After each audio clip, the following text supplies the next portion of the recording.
Good morning, everybody. We will begin in the next few minutes.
Good morning, everybody.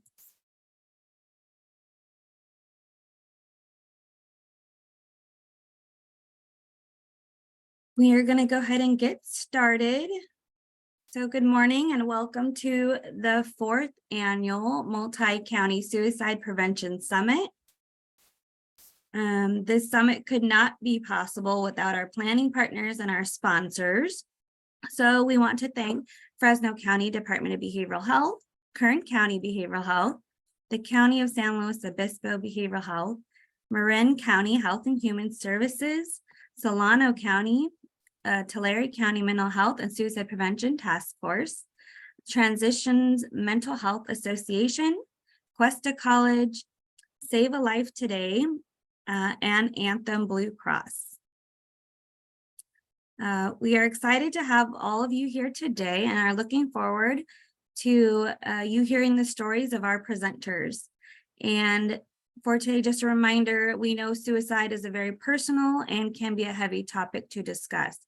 And some people here may be survivors of suicide, attempt survivors, or maybe thinking about suicide themselves. Please take care of yourself during and after this training.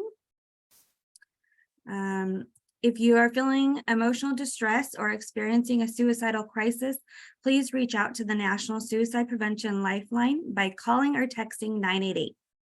988, just a reminder, it's a 24/7 free and confidential lifeline, and they're also available by chat on 988lifeline.org. And if it's not a crisis, we have the California Peer Run Line, warm line. That's also available 24/7, and they're available at 855-845-7415, and those numbers will be dropped in the chat today, throughout the day also. So if you have any other questions, please drop them in the Q&A. We will not be having a chat feature, but all questions can go in the Q&A and we will do our best to answer them throughout the day. After the summit, if you have any questions regarding continuing education credits, you'll email our CE provider and that information will also go in the chat. And then if you need a certificate of attendance showing that you were here today, you can email Transitions Mental Health Association, and that information will also go in the chat. If you're here for CEs, you will need to complete a CE evaluation. That link will go in the chat towards the end of the day. But if you do not do this evaluation, you will not get your CE credits. If you are logged in from a phone number or somebody else's name, you will need to change it to your name as soon as possible, because your attendance counts as soon as you started logging in this morning. If you're having any difficulties with the link and need to log out of the Zoom and get on a phone, please remember to change your name again there as well. And just a reminder, you'll need to be present all day for your 6 CEs. We are not giving any partial credits. So if you log off, log back on as soon as possible, so your attendance counts. Now I would like to introduce Darcy Massey to the webinar. Darcy is a licensed clinical social worker and family advocate manager for Tulare Mental Health. She has been a member of the Tulare County Suicide Prevention Task Force for over 10 years and is currently leading those efforts. Welcome, Darcy.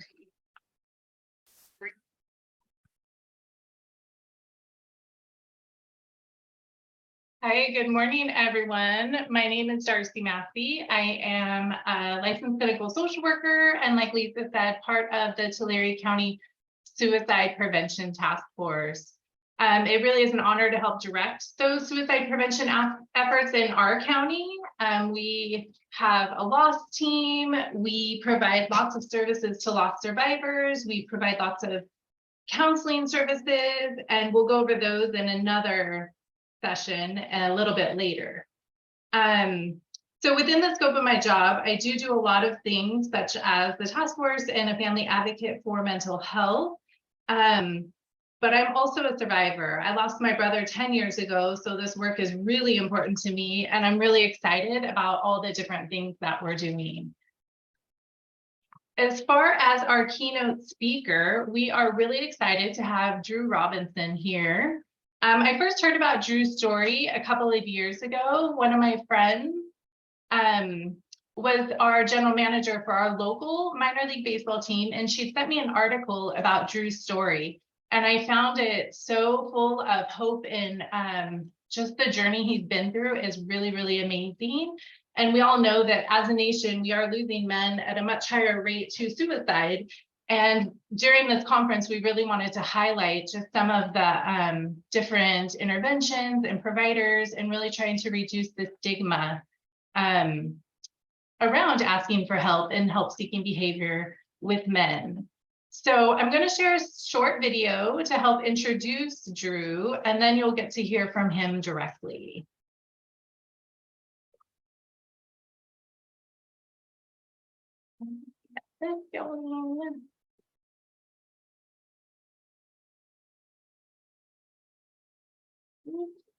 Hold on one second.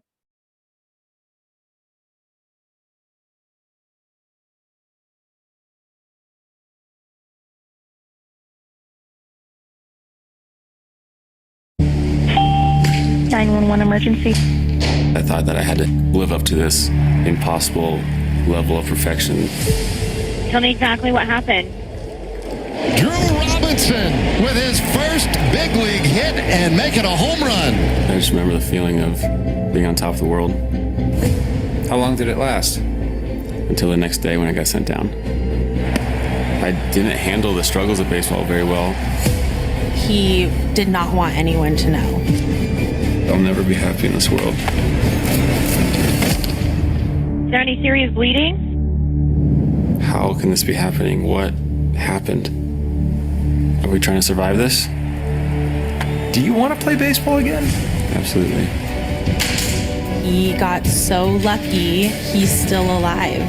I'm supposed to help people get through something that they don't think is winnable.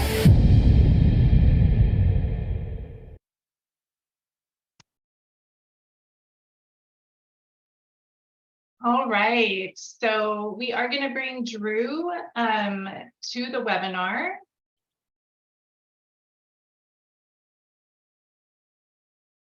Drew is a former Major League Baseball player. He's a mental health advocate, and he's also a suicide attempt survivor. So welcome, Drew. Hi, everyone. Good morning. Excited to be here.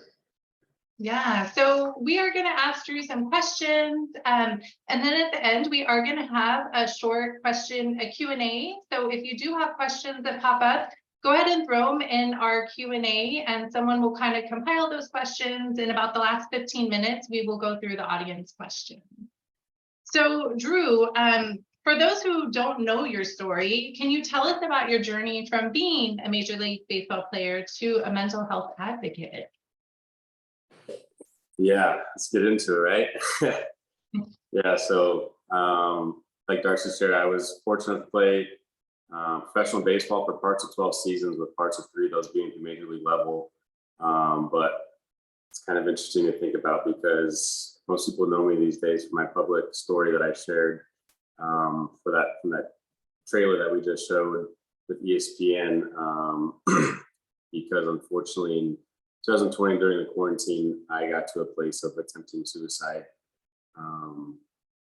Just unfortunately wasn't able to handle the things that I had inside in a way that was sustainable, and made a really bad decision. But fortunately, I was able to survive a pretty miraculous experience, a very severe attempt, and really be in a pretty good place afterwards, knowing how lucky I got and not wanting to get back to that place. So really dedicating my life, at first my personal life, just to heal physically, heal emotionally, try to help the people that I had traumatized and scarred in my immediate family and friends afterwards, and really try to heal together. And eventually got to a place of wanting to try to use my experience, because someone on the outside or on paper could be the life that I was living could be experiencing the things that or could be getting to the place that I got to, then I realized that a lot of other people might be experiencing that as well. So I wanted to try to use my story as a reminder, as a lesson, as a what not to do, whatever, however people want to see it. I don't really care. Just whatever I need to do to help others avoid getting to where I got to, because I know firsthand how scary and dark that place is. So I very fortunately was able to heal or get into my own healing journey and really start shifting some things in my life. Made a comeback to baseball after everything that had happened, which is something I'm incredibly grateful for. But that ultimately set me up and led me to getting to become a mental health advocate for the San Francisco Giants. I was with the San Francisco Giants at the end of my career after that comeback season. And once I let them know that I was leaning more towards wanting to get into this space, trying to use my story to help others instead of trying to hit home runs and be a really good baseball player, the Giants saw an opportunity to keep me in-house. And now my job is really just being a bridge between the players and our mental health providers, our professional providers in-house, and some performance coaches. And so I just like to say that I don't care how everyone sees it. If they want to learn from my mistake or my lessons learned, whatever way, I don't care, just as long as they hear me out and willing to try to make some proactive and preventative practices, so that way we can avoid getting to where I got to, because I'm a strong believer that I didn't need to do what I did to learn the lessons I did. So I would have started the process much sooner. I think I could have avoided this, and I wish I didn't have the attempt attached to my name, but I'm just trying to heal out loud now to prevent others from dying silently. And we appreciate that. We appreciate you being there to support these folks. Can you tell us maybe a little bit about kind of what led up to that suicide attempt and kind of where you were at in your life, that was kind of the option that you chose? Yeah, so the acute things that were happening in the months leading up to it that I kind of have phrased the 3 ingredients for rescue disaster were about 8 months prior, 9 months prior, I was in my 10th season, and I was dealing with injuries for the first time in my career, consistent injuries. And I was fortunate up until that point to be able to play through whatever I was dealing with and didn't have to spend a lot of time away from the team or on the injured list. So that first season, that season being the first one where that happened, ultimately led to a season-ending surgery. And with a couple months left of the season, and that surgery it just caused me to be in a spot of the roster where I was not valuable to the roster anymore. So I got released and I was sent home with a couple months left in the season. And again, that was the first time that I was really isolated from baseball. It's all I really knew. That's what I dedicated my life to up to that point. So it really threw me for a spin, losing that camaraderie, losing that social connection, being forced to kind of sit back and watch what I'm passionate about happen, and watching baseball happen from my couch at my house when all I was used to was being out there with them. It really threw me for a spin. And at that point, I definitely didn't have much emotional awareness. I didn't have words for what I was thinking or feeling. I just kind of subconsciously acted and projected and impulsively did things from triggers, and I didn't know how to handle it. And unfortunately, that discomfort from those unfortunate circumstances with baseball led me to projecting a lot of those uncomfortable feelings onto the people around me. And at that time, I had a fiance who unfortunately got the brunt of that, of those things. So I took a lot of things out on her emotionally, really tried to isolate myself to try to protect my ego. And that a couple months later, unfortunately, convinced me to call off the wedding. So in August of 2019 is when the surgery happened. A couple months later, throughout the fall and December, those projections and really just very pessimistic living weighed on me. And in February, a couple of days before I left for the next season spring training, I called off the wedding. And seeing the hurt that I caused someone that I care about the most in my life, not because I wanted to, but just because some subconscious thing in me was convincing me to do that, really threw me even deeper into that hole of guilt and shame and just not knowing what I'm doing. And I felt like I knew that I was uncomfortable inside, but now I was seeing what my pain was doing to another person I care about, and it wrecked me. So I started questioning myself, started questioning what I'm doing with my decisions, my life, and really started realizing that, man, I'm starting to question my actual life. And that's when my first concrete, I guess, suicidal thought and planning came to mind. And then from that point on, from beginning of February until middle of April, when I attempted, it was pretty much on my mind 99% of the time. I left for spring training a couple of days later, and was out in practice, playing during spring training games, at home watching TV,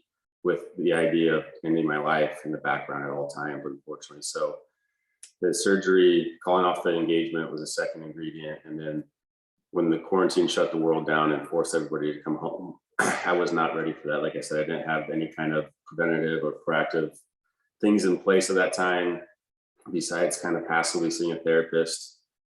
So the quarantine being that third ingredient and forcing me to come back to my house, where all I knew at that point was my fiance and our two dogs, and not having those around, and just hearing the quietness of my combative thoughts and my catastrophizing thoughts, unfortunately convinced me that my life was not worth living anymore. And I attempted a couple months later on April 16th.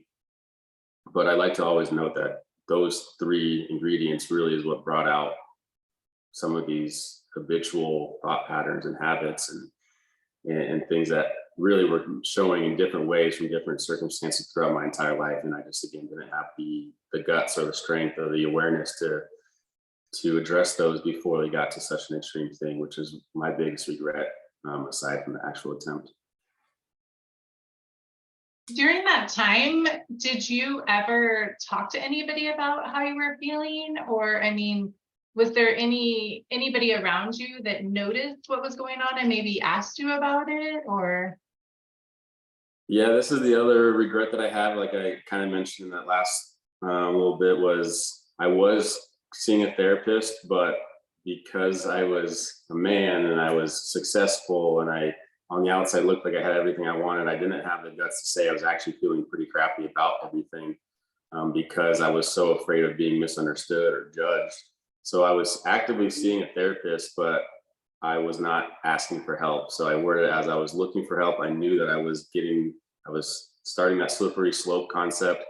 But again, I didn't have the guts or the strength to actually just say what my truth was, which was I'm really struggling and I don't know what I'm doing at all times, which I know now is totally okay and it's totally understandable. Who has every part of their life under control at all times, every second of the day?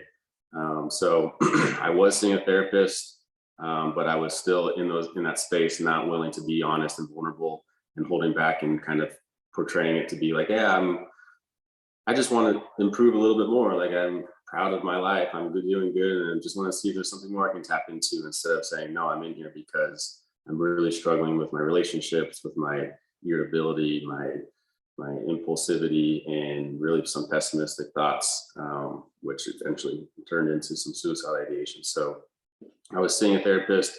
I had a very supportive fiance and group of friends that not my friends and family definitely didn't know, because when I was around people, that's when my most authentic and I feel like my truest self came out, because I enjoy being around people and I enjoy connecting. But the problem was when I would get back from those settings and be by myself, I would think that that was just some kind of act, when really I've learned that those demeaning or the belittling thoughts to myself really was what wasn't authentic. So my fiance definitely, she noticed things at times, she mentioned things at times, and really tried her best at checking on me. But because I was such a emotionally combative person, I would just try to protect my ego and say, no, I'm fine all the time. When really, clearly I was showing some signs to her. But I did a really, I guess, good job. I don't know if good or bad is the right word, but I did a good job of not letting anyone know how severely I was displeasing myself, because I didn't want to inconvenience anybody or be judged, because how could I not like myself after living the life that I was living? so you were seeking help by going to a therapist, but you weren't actually sharing what was going on with your life. Yeah, and again, like I said, obviously my attempt is a big regret, but to be honest, I don't think the attempt would be a part of the equation if it wasn't for, if I didn't just hold back. So like I said, my biggest regret is not addressing the things that I've learned now. And like I said, that I could have been learning all along before, which would have helped me stay away from attempting. So I regret so badly not just being honest, because that's what I was paying a person for. That's what that space is designed for. So I really wish I would have been a little bit more honest, because now I've learned that it actually frees up and heals things a lot more efficiently and gives me some of the more comfort and confidence that I was always looking for at that time. Yeah, can you maybe tell us about the first steps that you took in seeking help after your attempt, like where you really began to actually seek help and what that was like for you? Yeah, I mean, it was pretty immediate. Like I said, I was fortunate to survive one, but to come out of it with a pretty quick and pretty clearly understanding that I have nothing to lose at this point. Like, I'm not going to be able to hide this anymore. I just did the most severe thing that I could possibly do with this. So who am I fooling? So the floodgates just opened, and I was willing to just share my truth and share my reality and the way I saw things, the way I thought about things or thought about myself with everybody. And that led to me getting some pretty immediate help, and got me set up with my psychiatrist that I've been with since, a couple of days, weeks after. And like I said, I've just completely committed to these things of weekly sessions, sometimes 2, sometimes 3 when I'm feeling it. Life coach, the whole thing. I'm just so willing to talk about things with them, with my family, and just be a little bit more real, a little bit more honest, and not in an overwhelming or over the top way, just every once in a while when I need it. So like I said, I didn't have anything to lose at that point. I wasn't gonna be able to hide it after doing what I did. So it was time to get the help, and I was fortunate that I was able to do that and stay committed to it. When you're thinking about that treatment, what do you think were like your most helpful aspects of it? What do you think what techniques or things you learned were most helpful to keep you healthy?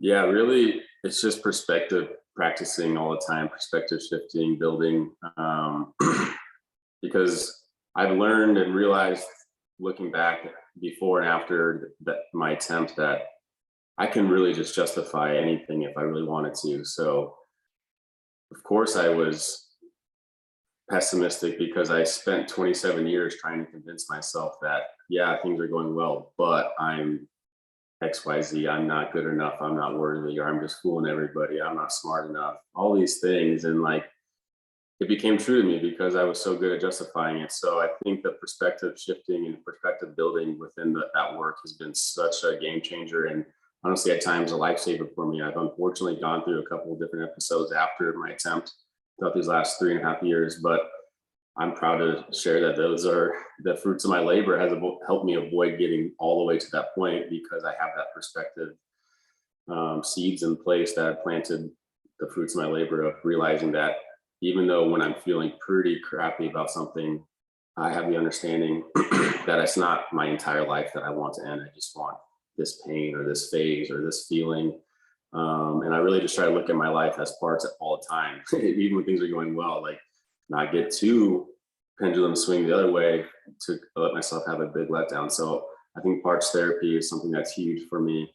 And then really just the talking about it, like just the physical act of talking has helped me so much, because like I said, that justification that we hold inside, it feels very clear, it feels very real and valid when you hold it inside. But as soon as I start talking about it out loud to my therapist, or how I've been perceiving the week prior before the session, sometimes I just physically hear what I'm saying and I'm like, that's not actually how I see things. But inside that felt true for a week. So I don't know what the science is, but just from my personal experience, sometimes just saying it out loud, getting it off my chest, getting it out of my mind helps me realize that sometimes things are a little bit exaggerated or catastrophized, and that's okay. I'm just trying, I don't know, somehow something's trying to help me in my body or my mind, but sometimes I need to realize that that's not always the case. So I think the parts therapy and then just the physical act of just talking, like I said, that's my biggest thing for anybody that might be experiencing something similar. I don't know why it works, but just talk. Sometimes I go into therapy sessions and feel like I don't need them. And then 30 minutes into it, I'm like, wow, I really needed to learn this, or I'm crying because I realized something has been weighing on me subconsciously.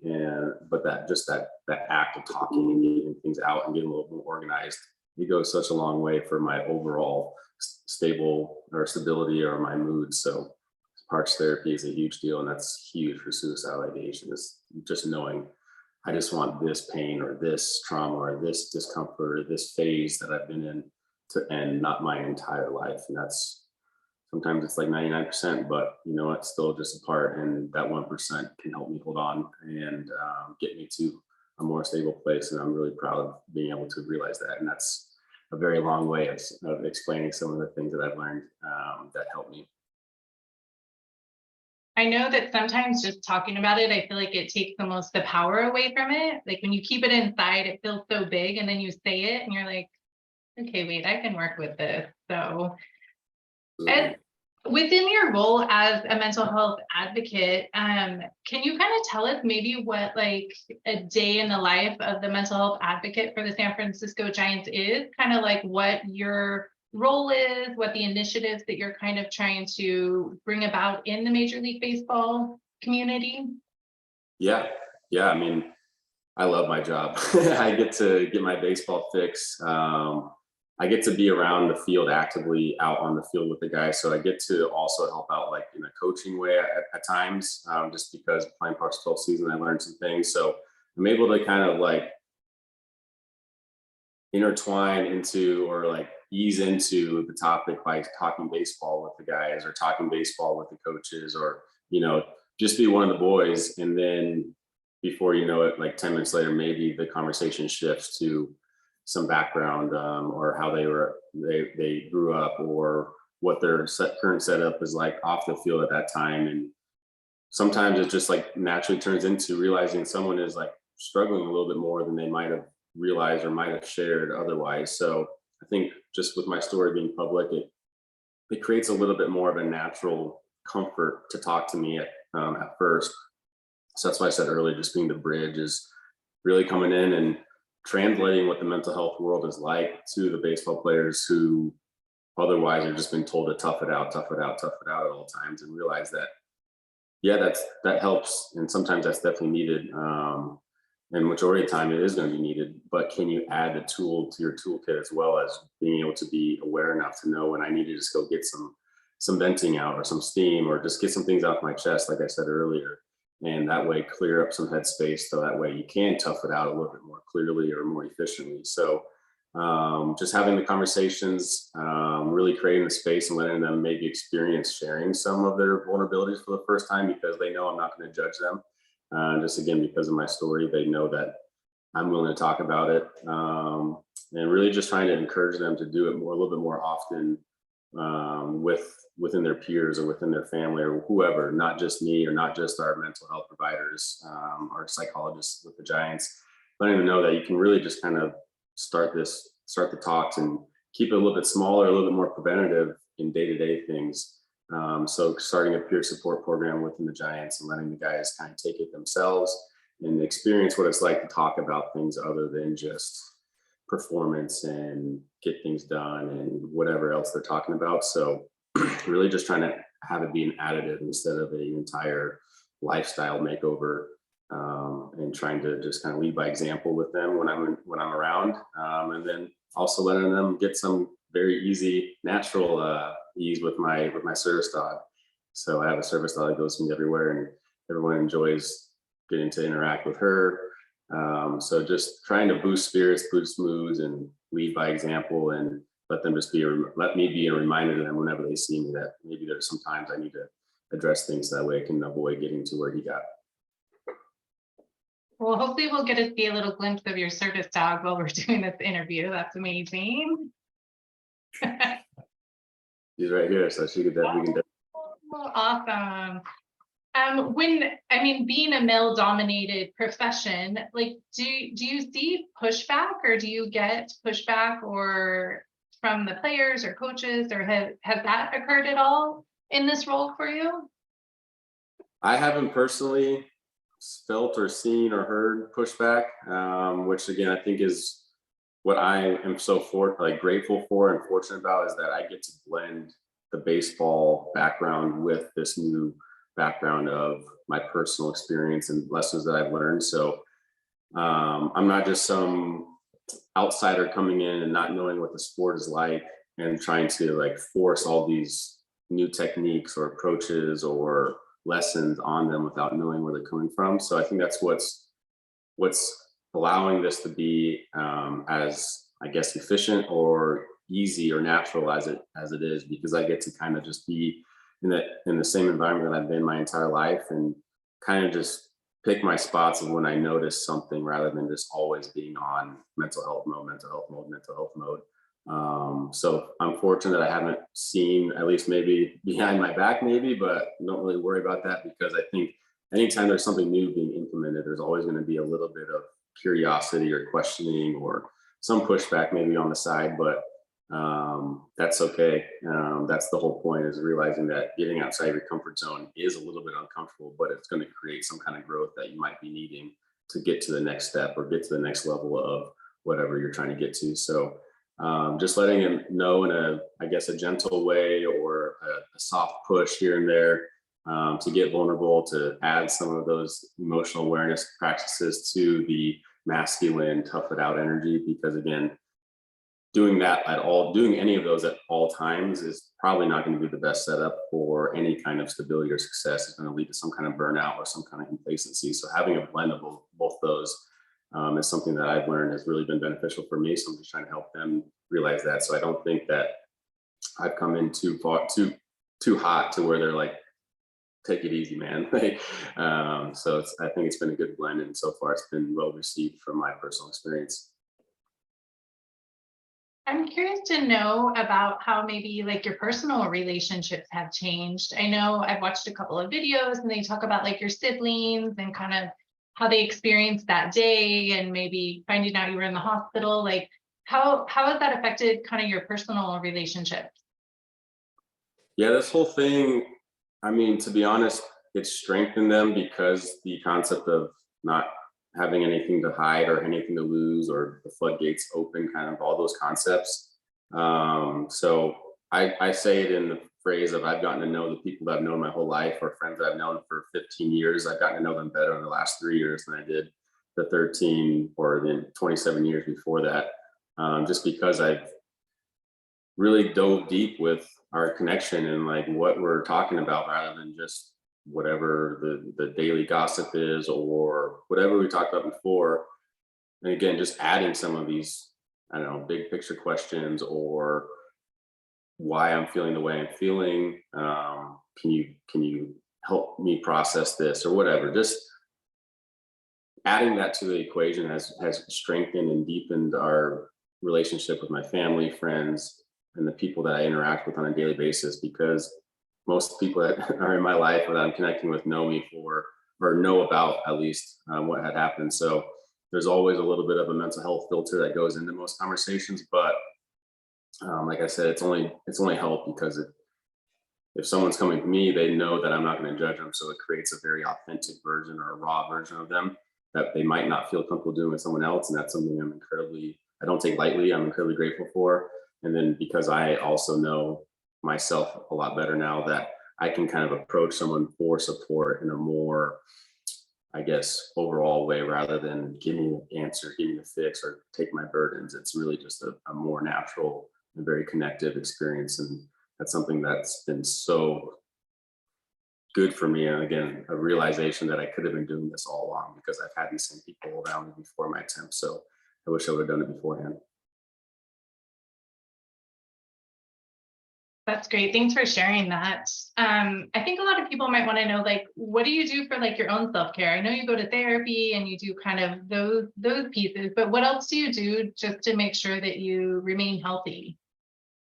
Yeah, I love talking about my routine, because a lot of my stuff has been pretty similar. Besides the therapy, a lot of the stuff I do on a daily basis or almost daily basis, it's something that I've done, but I've just completely changed my mindset or my perspective towards it. So I call it my trifecta: meditating, journaling, and exercise.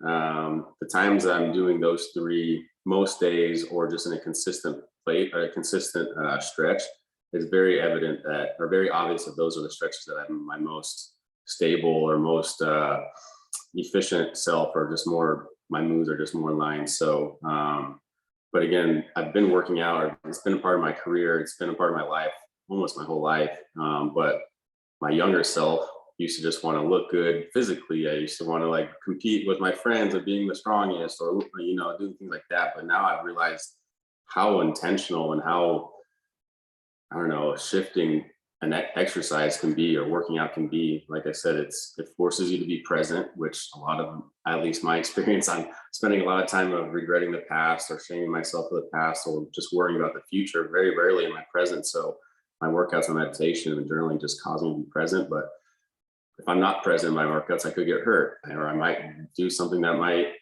not help me, or I might just be wasting my time. So I've realized that working out has been a huge help for myself. It causes me to deal with some intentional adversity, things that I don't necessarily like to do, but it's something that I'm choosing to help myself for the future. So the mindset that I have to all those things have really helped me. So journaling and meditating, same thing. Those are the two that I'm probably the least consistent with. But again, I really realized that the times I need to get stuff out, and maybe I don't have a therapy session coming up within the next day, journaling just allows me to just get it out. Sometimes I call them purge sessions. Like, it's messy, the handwriting is all over the place, some of the sentences aren't grammatically correct, but it just feels good to get things off my chest or out of my mind again. And then sometimes I come up with some realizations that are attached to some kind of like subconscious anchor that have been operating in the background most of my life, that caused me to act impulsively or get irritated or pessimistic about something that is kind of minor. So those things have been a huge help for me. So I call those my trifecta. But then also just regular day-to-day things and adding some intention to it. Like, I've always loved dogs and I've always just naturally enjoyed them, but really realizing how much I value having that easy connection, that companionship with my dog right now. So taking time to have enjoy, or little moments of joy with her on walks or just whatever we're doing. And then just interaction as well. So like I said, unfortunately, when I'm trying to protect myself or go in defense mode, I isolate instead of, my life coach says there's a big difference between solitude and isolation. But for me, a lot of times I just revert back to isolate, leave me alone, I don't need you, to people that I really care about. So having a consistent social aspect has been huge for me. And then getting outside, those, I guess, like 6, 7 kind of concepts are something that I try to do on a consistent basis. And when I'm able to do them in some kind of routine or some kind of consistent basis, it's very obvious that that's the time that I'm feeling my most aligned and feeling a little bit more suited to deal with adversity or some maybe emotional irrationality and things like that. Yeah, that makes a lot of sense. When you're working with, this is a question kind of around like stigma, because I feel like the population you work with are probably not traditionally people who are seeking therapy when they're not feeling well. How do you work with people who maybe they're coming to you, they're really struggling, and you're like, oh, therapy's great, and they're like, yeah, no, man, that's not for me. Like, how do you work with them on what they need to do to find help for themselves? Yeah, I really try to pay attention to my desire to convince or try to, throw unsolicited advice at times like that, because if they're feeling resistant, a push or some combative things are not going to really make it a smoother transition. So I really just try to let them know that I hear them, because I was also in those shoes at one point in my life. So let them know that it's a totally understanding feeling or concept or perspective on it, because I myself was there as well. But just want to let you know, like, if you're ever open to it, it is very beneficial, and I've experienced some benefits in these ways. Or it just seems that it gets to a point where it's needed a little bit more often. So I just try to plant the seed in those situations, or let them know the door is always open, or let them know that I'm willing to talk with them in a less provider or professional setting way to maybe transition or ease the transition into it. Because like I said, if they're genuinely feeling that way, like convincing is not necessarily going to push them the right way. It's actually probably going to make them go the other way a little bit even faster. So I just try to plant the seed and let them know the door is always open, because I just think about I try to compare it to some of my coaching experiences, or some of my coaches that I had in my career experiences, where they were trying to teach me a mechanical technique or something to do in a drill. And it just wasn't quite landing yet. And it kind of made me like resistant towards them. Like, that doesn't make any sense to me. And then maybe a year later or a month later, I'm like, oh, this is what that coach was talking about. And it just kind of that light bulb moment. So I just try to, in those moments, I try to plant the seed to where maybe they aren't willing to go see a therapist that day specifically, but maybe just let them know that it's available. And it helped me because I was also in that place of thinking that it wasn't helpful at one point in my life. And now I've gotten to the point, realize that it is. Maybe in a week from then, or a month from then, or 2 weeks or 2 months from then, they're in a place where they're really just not understanding of what's going on internally. And they might think about that conversation of like, Drew really kind of, he said that it helps, so let me just try it. Or maybe I can go back to Drew because he opened that door. So just always letting them know that it's valid what they're feeling, it's understandable what they're feeling. But the option is always there, and the option is always there if you need it. And maybe, again, at some point in the future, the light bulb goes off and realizes, I can't do this on my own at all times. So let me ask for some help. Yeah, I know when we had met before this, you had talked a little bit about, you're working with baseball players and kind of this a certain population, but that you're also doing a lot of presentations with other populations, such as out in San Quentin. Like, I'd love to hear maybe a little more about that adventure and kind of what's going on there. Yeah, that's an experience that I think about so often, and something I value so much, because it was really a very blunt reminder of the growth that I need to do, or that the things that I need to do to grow my perspective even more. Because going into San Quentin, I was very nervous. I was like honestly scared and uncomfortable, and kind of closed-minded to the idea that, what am I going to be able to do here? Just being completely part of a misconception. And then after the experience, realizing that I just experienced some of the strongest examples of connection, relatability, human elements, and human concepts that are human purpose concepts that were at the highest degree, from a place that going into, that wasn't on my radar at all. So just being able to realize, and I've had the reminder a million times in my life, and I'm a strong believer in it, but it is even more strengthening of the belief of realizing that all of us are so much more alike than we realize. There's very obvious human elements, or human needs, or human desires that we all share.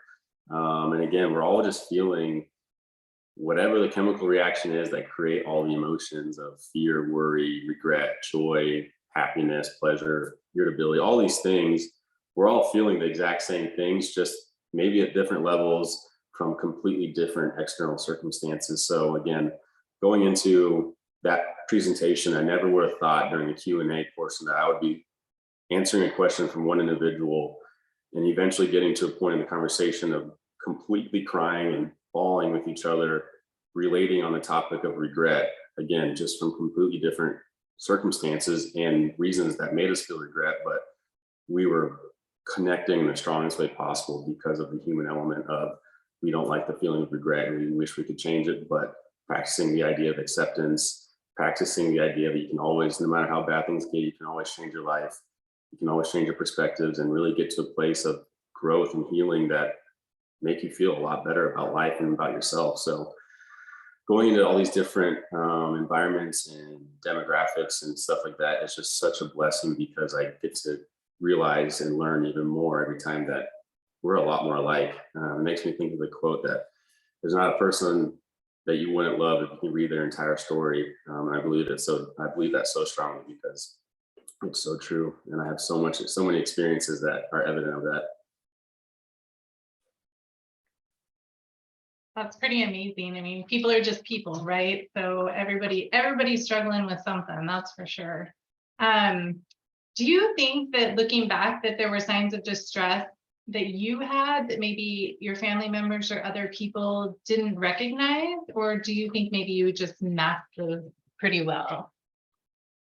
Yeah, I think it's a yes and no to the question. But I just think of the concept now, again, like the mental health or emotional health filter that I have at on at all time, but just pay attention to people's actions, and seeing if there's anything that's happening like very disproportionately or a pattern of getting more extreme. So I think it's tough for family members, especially as I was young, where I was living with my family to where we're around each other every day, where the small increases of patterns are harder to recognize because it seems like each stage of those patterns that are growing seem more normal and more normal. But if we were to look back overall, when I was a teenager, getting out every single time in my baseball game and crying or like wanting to slam my helmet seemed normal because there was like a 3-year span where it eventually got to that point and it was just kind of normal. But it's disproportionate to the circumstance or disproportionate to the trigger. So I think there's always room to explore. And I think that's something that's really hard. I find it's hard for myself to approach for people that I might be noticing some of those signs. But it's always worth dealing. It's more worth dealing with the discomfort of trying to approach and trying to help rather than not, and then regretting maybe not being able to help or not being able to, or possibly regretting not asking in the worst happening. So it's always just worth asking in a very gentle, non-confrontational and non-judgmental way, because again, we're all a lot more alike. So you can really lean on any kind of relatability in these moments and let them know, I understand if you're feeling a little like I have this part of my life, if you're willing to be more specific with your vulnerability, or just let them know that it's understandable to feel off at times, because we all are.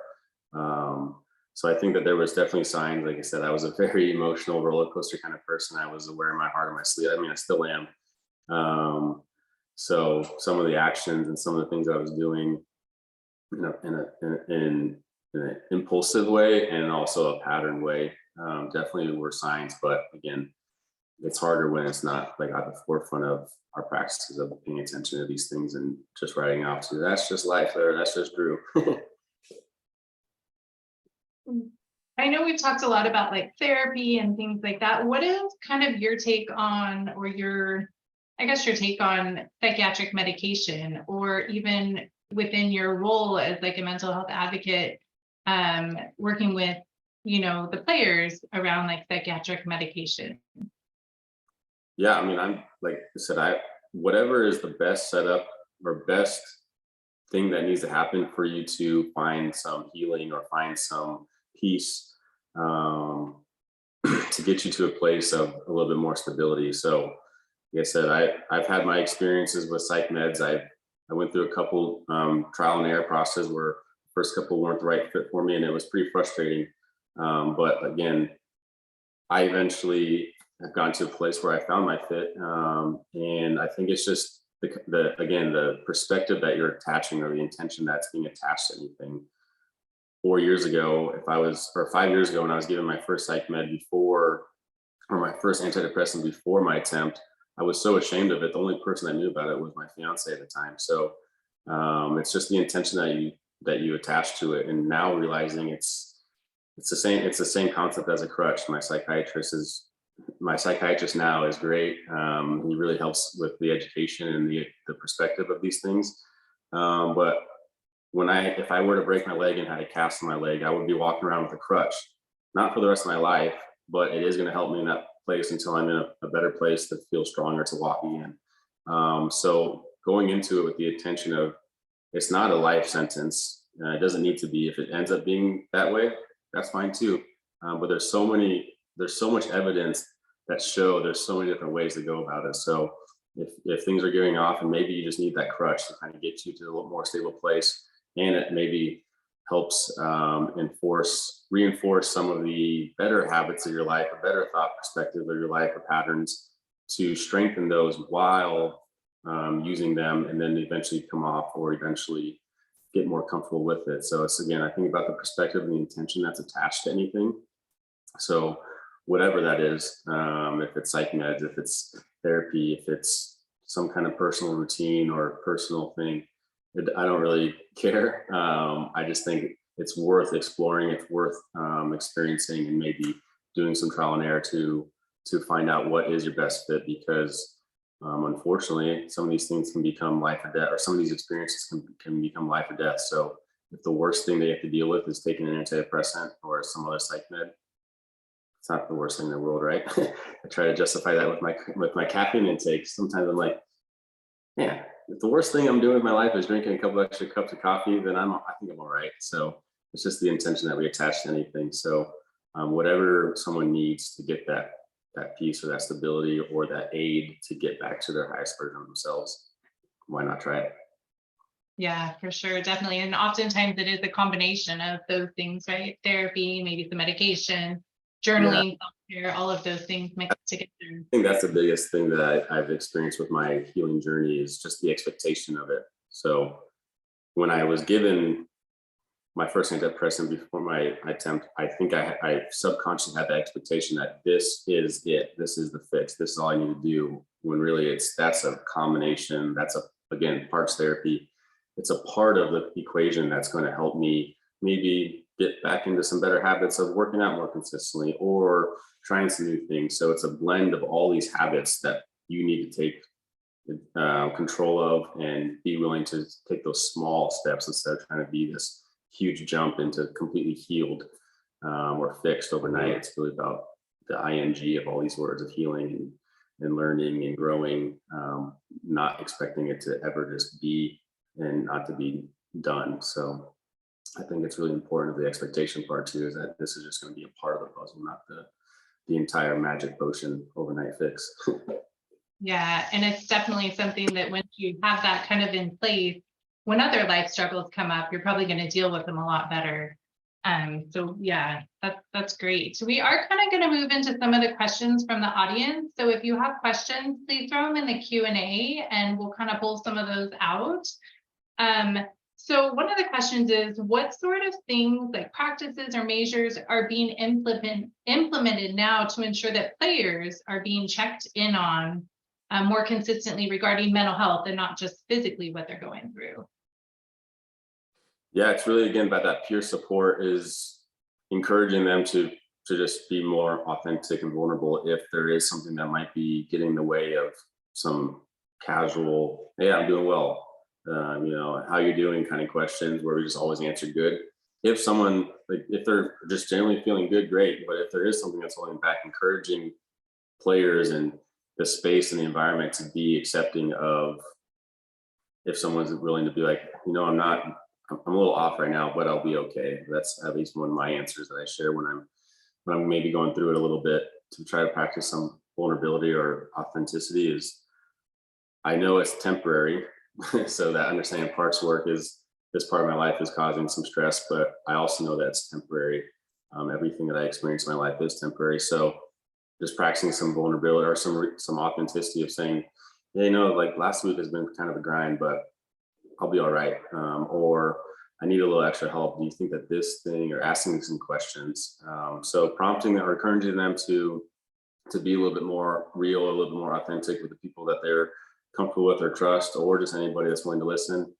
And then really just kind of scheduling in some of the practices that are shown to help some of these things. So when our psychologists are in town, or some of our performance coaches are in town, or even me, sometimes we'll just work into the daily practice schedule a quick 5 to 10 minute meditation, or maybe a yoga day, or something that just creates a little bit more present mindedness, or a little bit of a wind down kind of experience, because baseball is such an everyday thing and such a physical thing, obviously. So sometimes just creating the time to kind of like be silent or be still and seeing what comes up, or just enjoy nothing coming up, is really important. So scheduling it in and encouraging, and then just continue to talk about it. Like I said, sometimes when you're implementing something new in any environment, come in hot usually, where it's like, this is new, this is exciting, and then it kind of fades out because you go back to the habitual approach to it, but really just consistent reminders. So whenever I'm around or psychology, we just try to make sure we do a couple like intentional presentations or meetings or something just to continue the awareness effort or the mindful effort, because this is a new concept that we're trying to implement into a pretty regimented daily routine and schedule. Is this something that's being implemented across the entire MLB system, or is this something kind of new within that the Giants organization is doing? Yeah, so the Giants, it's really fun to be part of because I feel pretty passionate or comfortable saying they're leading the way. We have 2 full-time clinical psychologists on our staff that are in-house, walking around the field during practice, in our clubhouse, having lunch with us. Like it's such a valuable resource. And then we have our mental performance coaches as well that are doing the same thing. So I really think the Giants are leading the way.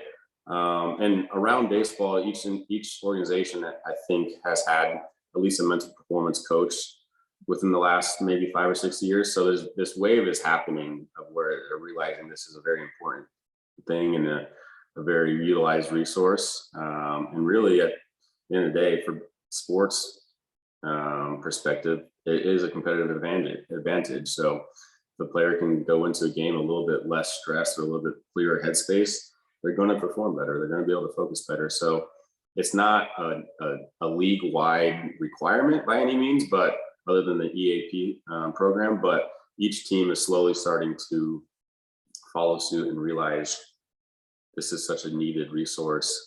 So it's been cool to see the wave starting to happen. And I think the Royals even have a full-time psychologist actually assigned or appointed as one of the coaches who are allowed to be in the dugout during the game. So she gets to be in the trenches and see the actual impulsive snaps or impulsive reactions to stress and things like that, which again is only going to help the process. So I think baseball is it's on the right path. And I always compare it to the training room analogy. When I first signed in 2010, there was still a stigma of not even going into the training room when you had injuries because you weren't going to be able to play.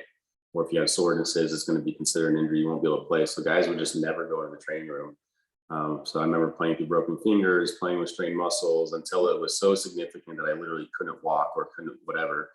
But there was like a shift a couple years into my career where it was like, we're hiring more people so that way we can be more preventative. So those small sorenesses don't turn into actual injuries and prevent you from actually playing. So come into the training room to be preventative. We have the resources. And there was like a weird year or two phase of hesitancy of like, is this real? Like, is this a trick? Is this reverse psychology kind of thing? And then now it's been totally bought into, and now we have so many hands on deck. So I see the same wave starting to happen with mental health providers in baseball, where it is kind of like new and it's like, oh, this just seems like this is what crazies do. And it's like, no, this is what like very high achieving people do and very well-rounded and stable people do to stay stable, to stay balanced, and then also use it when they're going through those extreme crisis stresses to help avoid things like I did.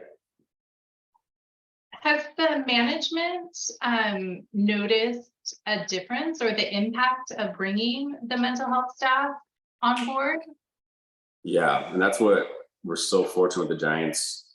We have so much support from our management, our CEO, our president of operations. They're so willing to push the resources. So being a part of the mental health team, I like to say we, but really it's me as well with management pushing players to our providers and our coaches. But they're very supportive and encouraging us to talk to community and to kind of like highlight and market these things. So that way it is becoming a more overall thing. So that way when the player does get an organization, they don't have that stigma mindset of, no, I don't need that. Like, no, this resource is here. So let's market it. So that way it's utilized when the players get here. So by doing that, they do it by showing a lot of support and pushing the initiative, because again, for them, it's probably a little bit of a competitive advantage kind of desire, but at the same time, they just care about their players and their coaches as humans first, and then that usually translates to better performance as well. Yeah, I know you did talk a little bit about when you were kind of a younger athlete, maybe in high school or other things. There are quite a few questions about what are some of the things that might be helpful for our youth that are athletes to help combat like depression or stress, especially over the pressure of doing well and succeeding. Yeah, I think about this a lot because I think it's so hard, especially coming from a parent, because you care about your kids so much and you do know better. But for a kid, they are experiencing what they're experiencing, and to them, that is the pinnacle of their life. So if it seems very minor to an adult, to them, it might be the end of the world. So, whatever the threshold is for their emotional stability, it is what it is. So I think the education part and articulation part is something that will just help so much. I think it's a non-negotiable, or not a non-negotiable. It's just very important. So I think, again, looking back, even up until a couple months before my attempt, if someone would have asked me words to describe what I'm feeling, it wouldn't have been anything different, anything more than angry, frustrated, annoyed, happy, excited. It would have been very short range of words. So I think the articulation part and very open-ended questions and more exploratory approaches with kids will really help, because again, there is times where it's always going to be a blend. It's always going to be a combination of things. Again, same thing with the psych. It's not going to be one way fits all. But I do think adding some of the elements of exploratory questions and prompts for the kid to be forced to articulate or to be forced to think about it other than just answering your advice, it's going to be helpful. So I think asking, why do you think you reacted so strongly to that error, Drew? Or what do you feel when you are, I don't know, what do you feel when you're about to make your decision to swing, or when you're walking up to the plate? And just ask these big picture questions or very open-ended questions, and allow the exploration of the kids who have to articulate or experience it, and then knowing that they're probably not going to be very good at it. So not trying to jump all ways to advice. But again, it's always going to be a blend, because sometimes they do need that push or that advice. But I think adding some of those things and forcing some of the education of knowing that it's okay to be experiencing things that are showing things the way you're showing them. But there's always going to be a reason why, and can you become more aware of it, and maybe it won't be so strong the next time. Because like I said, I think every kid is experiencing, I mean, all of us, right? Like every moment of our life is the pinnacle of our life. So when things go wrong or things compile, that's why we react strongly to things, because to us, it's the worst day of our life, or it's the most stressful moment of our week. So knowing that a kid's threshold for those things are going to be triggered from much more minor things. So not jumping to, oh my gosh, it's not a big deal, or can you stop, or, all those invalidating kind of things. Just be more exploratory, because at the end of the day, there's not going to be an actual prompt or a very acute fix to any of these things. So just getting a little bit more, I guess, open-minded, open-ended, big picture, exploratory, things like that. Yeah, I like the idea of like asking too, like, tell me about that reaction you had, instead of just how do you feel? Because I do think it may be a different response with that too. Why are you slamming your glove? Can you stop slamming your glove? And it's like, of course. It doesn't want to be slamming their glove or acting that way. They probably feel guilty about it after. At least I did. I always felt embarrassed afterwards. But I think asking or prompting things for them to really explore, like, why that's happening, what is happening on in the background that's causing that to be so strongly or so consistent. Because again, I'm 31 years old and I'm still being asked those questions in therapy sometimes, as if I'm that 8-year-old kid or that 12-year-old kid, because those things have kind of stuck with me as an adult. And sometimes when things really get out of whack, I react as if I am that 12-year-old. And it's like, dang, it's because I just wanted to be seen, or I was just so mad, or I needed to be praised, or I needed to be whatever to feed this or that. And it's like, dang, this is still with me. So creating the awareness, I think, will ease it, or at least make it a little bit more clear. So that way when it happens, there's less judgment or less shame or guilt attached to it. And more like, yeah, I'm not proud of what I did, but it's happening because of this. And so maybe next time I can be aware of it sooner before it happens, so it doesn't become that strong of a thing. Because I think that's the other thing too, is it's just like always just guilt or regret towards the past as opposed to acceptance. Like just because I accept some of the things I've done doesn't mean I'm proud of them. Like I'm still like, why was I doing that? Or why did I do that? But not accepting it or not learning from it will just create more guilt. And that's where that compilation to feeling worse about things disproportionately usually happens. What do you think that you would want to see change around like stigma and the mental health, or like mental health and Major League Baseball? Like, are there certain things that you'd like to see change going forward in the future? Yeah, I mean, I think of just the concept of like making it cool. Like I just like to brag about it. The same way that I brag, like when I was younger and I was bragging with my friends, if I lifted more weight to them in the weight room, it's like, why would we not praise ourselves or brag about a good therapy session or a good emotional weekend that we had or a recharging weekend that we had, the same way that we do when we're trying to change some like diets or lifestyle habits. We go into work the next week and like, man, I ran 10 miles this weekend. And you're like so willing to just kind of casually brag about yourself. Maybe some people aren't, but I mean, if I do hear it, it's usually something to do with like some kind of physical attribution. So I think just making it more talked about in a casual, almost trendy way, because why wouldn't you? Why wouldn't you try to set yourself up for the best version of yourself in the future, the same way that we set ourselves up for success financially, health-wise, how like all of our setups, we try to do our best to set ourselves up for the best in the future.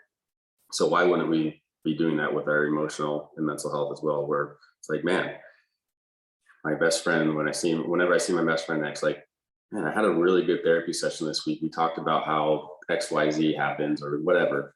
And then just be like, yeah. And then we're back to talking about movies or style or whatever we talk about casually. And it's like, why can't we just work it in and talk about it in like a cool bragging way? Because it is a sign of us taking care of ourselves to show up as the best version of ourselves in any kind of relationship, career, any environment that we're going to be going into. It's just an act to try to be our best version. So why not brag about it instead of try to hide it or be shy or hesitant about it? Yeah, making it cool. I like that. And I think too, helping people understand when we're mentally healthy, we're going to perform better. Like you said, you're going to be a better ball player if you're in a good state of mind and your mind is clear and you're doing well. So 100%. I think that's another thing that I think about. I try not to feel regret about because it was a really big, long lesson that I learned throughout my 12-year career. But I really think that I was told my whole life that, or my whole career, I have all 5 of the main tools you need in baseball to be a really good, like a superstar baseball player. And I wasn't able to use them consistently. So it's very obvious that I was just so blocked up on this emotional unaddressing and emotional roller coaster that I wasn't able to let that natural ability come out on a consistent basis because I was too blocked up. So I think if I would have been a little bit more emotionally stable, a little bit more in mental health addressed, I would have had that little bit more room in my head to focus a little bit more intently or clearly or longer to perform better, or again, just be maybe a better teammate or better coach. So 100% believe that the more we're not spiraling inside, the more authentic and better we will be able to show up in any kind of environment we're going to be going into. absolutely. And we only have another minute or two. So I think our last question is going to be, we know you've been very open and out about the struggles that you've had. Do you have any like words of wisdom for others who might be struggling right now or who might be currently having suicidal thoughts? Yeah, like I said earlier, I think the biggest thing that helps me with not catastrophizing, not getting into such depths, because like I said, fortunately, and I'm not proud of it, but I have gone into 2 separate suicidal ideation phases since my attempt. And one of them was a lot more serious than the other, or a lot more close. But I think a big contributor of what helped me push through and finally see that light at the end of the tunnel was the understanding that had been ingrained throughout my therapy sessions and just my regular conversations with people that I don't want my whole life to end. I just wanted my isolation to end, or my free time, too much free time to end, or my cabin fever that I was experiencing at that time, and the pain that I had from calling off the relationship that I was breaking up from at that time. So understanding that the suicidal ideation is usually just a symptom of wanting a really uncomfortable feeling or phase or experience to end rather than your entire life. So it sounds almost corny to me, because when I think about myself in those moments when I'm trying to find those small gratitude practices or those small things to be appreciative of, it sounds very uncharging emotionally, where I'm like, yeah, I know I have a house with a roof over my head. I know I have a great dog. I know I have a great family and friends, but I don't want to be here. And it's like, can you just continue and continue and continue to say out loud, I'm appreciative, or I'm grateful for XYZ, or it won't always be this way. It won't always be this way, because that's the other thing too, is that all feelings and experiences are temporary. No matter how severe they get, there's always going to be room to heal. There's always going to be time or approaches that you can feel better about whatever happened. And the strong, very strong charging and consistent, almost feeling emotions are temporary, no matter how convincing or justifying those thoughts get in those moments. So knowing that the thoughts aren't, these feelings and ideations are temporary, and that it's just a part of your life, not your entire life. So I think that's something that's so important. And again, I think a really big way to help that, to reinforce those things, is to talk about it out loud. So finding someone you trust, someone you love, or just anybody that's willing to listen, and letting them hear you say, I'm thinking about taking my life, but I'm grateful. I don't want to, because I know it's just a part of my life, goes such a longer way than you might realize. So get it off your chest, say it physically out loud, because no matter how bad you think things are, people would always rather hear how bad they are rather than hear about you. So that's my end quote that I always like to end with, because I think if I would have came across him beforehand, I think the shoulda, coulda, woulda thing is always a little tricky game to play, but I think I would have maybe tried being a little bit more honest in my therapy sessions, because I would have thought, yeah, maybe someone would rather hear from me instead of about me. So anyone going through it, I know the feeling, and I'm not trying to convince you right this second, but just hear me out when I say, I would rather hear from you than about you. And it's temporary, and it's just a part of your life, not your entire life. Thank you so much. And thank you for being a part of our summit. This was an amazing presentation, and we're so glad that you were willing to come and to speak to us, and all the amazing work that you're doing with just kind of a lot of people in our society, right? Baseball players, you've been out to San Quentin doing presentations. I just love that. So thank you for your time and for being here and kind of spreading your word about your experience. At this time, folks that are online for the webinar, we're going to be taking a 15-minute break. So you're welcome to jump off, and then we will return at 10 o'clock. So thank you. Thank you so much.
Welcome back, everyone.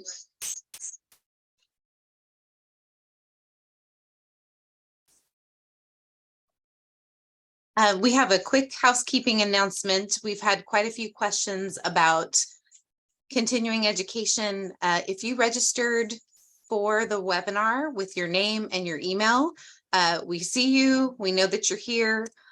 We won't be able to continue to individually verify everyone's presence because we have over 900 people here, which is really exciting.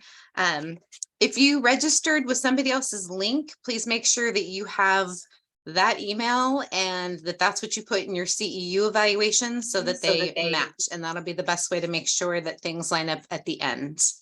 It's my pleasure to introduce Brita Connolly of San Luis Obispo County. She's the Suicide Prevention Coordinator for the county and also the co-chair for our Suicide Prevention Council. And she is going to be our facilitator for this next session.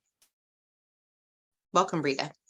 Thank you, Megan. It is my pleasure to introduce our next presenter, Danielle Glorioso, licensed clinical social worker.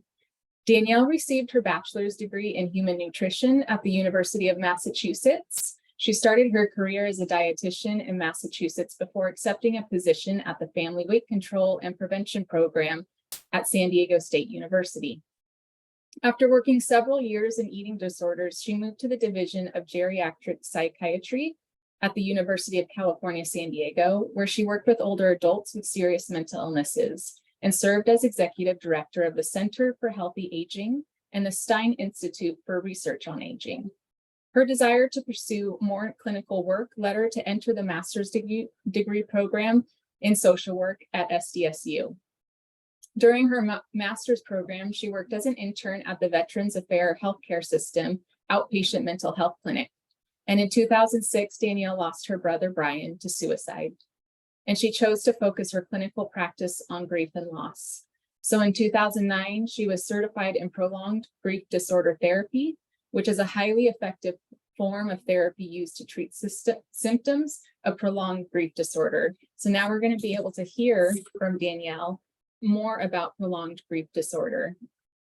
Thank you, Danielle.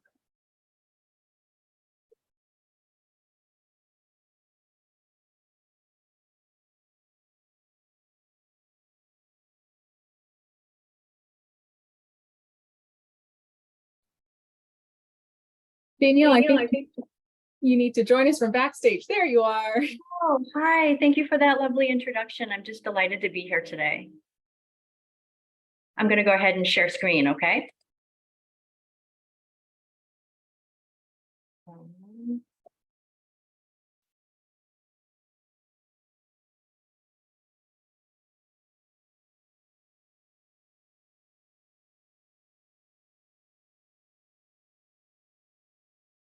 Hold on, it's not working right now, but just give me 1 second.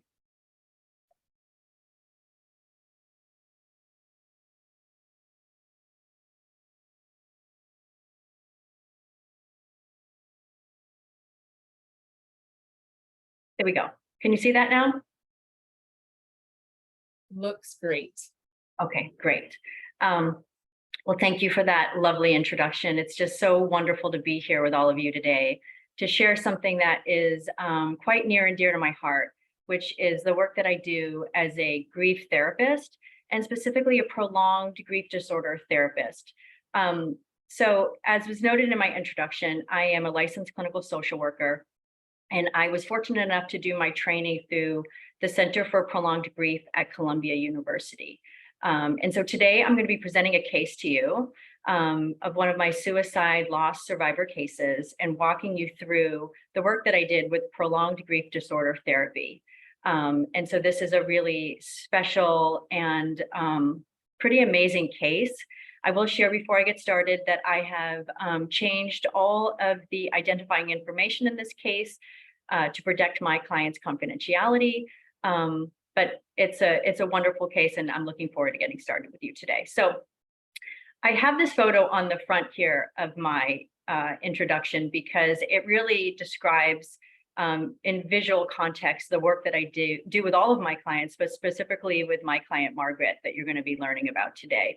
As a prolonged grief disorder therapist, or as a therapist, grief therapist in general, the work that I do is often sitting side by side, holding space, and bearing witness to someone's pain and moving through that journey with them. So it really is a collaborative process where we are two together moving forward. I'm helping to guide them, but we really are doing it together. And so this really does summarize in one photo my work with Margaret. But as was noted in my introduction, this work is really personal to me. So I cry every time I say this. It's been many years now, but I lost my brother Brian tragically to suicide. This is my inspiration. And so I say first and foremost, I am a griever. And then second, I am a grief therapist and prolonged grief disorder therapist. So my work is really informed not just by the training that I've had, but also by my own loss. And my challenge is to make sense of a suicide loss, to pick up the pieces after a suicide loss, and to find my way. And so I never lose sight of my why. And this is my why. Whew, okay, so today we're going to be covering a lot. So we're going to be covering suicide loss, prolonged grief disorder, what it is. Some of you may have heard about it, might not know too much about it. I'm going to be covering what prolonged grief disorder therapy is, so you can sort of understand it a little bit. And then I'm going to be introducing my client to you, Margaret, and I'm going to be walking you through the various components of prolonged grief disorder therapy and how I specifically applied them to my case with Margaret. We're going to be talking about the goals work I had with her and what the outcomes were, like how she ended up at the end of our time together. So let's go ahead and get started. So suicide loss, I probably don't have to tell the audience all of these statistics because you're probably quite familiar with them, but I just want to sort of highlight how staggering the numbers are, because the truth is that my brother is more than just a number. He was a life, he mattered. But these lives that mattered really add up on a daily basis. We're losing so many people to suicide. So most of you know suicide loss is a deeply painful, deeply distressing experience that often leaves us grievers. Suicide loss survivors is what we often refer to them as feeling really isolated and alone. But sadly, the loss of suicide is far more common than we think. So in the United States alone in 2021, we lost almost 50,000 people to suicide, which tragically was a 3.6% increase from 2020. Worldwide, we've lost 800,000 people to suicide a year. And even more staggering is that it's the second leading cause of death in the world, ages 15 to 24. So clearly there is a lot of us who are left trying to pick up the pieces after a suicide loss, and why the work that I do is so meaningful and important to me. So characteristics of suicide loss. So I will share with you anecdotally, those of us who have lost someone to suicide are convinced that the loss is different. It's more complicated. It has a number of factors that make it more challenging for us to come to terms with the loss and integrate the loss. And let me share with you some of the examples of why. And again, some of this might be obvious to some of you, maybe not so obvious to others. But what we call many of these items as grief therapists are derailers. These are the things that derail us from the grieving process and get us off track and stuck. So number one, a need to make sense of the loss. And I can identify with each and every one of these. A need to make sense of loss. We can't comprehend it. It is so unthinkable that we cannot comprehend it the way that I could comprehend if I had lost him to cancer. I still would feel the tragedy, I still would feel the pain, and it would hurt just as much. But there would be these additional layers with a suicide loss that wouldn't come with the loss of somebody to say cancer. I understand cancer. I can't make sense of losing him this way. There also is this need to do detective work. In order to make sense of things, we have to go through and replay every single piece. It's like trying to put the pieces together of a puzzle. And oftentimes there are going to be so many pieces missing of that puzzle. So many of us are going to be sort of consumed with, sort of like overwhelmed and focused on the last emails, the last conversations, the last time I saw them, what they said, like looking for clues, looking for anything to make sense of the unthinkable. Often suicide loss survivors experience extreme guilt. I experience extreme guilt, this feeling that like, if only I had done this, if only I had said this, why didn't I make that call that last day? There's so many pieces that suicide loss survivors can struggle with in terms of guilt. There also is blame. You know, when we lose someone to suicide, there is a feeling it didn't have to be this way. So we might find ways of blaming the healthcare providers that we felt as though let them down. We might blame ourselves. We might blame a family member. We might blame their partner, their significant other. You know, there's lots of ways that we can utilize blame as we're sort of trying to make sense of this loss. Now, this is one I didn't experience, but some people do. There can be some shame or stigma associated with the suicide loss. The fact that I work in psychiatry and I already was in mental health, I did not lean towards this. In fact, I immediately found the desire to talk about it and to not shy away from it and to share my story. But some people do feel shame.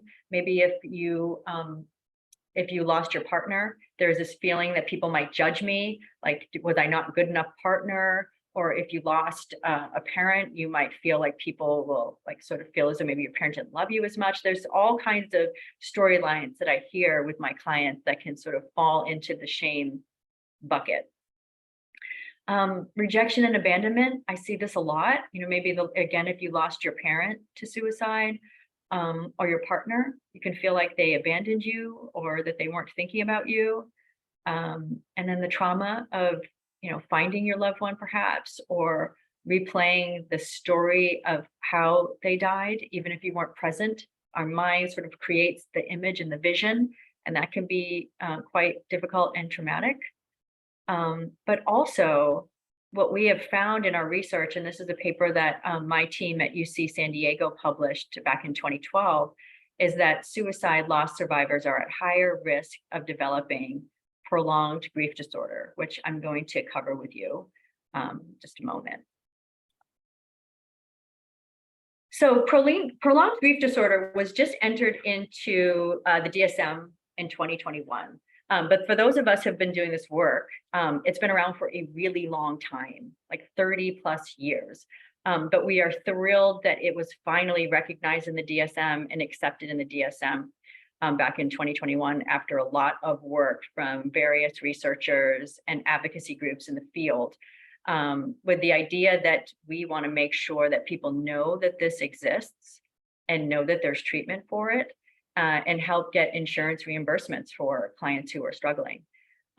So prolonged grief disorder is the name that the DSM entered it into, but some of you might have heard of it before as complicated grief. That was a term we were using before it got entered into the DSM.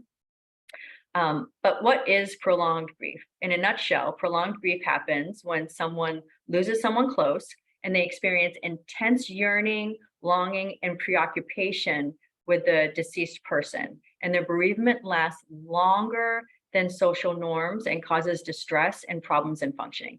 So that's like a sort of long-winded way of saying that you are still really intensely and acutely grieving years after the loss. And in fact, what we find is that people, as time goes on, the whole concept that time heals all wounds does not apply to those who develop prolonged grief. And in fact, it's quite the opposite, that as time goes on, the symptoms become more intense, the symptoms become more acute, their functioning becomes even more challenged. So, you know, if you think about what you would imagine somebody to look like in the months after a loss, you know, really heightened state of struggling to focus, concentrate, eat, engage in life, do, you know, all of the things you would expect in the months after a loss, we would see 5, 6, 8, 10 years after a loss. And in the case that I'm going to share with you today, it was 18 years since the loss. So if you can imagine, that's a really long time to be suffering with really intense, acute grief. So some of the symptoms that we see, identity disruption, a marked sense of disbelief about the death. So it is truly the inability to come to terms with the reality. We do not want to face the reality that our loved one is gone. And so we will find every way to bob and weave to avoid that reality. And that happens over time. And you can have many years later, people are still like not wanting to accept what is. So avoidance of the reminders of people not being able to look at photos, intense emotional pain, difficulty moving on with life. As a grief therapist, I don't personally ever use moving on because for many grievers, that term can sound quite insensitive and insulting. But I would say difficulty sort of coming to terms with what is. Emotional numbness, so people can sort of totally check out and tune out to avoid the pain because it feels so intolerable.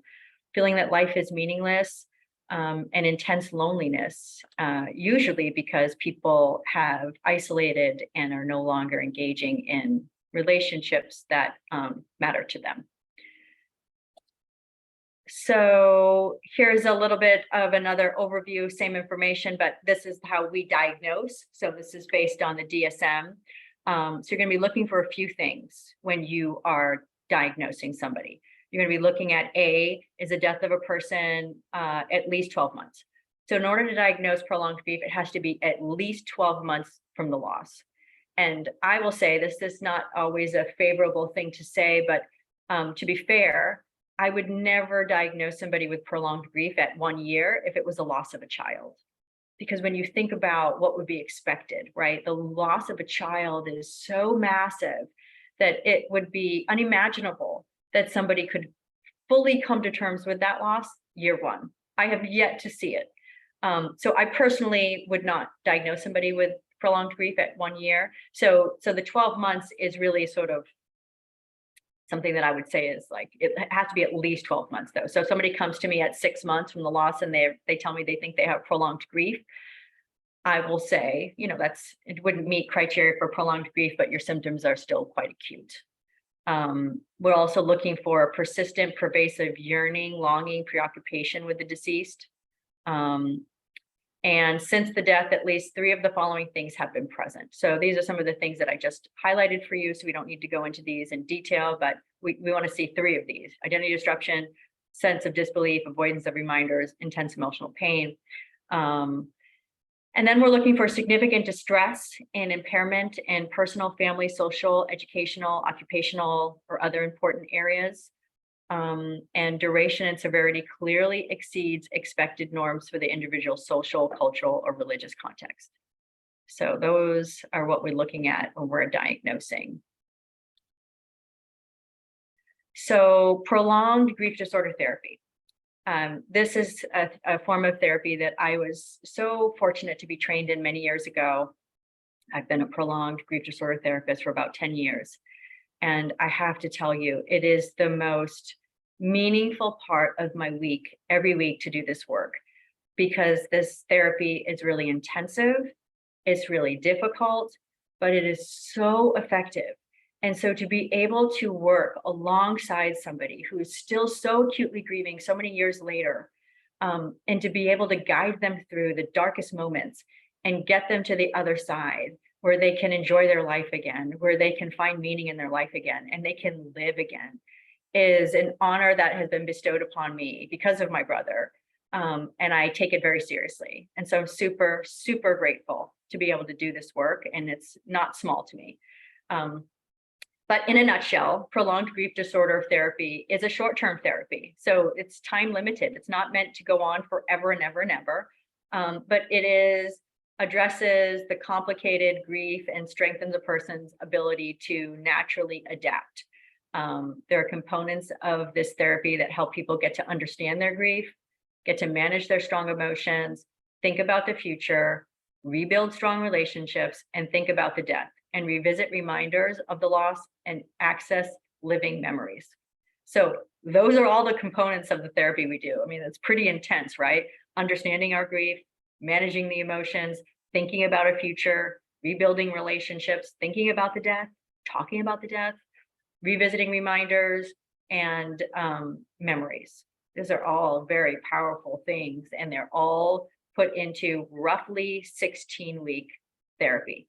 Now, what I would say is it's manualized, this therapy, but it's not one size fits all. So the manual really is a guide, and it provides tools for us, and it provides a conceptual framework for us as therapists. But as you'll see in my case today, we didn't do it in 16 sessions because, again, it's not always so neat and pretty like that, right?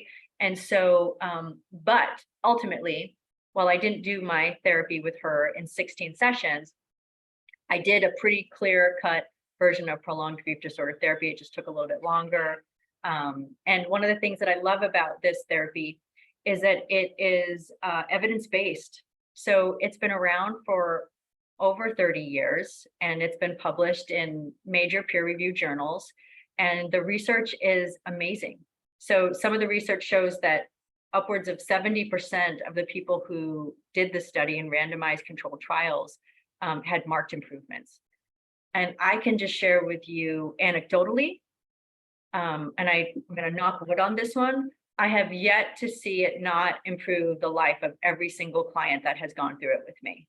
Now, everybody's results are going to vary, but the truth is, if people do this work and they stick with it, they all make some version of improvement, some more miraculous than others, but all pretty amazing.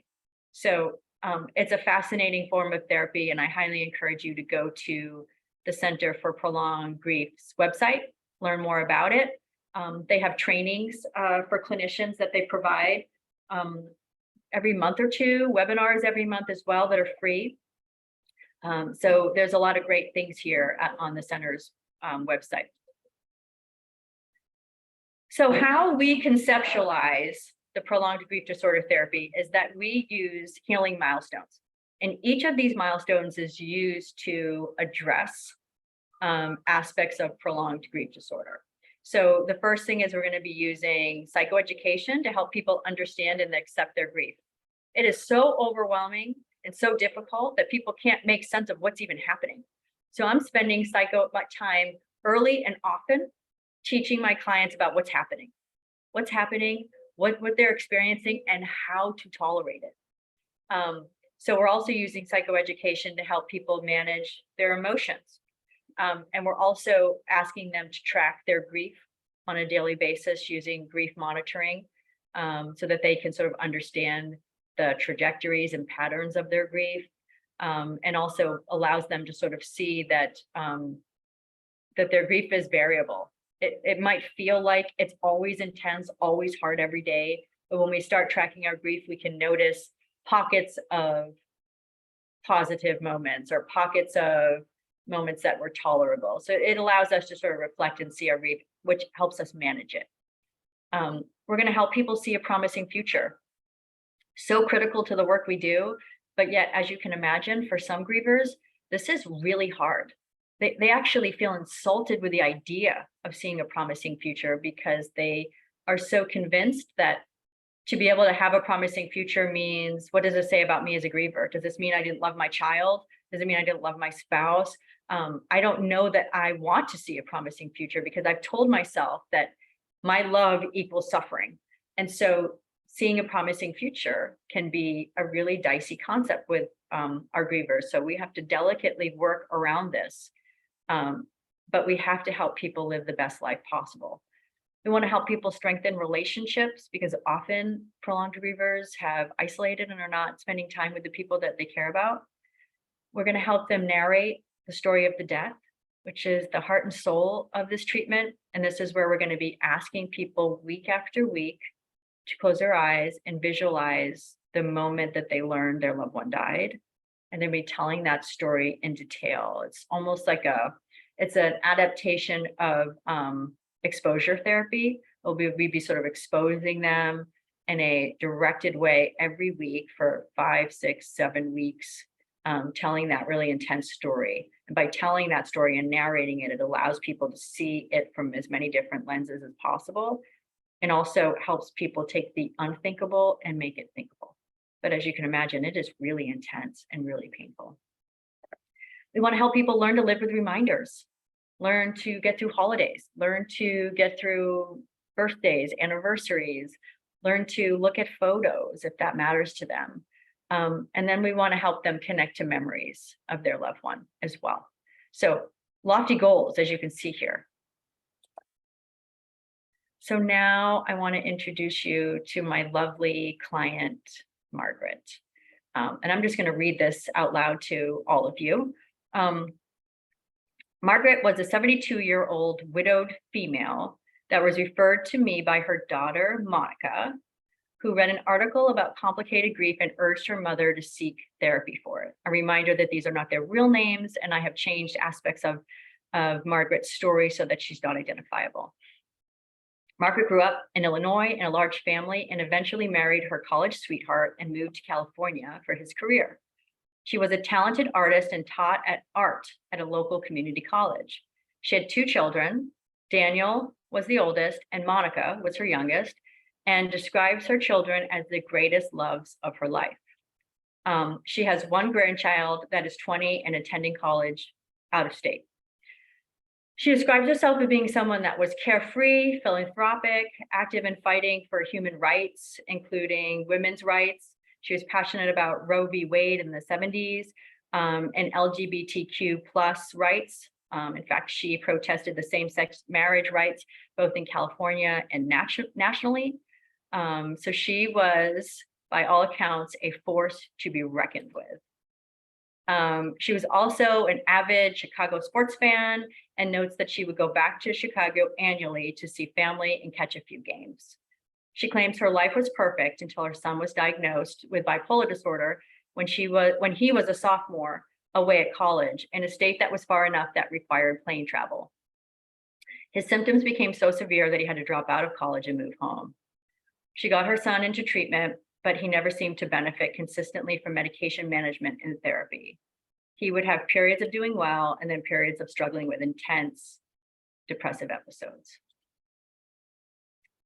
She was constantly at odds with her husband about how to help her son. She describes her husband as old school, and that he felt his depression was a choice and he was just lazy. She eventually convinced her husband to let Daniel move into a small rental property they owned a mile from their house. He had jobs off and on and started dating Melissa, who he moved in with. She describes the relationship as volatile, and while she didn't have proof, she believed that they may have been using drugs together, which was per her daughter's information. Margaret was close to her son and called him every morning. On this particular morning, he was not answering his phone, so she called Melissa, the girlfriend, and learned that Melissa was in Northern California visiting the family to get a break from the relationship. She knew her son had been depressed, so she decided to stop by the house on her way to work. When she arrived at the house, the blinds were drawn and Daniel was not answering the door. She let herself in and found him hanging in his closet. And now she comes to me 18 years later. It's a pretty tragic story. So my assessment of her is I start with what we call the inventory of complicated grief. This is a tool that we use. It's a self-reported survey that asks questions around symptoms of prolonged grief. Generally, it's understood that a score of 30 or higher is considered a diagnosis of prolonged grief. She was 55. So she was clearly a highly severe case of prolonged grief. I also learned that her husband had cancer when her son died, and she had to be his caregiver, and her husband died 2 years after the loss. I learned that she quit her job after the loss and has not taught since. So 18 years, she's not taught. She stopped painting and doing art. It was too painful. What's the point? She has flashbacks and intrusive images. She's still in disbelief and uses magical thinking. For those of you that are not familiar with magical thinking, it's sort of this, in order to cope with your loss, you take yourself to a fantasy story and you sort of allow yourself to live in this imaginary world where your loved one is not gone. They're just on a vacation or they're just somewhere else. But she was in such a state of disbelief that she could not acknowledge that he was gone. She isolates, struggles with her relationship with her daughter and her granddaughter, and she's afraid to let go of her grief and thinks that letting go of her grief is letting go of Daniel. She hasn't traveled since the loss. She hasn't been back to Illinois to visit family or see games. She has extreme guilt. She feels responsible for his death. She's angry with her husband. She feels he was responsible for the death. She's angry with the girlfriend, blames her for the loss, and has not had contact with her since. She hasn't returned to the house in years, and the house is exactly as he left it, and fights with the daughter over the house. So this is a rental house that the family owned and the son lived in. And since the loss, she has not gone back. She still pays somebody to go and mow the lawn, pays all the bills like he still lives in it, but she won't touch it. She won't go there. And her daughter wants her to do something with it, rent it out, sell it. She won't go there. She won't even touch it. She will not drive by the house. The house is just a mile away or so, and she will avoid going by the house at all costs and will go in longer directions. She feels overwhelmed, sad, anxious, heaviness, and reports hoarding. No suicidal ideation, but wishes she could go to sleep and never wake up. This is another common one I see with grievers. Denies history of mental health diagnosis, but has struggled with anxiety, which, the hoarding would fall into as well. No psychotropic drugs, taking meds for osteoporosis, and strong faith in God. So there's my assessment. So as you can see, this is a really acute case of prolonged grief. She is deeply struggling and deeply stuck. So what are we going to be doing in sessions 1 through 3? So the first thing we always want to do with clients, and I know that all of you are doing this in your practices as well, we have to develop a really strong rapport. My clients have to believe in me and trust me because I'm going to be guiding them through the most painful aspects of the loss. And in order to do that, they have to trust me and feel a connection to me. So I'm going to be spending some time rapport building, right? So here's an example of this. She was an avid Chicago Bears fan. I'm from the East Coast. I'm a hardcore Patriots fan. So, we would sort of banter back and forth about, Patriots versus Bears. And if anybody know anything about that, we met each other in the Super Bowl and they crushed us. So she had that sort of claim to fame. So I was finding ways to connect with her on a personal level, very open to answering any questions that she might have about me, my training. And for me, I shared with her that I do this work because of my own personal loss and my own suicide loss. So, our connection developed in this situation, our connection developed pretty quickly. And that I believe was a part of why this work was so successful with her.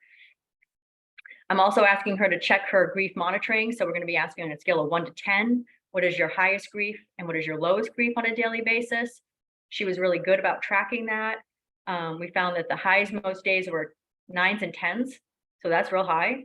And the lows most days were 6, 7, 8s, and 10s.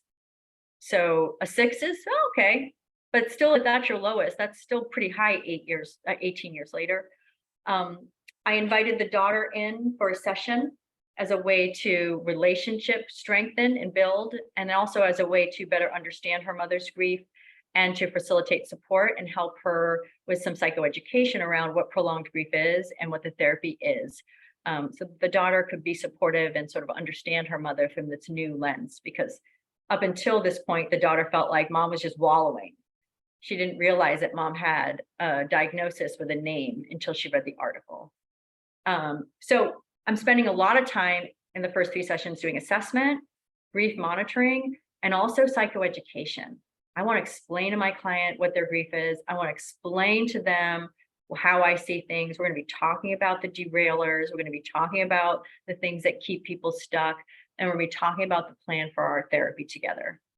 And I'm going to be preparing them for what we call is the imaginal revisiting, which is the story of telling the death. Oh, and one important thing to note, I listed it in that last slide. She had not talked about the loss since it happened. She had not talked about the story of what happened. It was so deeply painful and traumatic that she had not discussed it. So moving into the Imagine Revisiting sequence, which generally is done 3 to 6 sessions. We start at session 4. So session 1 and 2 is assessment, psychoeducation. Session 3 is bring in a visitor, which was the daughter. Session 4 is with the heart of the treatment. And this is where we're really diving in.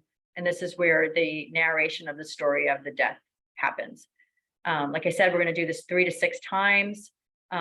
It's hard to say exactly how many it's going to take, but for a case like hers, which was so deeply activating, it was going to take a number of attempts. So this exercise is designed to help clients come to terms with the loss by processing the loss and its finality on an emotional level. So I say to all of my grievers that oftentimes when it comes to the loss, intellectually, we can understand the loss right away. Like we understand what it means. Our emotional mind cannot process it, cannot accept it, cannot face it. And so our work in grief therapy is to help link what the intellectual mind knows with the emotional mind and sort of help them both connect. And so this exercise done repeatedly is one way that we help people sort of guide them towards that reality and then take it away, guide them towards the reality and take it away. So like I said, it's not always one size fits all. So with Margaret, this was a really hard story to tell. And so we didn't even attempt it until session 6. And that's because in session 4, we sat down and she was like, I can't do this. And so that's okay. We talked about it. We sort of processed it, talked about the things that she was afraid of. And then we put it away. Session 7, tried it again. She didn't want to do it. But in session 8, we had some progress. We took a break from it in session 9. We attempted it again in 10. And then in session 11, 12, she fully went and did the story, took a break, session 13, then 14, 15, 16, did it again. And then 17 took a break, and then 18 did it again. So as you can see, for many clients, the first couple of times you try it, it might be too scary. They might have reasons why they don't want to face it. They feel like they can't face it. Sometimes you just accept that they're not going to want to do this, and that's that. But with Margaret, I knew that she wanted to do it, but was scared. And so we just took our time getting there. And me helping her feel safe and reassuring her that I was going to be right there with her, and that she's already survived the unsurvivable. She's already faced the hardest moment, and I'm going to be here to help her through this one. So the other thing that we do is what's called situational revisiting. So for many grievers, present griever included, we can use avoidance as a way to cope and manage our loss. And so as many of you probably know, avoidance maintains pain. So the things that we avoid don't like help us live this magical, happy life. In fact, they keep us very frozen and stuck. And so we need to tackle things that people are avoiding in this program so that by the end of the program, they're able to do whatever it is that they used to be able to do. So with Margaret, she identified a number of things. Number 1, relationship with daughter and granddaughter. This is the most important, and was restoring a relationship with them really mattered. But she had been sort of avoiding it because she just felt like they thought she was wallowing and they didn't want to hear from her and all of those things. The house, it sat empty for 18 years. That was something she'd been avoiding. Friendships, she'd been avoiding close friendships. She felt judged and also questioned what kind of a mom that lost a child would be capable of joy. And she also been avoiding contact with the girlfriend and feels that Daniel would be upset with her for that. And then we're also going to do some goals work. So goals work is an important part of our ability to envision a promising future. So if you think of it sort of two tracks at once. Number 1, we're going to be doing loss-based work, processing the loss on a deep emotional level and helping people learn to manage their pain and understand it. And at the same time, we want to help people get active and interested and engaged in their life again. So if we're doing these 2 things at the same time, by the end of the treatment, it's going to come together beautifully. But if you only do one, great. But if I just do the loss stuff and I don't help them get engaged in life again, they're going to finish up and life is still going to feel a little bit meaningless. So In my goals work with Margaret, like I said before, she really questions what the point. Without Daniel here, these things seem meaningless. She also felt like moving on with her life without him would be, inappropriate. And eventually we got her to see that the things that she wanted to do were painting, get involved in politics again, and travel. And the way that I helped her connect to these things was I said, okay, let's go back to before the loss. Who were you? What did you love? What made you tick? What got you excited? Who are you? Tell me. And you can usually get people to harken back to that time and start to connect in a lovely way to the aspects of themselves from before. And she came to life talking about herself as an artist and the politics and the stories that she had of all the things that she did marching in Washington. And I mean, she came to life in a way that I hadn't seen her come to life before. So I knew I had it. I knew I had a link there. When you get people talking about that, like those things, if you can get them to light up, once you see the spark, then you can sort of capitalize on that. So those are the things that she decided would be her goals of sort of re-engaging in life again. And so we also do something called an imaginal conversation. This is where towards the end of therapy, once we've done the imaginal revisiting and the situational revisiting, and we've really worked hard to process on a deep emotional level, and we've made a lot of progress there, which probably means that we have resolved some of the blame and guilt and helped the client see that blame and guilt through a new lens. Then we can use this tool called imaginal revisiting. And this is conducted late in therapy. And with her, I did it session 22. And it's an opportunity to have the client sort of close their eyes and imagine that they can have a conversation with their loved one after they've passed. And you have the client talk and say a few things, and then take the place of her son Daniel and talk back. And then she will say something else as her, and then she will say something in response as Daniel. So the conversation goes back and forth like this. And so, especially for my suicide loss survivors who are feeling stuck and blamed, or really struggling with some aspects of the loss, this can be really healing. And I will say for Margaret, it was so wildly healing, because the words that came out of her mouth would not have resembled the words that came out of her mouth in session 1. The words that came out of her mouth were, Mom, it's not your fault. Mom, I love you. Mom, you were so supportive. Mom, you fought for me. Mom, you didn't take no for an answer when it came to getting me care for my bipolar disorder. So just the magic and the freedom of that for her was transformative. And so that we did in session 22. So we're getting near the end. I do want to leave some time for Q&A. So what were the outcomes? I sort of walked you through some various components of what we did in a very quick way. If I had more time, I'd really get you into the nitty gritty of all the work that we did. But Margaret was such a brave, amazing woman who showed up, rolling up her sleeves and ready to go. She was not somebody that had a lot of experience with therapy, but she was very open and she trusted me. And her response to this therapy is remarkable. So her inventory of complicated grief was a score of 7 at the final session. So remember, we started at 55. 7 no longer meets criteria for prolonged grief. This is so low. It's remarkably low. Her grief monitoring at the end, remember she started out with 9s and 10s.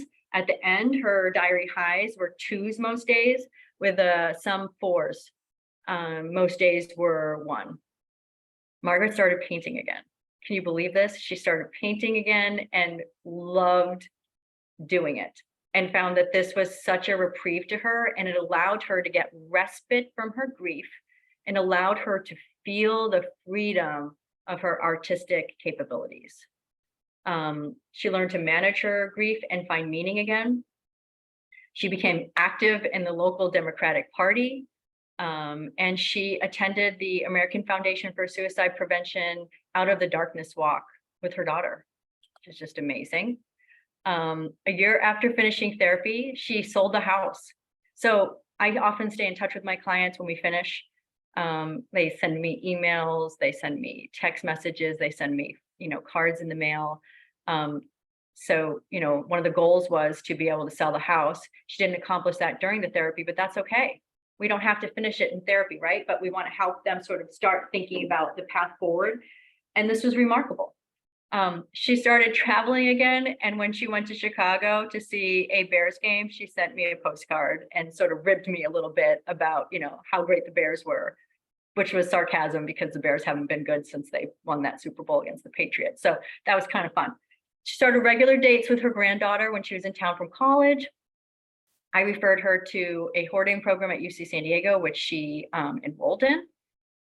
She would come back to me for therapy occasionally, like when she was having a little bit of a challenge here or there, or if an anniversary was coming up, or she was, struggling with something, she would still come back and see me once in a while.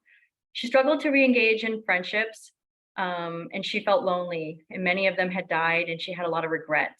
So, obviously, to give you the real world picture, not everything turned out perfectly. There were still some things that she struggled with. And she still struggled with her daughter, the relationship with her daughter. She feels as though her daughter still resented her for focusing more on the child that was gone than focusing on the child that was alive. And my client struggled with the guilt that she had of losing all those years and the mother that she missed out on being to her daughter. So some great successes and still some challenges. So with that, I know I'm from the East Coast and we talk real fast, so sorry about that. Thank you so much, Danielle, for sharing your story and your experience and your knowledge in prolonged grief therapy with all of us. If you're okay with it, I'd like now to open it up to Q&A. I love it. Let's do it. Great.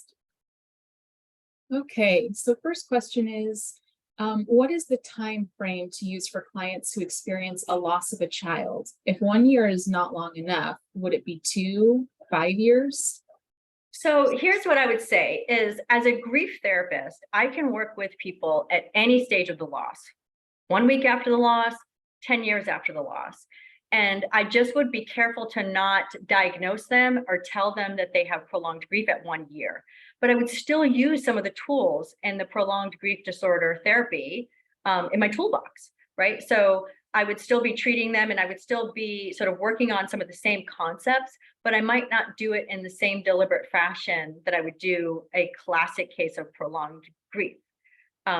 But it's very common for me to work with clients who are, they don't meet criteria for prolonged grief. They're 6 weeks in or, a year in. But I try to let my clients who've lost a child know, again, like everybody's path is different. There is not one size fits all. The grieving process, there are as many different ways to grieve as there are people grieving. So I am reluctant to speak in generalities, but it is, it's anecdotally, I seldom see somebody who's lost a child that starts to like really integrate a loss before 2 years. The first year is just survival and shell shock.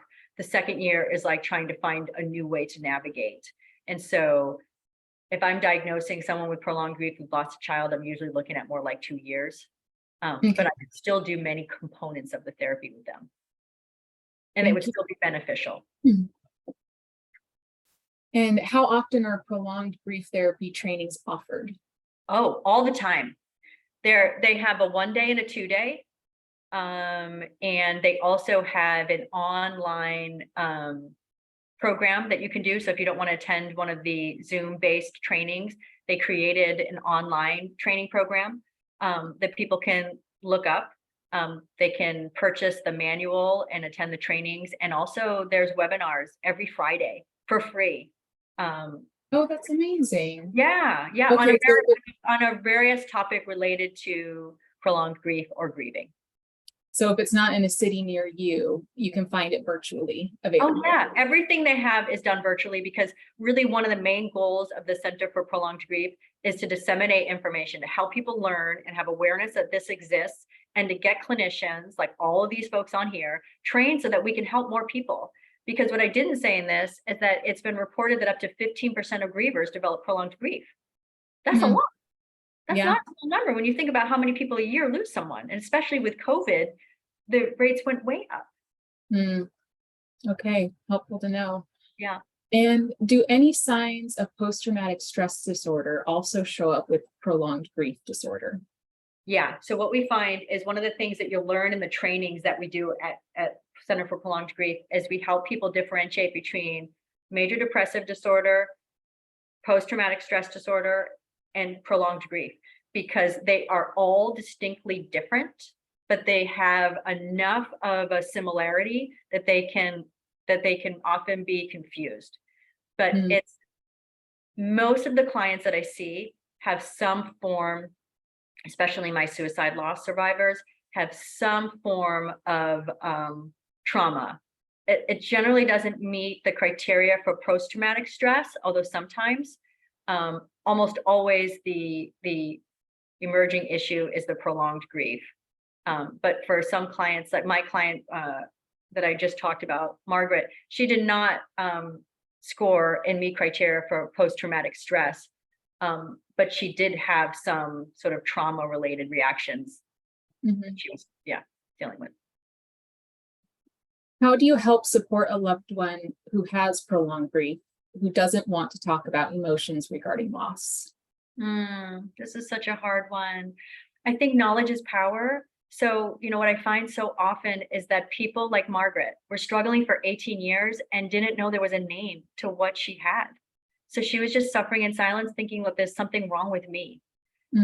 And the truth is there was a name for what she had. So for many grievers, it can be a great relief and validating to see like, oh, there's a name for what I have and there's a treatment for what I have. So I might provide resources, provide information on what prolonged grief is. There's lots of great articles online about it. And then also provide the resources for the Center for Prolonged Grief. And maybe you could even go so far as to say how effective the therapy is, and that there's a lot of trained therapists on the website that they can look up. So I might like gently sort of educate them and just see where it goes from there. Yeah, plant the seed. Yep. This is an interesting angle. Can you use prolonged grief disorder, if you're knowledgeable about it, can you use it as a preventative manner for someone who has a new loss? Yeah. So absolutely. What I find is that if you are a trained grief therapist, because grief has its own nuances in language, and if you don't approach grief the right way, you can sometimes hurt people because wording is very powerful with grievers. But if we were to use some of the aspects of the prolonged grief disorder therapy, say the grief monitoring and the psychoeducation, and maybe even a little bit of the imaginal revisiting, what we find is that we are going to help people integrate the loss and help them avoid getting off track and derailing and getting stuck and developing prolonged grief. So absolutely, I'm not diagnosing them with prolonged grief, but my work with them in the early months is likely going to help prevent them from developing prolonged grief. Okay. All right, here's a cultural awareness question. How is stigma that may be associated with suicide in certain cultures incorporated into the treatment process? Yeah, this is a big one. I see it a lot. And I don't assume that somebody has a certain view or a certain thought about it. I ask them how it impacts them in their community and in their culture. And I want to really understand the impact it's having on them. So, and then we do work around that. So for example, I worked with a woman who was Mexican American, and she lost her sister to suicide, and her family could not speak of it because they were raised Catholic and they believed that she was their thought was that she was going to hell and all of these things. And it was really painful for this woman. And so believe it or not, in learning about how she felt about it and what it meant to her, she actually went on to become an advocate and to speak about the Latino community and the impact of suicide loss. And much to her family's dismay, she became this really big figure in my region out here in California. But not everybody would want to do that. So I want to understand the impact it has on them, their relationships, their family members, their church, and sort of work with them around those things that they're facing. Okay. What are your thoughts regarding the use of EMDR in managing prolonged grief? Do you ever use it to complement your work with clients? No, I don't. And that's because, EMDR is an amazing tool. I'm not a trained EMDR therapist, but most of the research suggests that it's best for people who are struggling with like true post-traumatic stress. And prolonged grief is not true post-traumatic stress. So what we want to do is help people get to the heart of the issue, which is trying to adjust and adapt to this loss, which is very different than trauma. And so I have definitely seen clients who have done work with me and then have done EMDR to accompany it, because they had sort of a true post-traumatic stress response that was either related to the loss or not. But most of the time we recommend that they be like two individual things, separated and not done at the same time. Okay. Well, thank you so much, Danielle, again, for taking the time to share your knowledge with all of us. We really greatly appreciate it. We know that your time is valuable and that you have another meeting coming up. So yes, I just want to thank you again and hope to hear more about prolonged grief. Great. Thanks for having me today. It was so nice to be here. Thank you so much. All right. And now I'm going to be introducing Megan Boaz Alvarez, who is the clinical supervisor of Transitions Mental Health Association. And as she mentioned before, my co-chair on SLO County's Suicide Prevention Council. So Megan, if you're ready to come out and share our next segment.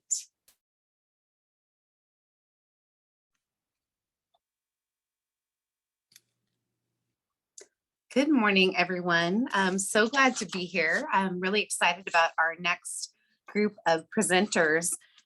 During this session, we'll have several counties sharing their successful outreach strategies with our group. And first, I'd like to introduce Darcy Massey and Sing Ling Tang, who are from Tulare County. And they'll be talking about the Tulare County's DRAW program, which is Depression Reduction Achieving Wellness. And for this session, we're going to have three groups of presenters. So I think what we'll do is we'll save Q&A for the end of the session. So you're welcome to put your questions in the chat, in the Q&A as they come up. And we will ask our panelists those questions collectively at the end. So Darcy and Sing Ling, I'd like to have you come join us in the webinar. I'm here. Here also. Hi. So once again, I'm Darcy Massey. I'm with Tulare County Suicide Prevention Task Force, and I also work for Tulare County Mental Health. I'm a licensed clinical social worker, and I do a lot of work with survivors. So we have a voucher program and provide a lot of services to our survivors. So the first thing I'm going to do is I'm going to share my screen and just give you a little snapshot of kind of what our task force does and the programs we're involved in. And then we're going to move over to Sang Ling, and she's going to describe one of our programs in a little more detail. So let me share my screen.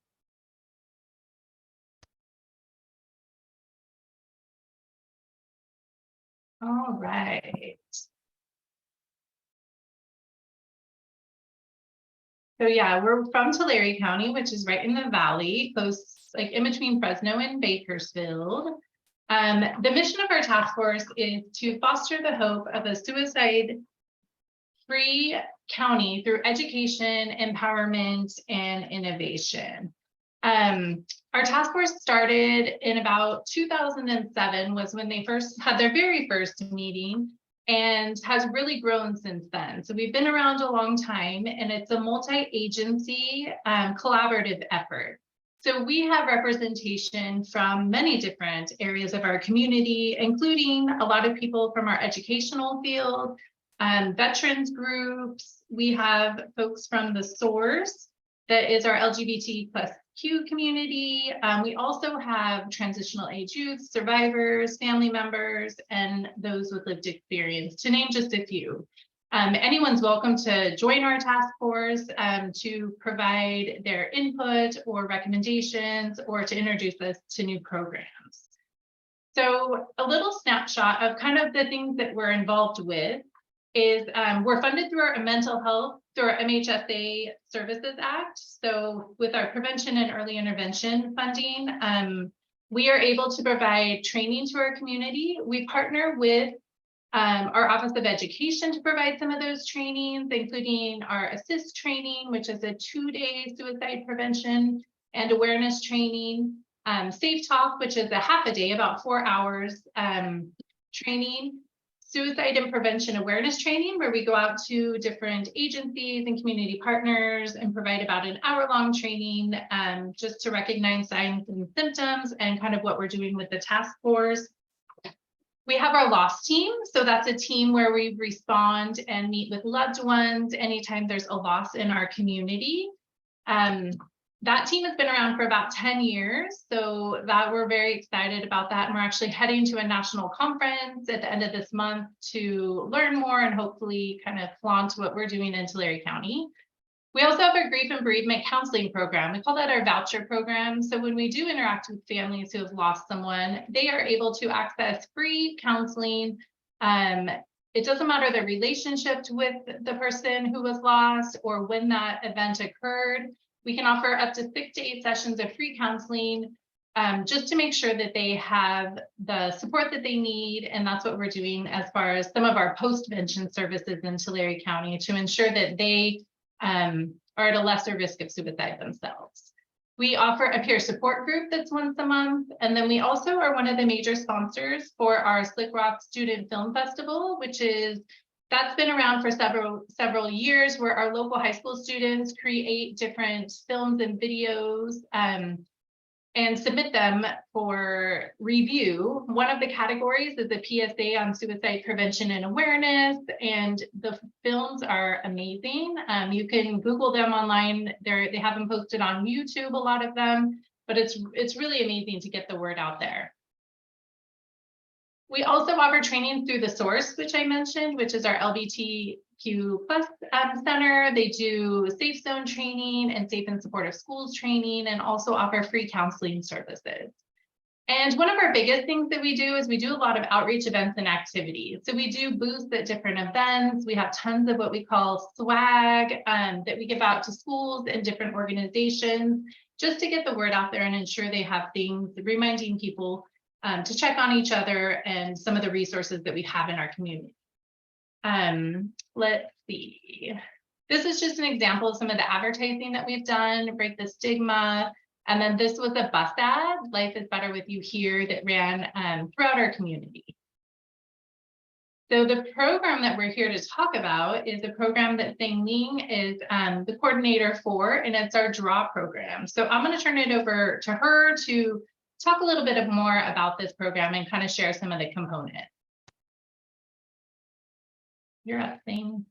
Good morning. Let me see if I can share my screen. And okay. Give me just one sec. Okay, can you all see my screen? Okay. Okay, so DRAW stands for Depression Reduction Achieving Wellness, and I've been the therapist for the program since 2013, I believe. I love my job, and I was really happy that I was able to kind of be at the start of it when we started. And I feel like it's been like just a little baby that we've kind of nurtured as a team.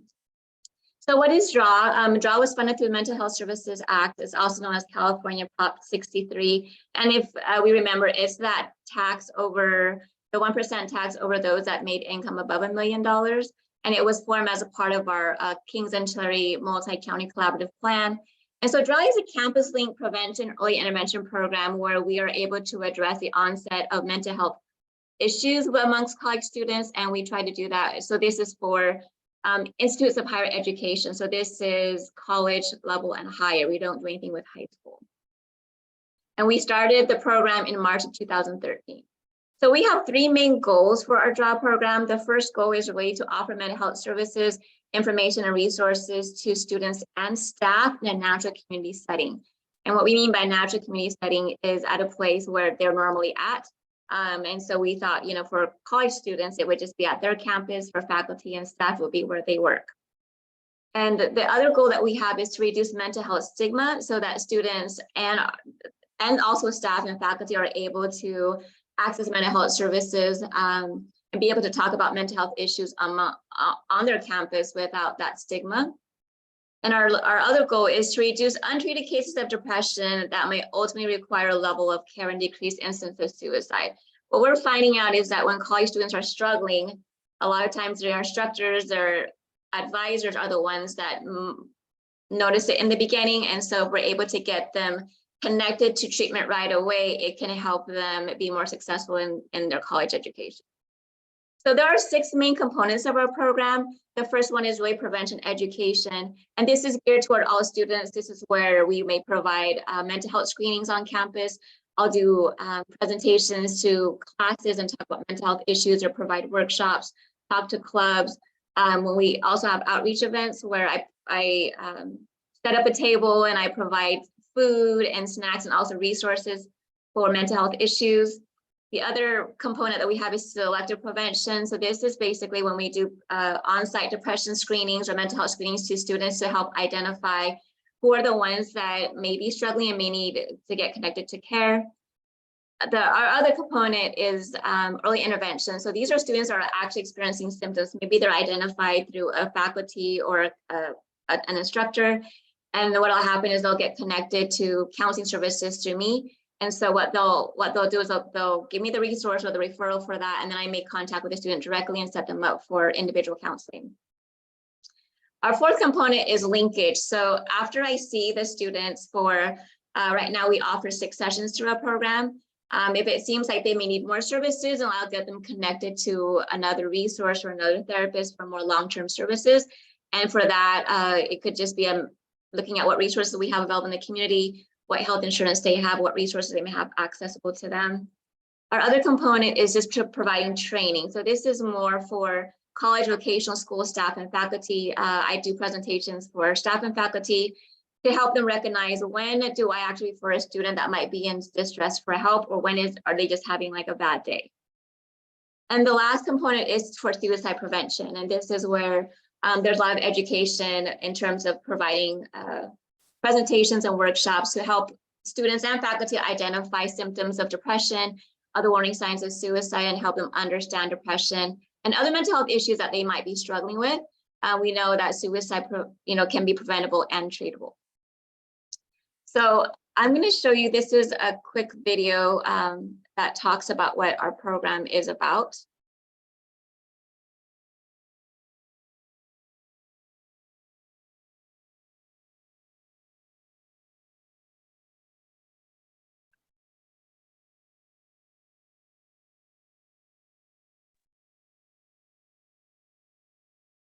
Bailey, I just want to make sure you click that video button when you shared your screen. Oh, shoot. Okay, so hold on. You might have to stop sharing it and share it again. Okay.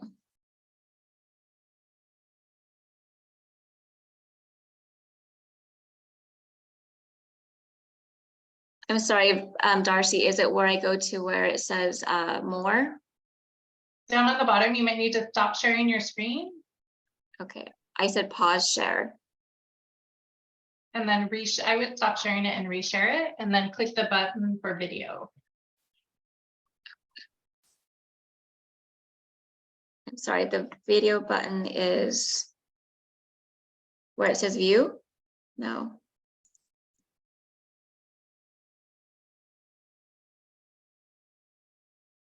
Okay, I'm sorry, Darcy, can you help? Where am I going to for the video part?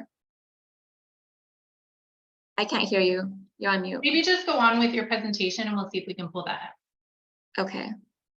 Do you share screen? Yes.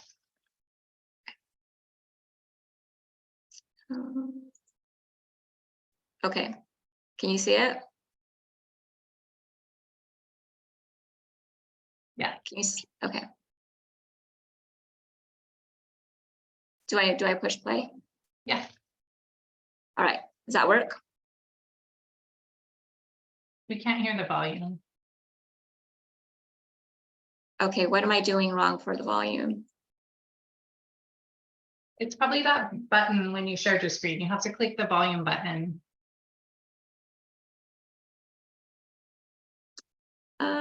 Okay, hold on. It says share sound down on the bottom when you share your screen.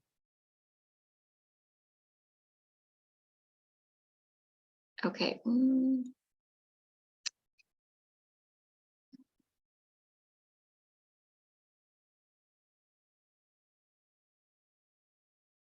Okay, can we, for some reason, I'm not seeing it. Let's just move on in the presentation, or maybe you could describe what the video was doing. Yeah, so basically the video, I'm really sorry, this is the worst part of the presentation. The video basically just talks about what our program is about, and we have some people, like some faculty and advisors, that talk about what the program has done in terms of like helping provide another resource for their campus. So, let me, okay. Okay. Go ahead, Darcy, I'm done. All right, well, thanks for sharing that. And if we can pull up the video maybe later in the presentation, we can share it. So Megan, if you want to move on to the next county that's doing a share out. All right, we will do that. Thank you so much for sharing about the draw program. I know folks may have questions about where to find that and if it's available for you. So we'll ask you to put your questions in Q&A, and we'll do Q&A for our presenters at the end of the session. And next, I'd like to invite Kara Connor and Gabby Agar from Marin County. And Marin County is going to be talking about their Suicide Prevention Youth Action Team's 9 to 25 Find Your Way program. Welcome. So glad to have you both here this morning. Hi, Megan, Darcy, thank you for having us today. My name is Kara Connors, Senior Program Coordinator for Suicide Prevention with Marin County. And I'm going to share a little bit about our collaborative and one of our action teams, which is our Men and Boys team. And Gabby will share a little bit about work that we're doing with our youth action team.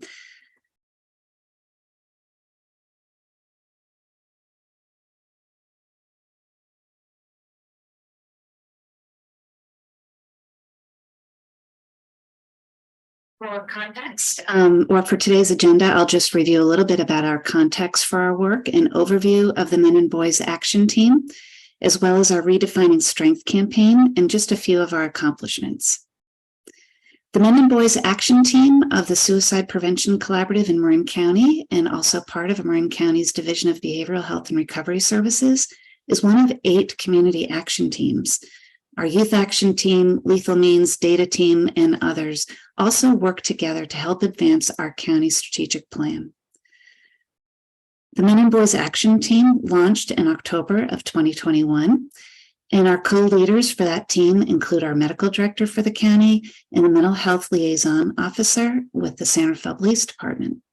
The team is comprised of diverse individuals who self-identify as male across the lifespan, and the team works together to discuss the impact of mental health on their lives to help create change in our community with a real focus on connection.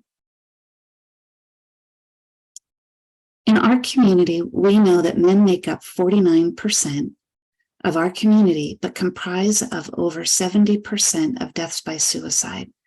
These deaths span across the lifespan, and we know, based on Drew's experience and many others, that oftentimes men and boys experience limited help seeking, especially during times of distress. In our community, middle-aged men from 65 to 64 years of age and older, as well as youth and young adults, are disproportionately represented.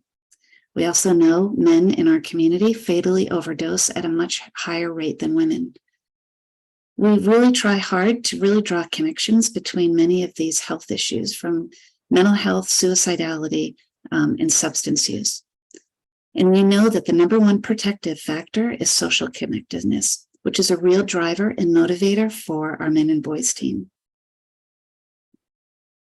Many of you are aware of the American Foundation for Suicide Prevention, who conducted a national survey showing that many Americans, the majority of people, believe that suicide can be prevented, are interested in learning how to play a role in helping, believe people show signs before taking their life, but relatively few feel they can identify those signs or have the right words to have a conversation but would like to. And we're starting to see, obviously, a greater readiness to discuss mental health and other struggles. And so we use some of this evidence to help guide our work. So the Men and Boys campaign, Redefining Strength, we launched this team with over 50 unique individuals. And many of the members of the team come together to talk about their lived experience that can help inform our goals. And so this was really important in the development of this campaign, Redefining Strength. We were just coming a little bit out of COVID, and it was really important for the team members to work with a local-based marketing team to capture our vision and to help develop a grassroots campaign, Redefining Strength, that reflected real-life images and experiences of local men and boys in our community. It was really important, because we were just coming out of COVID, to focus on this concept of connection. In preparation for this campaign launch, we hosted a first of its kind event in our community called a community conversation, Redefining Strength for Men and Boys Mental Health, during May Mental Health Month, with panelists, breakout sessions, a keynote speaker, and we held it at our Board of Supervisors chambers, which was really powerful. So we launched the campaign at that event, but this campaign continues throughout the year, especially during September Suicide Prevention Month. This is a real overview of this particular event, again, at our Board of Supervisors chambers. Again, we had speakers and panelists and breakout groups and group discussion. It was really powerful. It was about a 2.5-hour event. And we focused on what it means to be strong and where people draw strength, which were displayed on cards in the room and prompted open discussion. Our campaign elements consist of posters and postcards, as well as video. These materials were distributed via print advertisements, social media, radio. We had swag such as stickers and bags, and we have a website called redefinestrength.org. Some of the guiding questions for this campaign, when the team comes together and works with different groups in the community, include focusing on questions such as, what does it mean to be strong to you? Who do you turn to when life is hard? What does it feel like to ask for help or to give support? What are signs such as words, actions, or feelings that you notice in yourself that indicate you're struggling or reaching a level of distress? What are healthy coping strategies? And where and how do you draw strength? So we really wanted to try and tease out and break down traditional notions of what it means to be strong, and to take a universal approach with men and boys in our community. Since the team has launched, and since that particular event in 2001, the team has presented to different community groups, including the Rotary Club, the Elks Club, a church, a local community college, and a couple others. They've been featured in our local media, including Marin Living and the Marin IJ. And we cross-collaborate across our action teams. So the Men and Boys team participated in the Youth Action Team's Wellness Festival and led a Redefining Strength session. Some of our members lead suicide prevention trainings. And in this earlier in this month, the team hosted a Shanti branch who led us through the exercise, through a great community building exercise using the mask you live in, which was really powerful. And these are just a few pictures of our team members at these different events.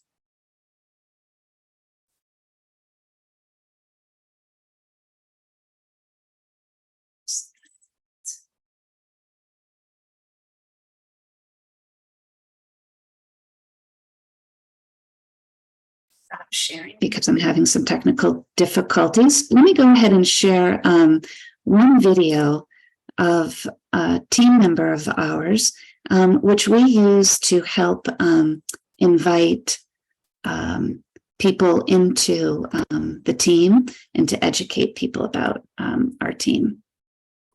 It's not easy, asking for help, and especially when you know that it's involved with mental health.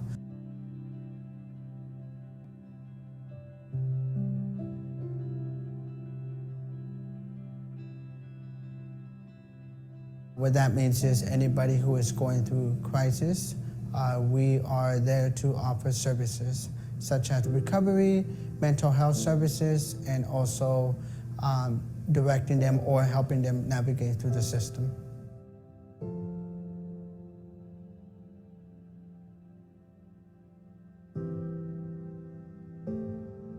It's always valuable to be in a group that you know that you can share something or learn something from someone else around mental health and how to be a support for others. It's hard out there. There's a lot happening, a lot of changes. We always need to check in with one another.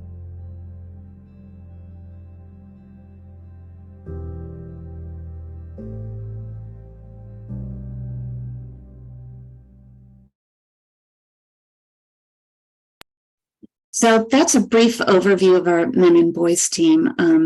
Let me just go back to the slide and see if it's working. Okay.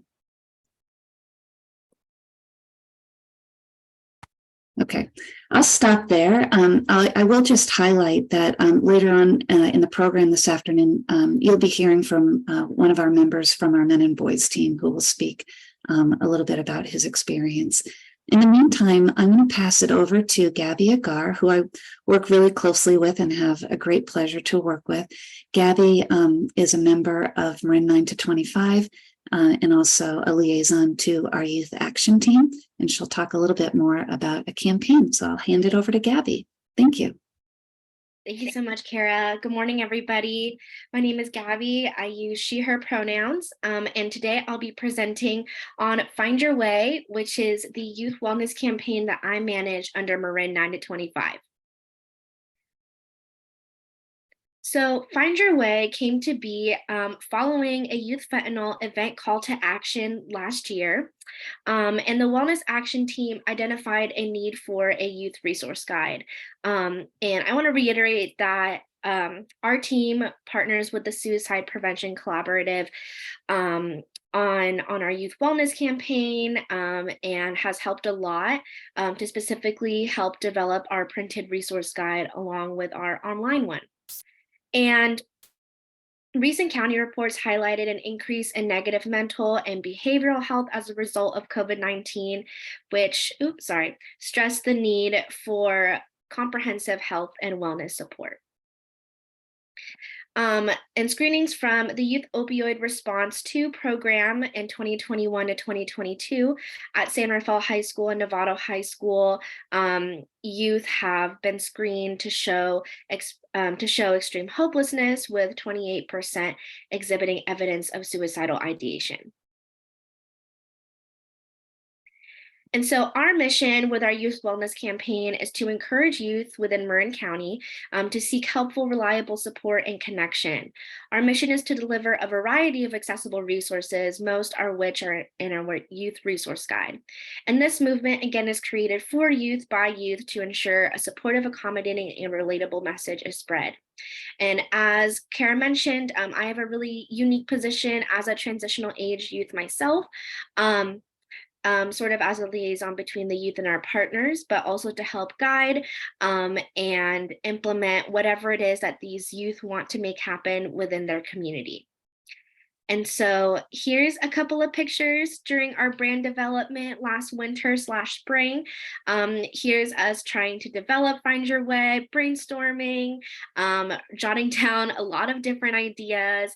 And we worked with the Lead Yards, which is a graphic design team that helped assist our youth and also teach them the process on how to create a brand and create a logo.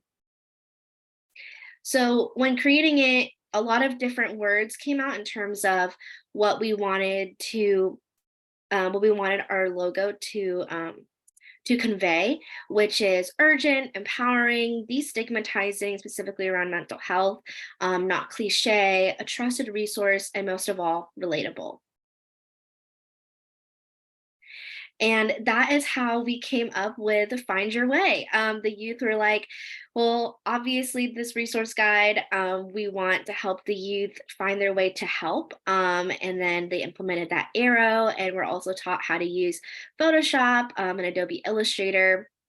They also were able to pick our colors and fonts. So it was a really fun and creative process with the youth. And the categories were also decided by the youth as well, which is substance use and recovery, mental health, suicide prevention, physical health and safety, sexual health, basic needs, LGBTQ+, immigration, and academic and career. And so with that said, I will be showing you our resource guide. So first, I'll start off with our printed resource guide. And within this resource guide, the whole purpose of it is to encourage youth who are reading this to find help. And everything that's written in here was approved and written by youth. They talk about what it's like to grow up in Marin today, and we jotted down, a lot of different things that came up in terms of the positives, and the negatives, such as like it being competitive, there being housing issues, being stressed in school, but how there are a lot of resources. And so again, with the fact that there's so many resources within Marin County, how do we get youth to get access to those?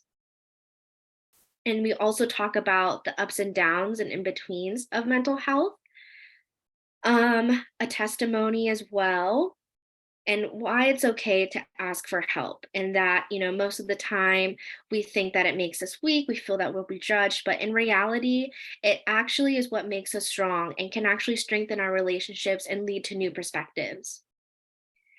And most of all, what we found is that youth will more than likely turn to their peers rather than adult to get help. And so again, that's why we really wanted to emphasize that this resource guide is by youth for youth. And we also have tips on how to ask for help, listen, getting help, and checking in.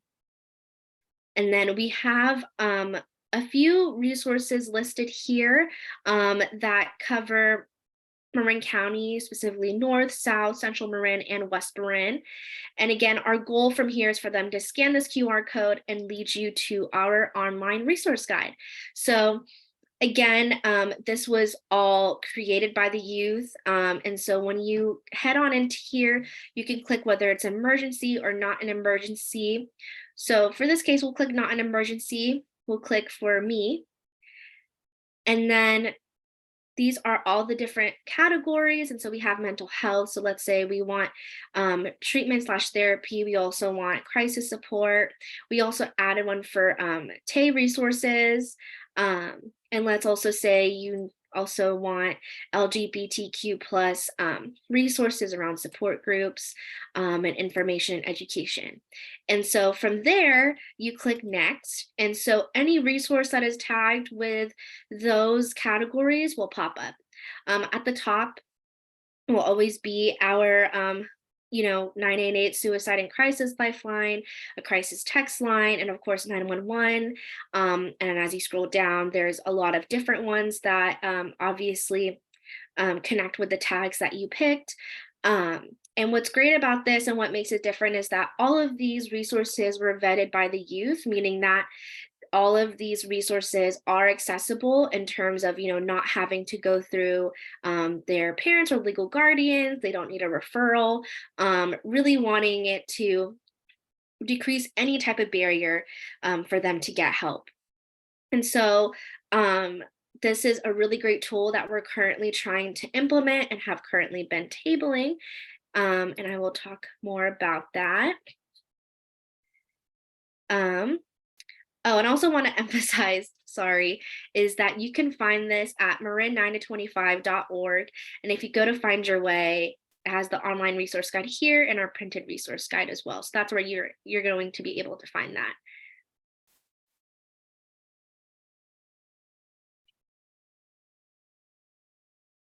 So as I mentioned, currently we are doing tabling this month, and our goal is to introduce this resource guide to all high schools in Marin and collaborate with the wellness centers programs such as the Student Wellness Ambassador Program, which is ran by the Office of Education, as well as clubs at high schools.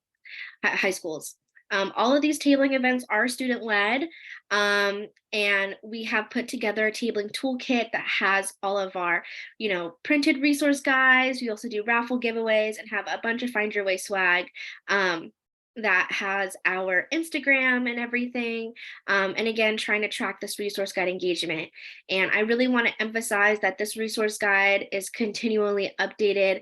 And we have reached out to all of our partners to be in contact with us so that if there's any changes or anything like that, that we're able to be on it and update it, as well as for other organizations that want to be a part of it and feel that they fall under one of those categories as well. We really want to continue to grow this resource guide and, hopefully maybe expand it to all of the Bay Area. And so with that said, here are our social handles from Instagram to TikTok. You can follow us at Marin9to25 and at Find Your Way Marin. And our TikTok is under Find Your Way Marin. Thank you so much for coming here to listen to me today. And I hope that, this resource guide can be shared out, but I'm also happy to collaborate with any type of county that wants to implement this and wants to know more about our process. Thank you.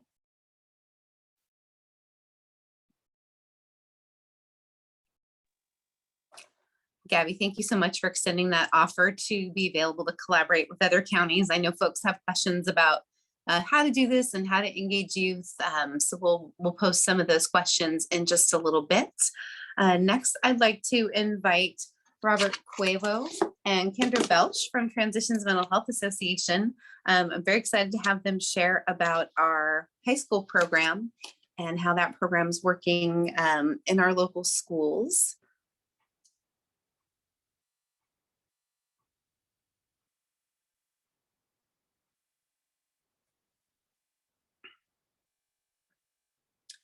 Welcome, Kendra and Roberto. So glad to have you both here this morning. Thank you so much for having us. Yeah, thank you. All right, you ready, Roberto? Yeah, I'm ready. Cool. Okay, I'm going to go ahead and share my screen then. And get this going. Let's see. There we go. Okay, so hello everyone. My name is Kendra Belch and I am joined today by Roberto Cueva, my co-presenter. I work for Transitions Mental Health Association as their presentations and outreach coordinator, where we deliver a mental health 101 and suicide prevention presentation to schools throughout the county. And we also participate in outreach events all throughout the community as well. A little bit about myself is that I started my own mental health journey when I was in junior high, and myself and my friends began experiencing mental health challenges. This then carried over into high school, where I saw a lack of resources at my school, which then inspired me to implement and create my very own Mental Health Awareness Week and Mental Health Club. That's actually where I got introduced to TIMA. They were part of the resource fair that I organized. And now here I am a few years later, getting to do the thing that I was so inspired by in high school. So I'll go ahead and have Roberto introduce himself a bit more too. Yes, hello everyone. Thanks for being here. My name is Roberto Cueva. I use he, him pronouns, and I work for the Central Coast Hotline, which is a program at TIMA. So we're a hotline that serves SLO and Santa Barbara County. My position at Central Coast Hotline is texting program coordinator, but I also do the presentation with Kendra and our other presenter, Shannon. We do a mental health 101 and a suicide prevention presentation to high schoolers and middle schoolers. I grew up in SLO County and recently got my BA degree in psychology from San Jose State. And the topic of suicide means so much to me because when I was a junior in high school, I lost a friend to suicide. So I'm just really grateful to have this opportunity to be able to talk to students about suicide and suicide prevention. At the end of our presentations, I go into a spiel where I talk about how to use the hotline and examples of when someone may want to use the hotline.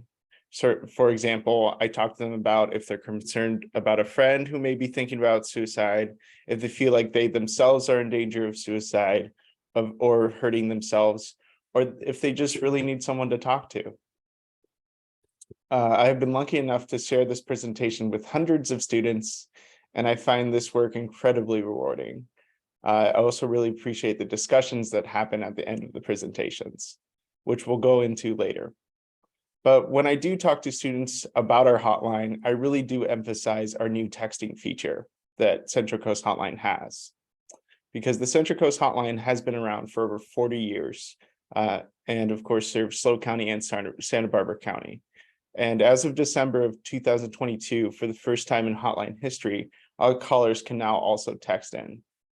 So to help spread the word about our new texting feature, we created these texting stickers, as well as cards and posters that all have this QR code, that if someone scans the QR code, it will automatically put our phone number into their phone contacts.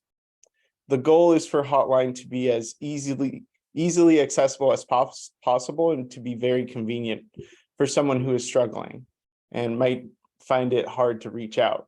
So we have been able to give out these posters, cards, and stickers to schools, therapist offices, businesses, and many other agencies all across SLO County. A coworker even mentioned that they had seen the sticker in bathrooms in San Francisco. I have no idea how that happens, but it's really cool to hear that. We also give them out during our presentations to every student in that classroom. And besides classroom presentations, we also do tabling at schools and in the community. So I'll have Kendra talk a little bit more about that. Yeah, so these are just a few pictures from some of our outreach events. Part of our efforts in connecting people with resources here at TEMA is done through our outreach. We have done so many amazing events and resources, resource fairs, such as resource fairs at schools, pride events, veterans fairs, and so many more throughout the community. One of our favorite parts about doing outreach is getting to share information about all the amazing programs we have here at TEMA and getting to answer any questions asked by our community. Another part of outreach that we love to do is getting to hear the stories from our community members and their experiences and things that they've been through. Oftentimes, after we finish our little spiel all about TEMA, community members will hang out at the table and share with us their story and their mental health journey. This gives us an amazing opportunity to share specific resources for both themselves and for their loved ones. There have also been so many times where we get to hear someone's story and we're able to tell them that they're not alone and also get them connected to Hotline and other TEMA resources to help offer them immediate support. Providing outreach has given us so many opportunities to connect with community members and get them connected with resources and support. It's been such an amazing experience. One of the ways that we encourage people to come talk to us during these events, especially the youth and younger people, is by providing really cool incentives such as our swag items. You can see a few of them here on the table, but I'll give you a closer look here in the next slide. Let me see if I can get this let me move this over real quick. There we go. So these are just a few of our swag items. As you can see here on the left, we have some crayons that we offer, and then on the right, we have chapsticks. We also offer pens and stress balls, and all of our swag items have the Central Coast Hotline number on them. But the one that has been our absolute favorite swag item to hand out has been our fidget cube. They've been going like crazy, and they are a really big hit with the youth. The fidget cube is a little tactile kind of stress and anxiety reliever that students can play with in their hands or on the go or in the classrooms, but Each side has a different tactile, so buttons you can push, things you can spin, a little joystick on the top. But these have been truly an amazing thing to give out for outreach events, and we also use these as prizes in the classroom to encourage participation. So we use this for prizes for our Kahoot, which we'll talk about a little bit later. And then we also use these as prizes for when students are participating and answering really good questions and asking questions during the presentations. So now we're going to go into some of our slides that we use to present to high schoolers. And this first one is actually an activity that we have them do towards the beginning of our presentation. It's our snowball activity, and it's a way of getting the students to do some physical activity so they can stay engaged with the material. So we explain to them how mental health challenges have signs and symptoms. We make the correlation between physical and mental health, and emphasize that both are equally important to someone's overall health.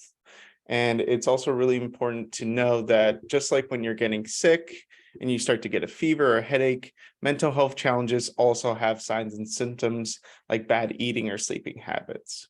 We stress that many signs and symptoms of mental health challenges relate to signs of those who are thinking about suicide as well.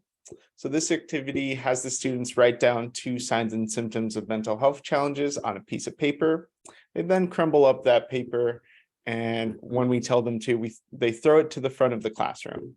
And we usually have some sort of receptacle that they can try to aim and try to make it into that receptacle. Right now, the record is 6, held by Mission Prep and Slow High School. And it's always a little bit of a competition to see if they can beat that record. After they've thrown the paper, we read the papers and thank them for participating. And it's always great to see their responses. And of course, this is a way of them sharing while staying anonymous, which is usually very helpful for people, for high school students. And now Kendra is going to share some more information on our suicide prevention slides that we get into. Yeah, so this is another slide from our Mental Health 101 suicide prevention presentation. During this slide, we talk about how joking about suicide is not a new thing, but the intensity and frequency at which it's been happening has increased, especially within the youth, which is why it's really important that we talk about it. Because according to the Crisis Center, 80% of suicidal people joke about suicide. So we go into a discussion about why that is. So why do people joke about suicide? Why do people make self-deprecating jokes? And why do people joke about the hard things going on in their lives? I reflect on my own personal experience when I was struggling and when I didn't want to be here any longer, and how I used to make a lot of jokes too. And that's because it was a lot easier to make a joke about suicide and make a joke about killing myself than to actually ask for help and ask for support. And how oftentimes that can be a way that people engage in the conversation without actually having to engage in the conversation. We talk about also how if you are ever unsure about someone's suicide intent, it's important to always ask. And we later tell them how to have that conversation as well. We make sure that we tell them that asking someone about their suicide intent is actually going to lower the anxiety and lower the risk of them acting impulsively on that thought and on that act as well. This then leads us into our suicide prevention slide talking about ALEC, where we tell them how to actually navigate a conversation about suicide and recognizing the signs and symptoms, which Roberto will go into right now. Yeah, for this slide, we really do reiterate that suicide is a very sensitive topic, and it's one that, but it's one that we need to have because suicide is the second leading cause of death for people aged 15 to 25. In South County, we have a suicide rate higher than the California average, including 20% of high schoolers having seriously considered suicide.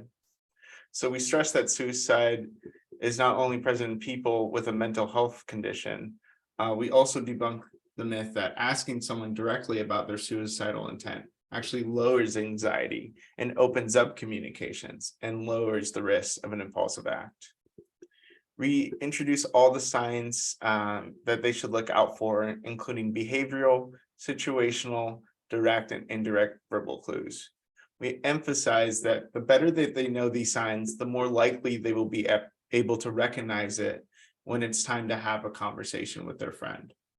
In our presentation, we really try to help students understand that they have the power to help prevent suicide.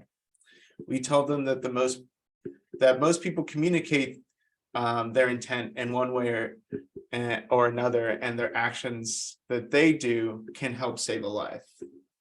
And it's also really important to mention that Kendra and I also do share a lot about our own personal life and personal examples to try to help relate to the high school students and middle school students. And now Kendra will talk about the tools that we give students so they can more easily have these conversations. So one of the things that we focus on during the end of the presentation, after we've talked about suicide prevention, signs and symptoms, joking about suicide and how to recognize it, we then talk to them about how to actually navigate a conversation surrounding suicide. So we use this tool, ALEC, and it stands for Ask, Listen, Encourage, and Connect. This slide follows after we talked about empathy, reflecting on the amazing Brene Brown video where she reflects on the difference between empathy and sympathy. And there's a few slides that come after this that are not on here, but they go into more depth and give some templates to students to make it easier to navigate these conversations. So for the first one, ask, we always talk to them about how when you're starting the conversation, that can be a really hard step in this process.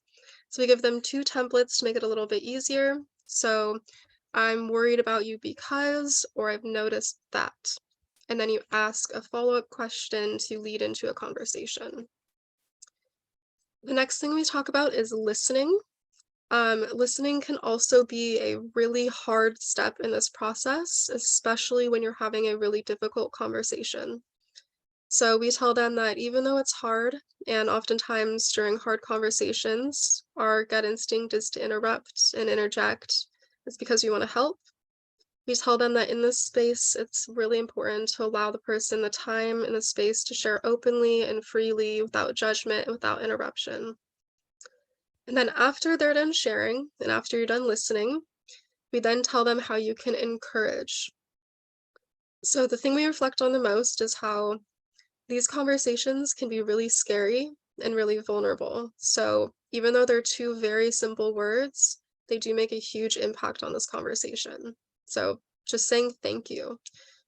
Thank you for sharing that with me. Thank you for being vulnerable. Thank you for being brave. Thank you for opening up.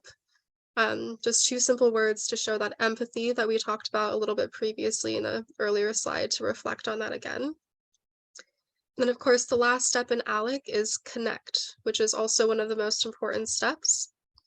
This is where we teach students that after you have really difficult conversations, it's important to connect that person to a resource.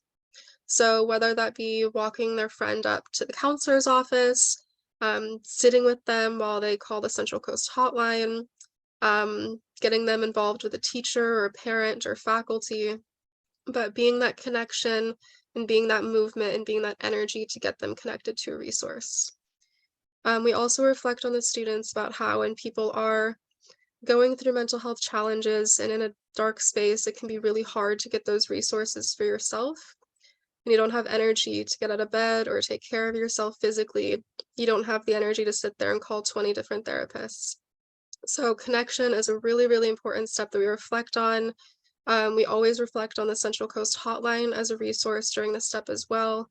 And then we continue to talk about some more resources as well. So I'll let Roberto take over. Actually, no, this one's mine. I forgot about that. So this is actually one of our absolute favorite things to do in the classroom. This is a Kahoot. So I don't know if anyone's familiar with this, but this is an amazing, amazing tool to use in the classrooms. It gets the kids super excited, and it is a great tool to use as review for what we previously talked about. So these are just 2 little snapshots of what it looks like. So on the top, they're asked a question. So asking someone about suicide intent lowers anxiety and lowers the risk of an impulsive act. Then they have about 10 seconds to either answer true or false. If they get it right, they get points. If they don't get points, and it's a little competition between the classroom too. So whoever gets the most questions right and the quickest gets the highest score, and then we get to give them prizes as well. And this is another example. So over here, as you can see, once the timer is run out, if they don't get the answer correct, there'll be one of these, but the correct answer will also highlight on the other side, where we then get an opportunity to review the question and review the answer in case there's any questions that they have or any clarification that they need as well.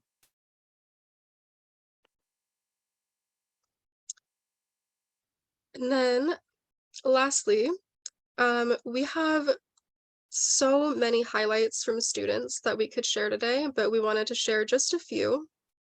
The pictures that you see here are from our City Farm Slow presentations, where we deliver the Mental Health 101 presentation to their beautiful outdoor farm. The students were truly, truly amazing, and it was such a unique experience getting to deliver this presentation outside of a classroom setting. We had so many students who were participating and learning. And at the end of these presentations, we even had a student walk to our cars with us to share a struggle that she'd been going through and hadn't told anyone about yet. And because of that, we were able to share and connect with her some direct resources that were more applicable to her situation. It was just so lovely getting to talk with her, and it was such a great experience.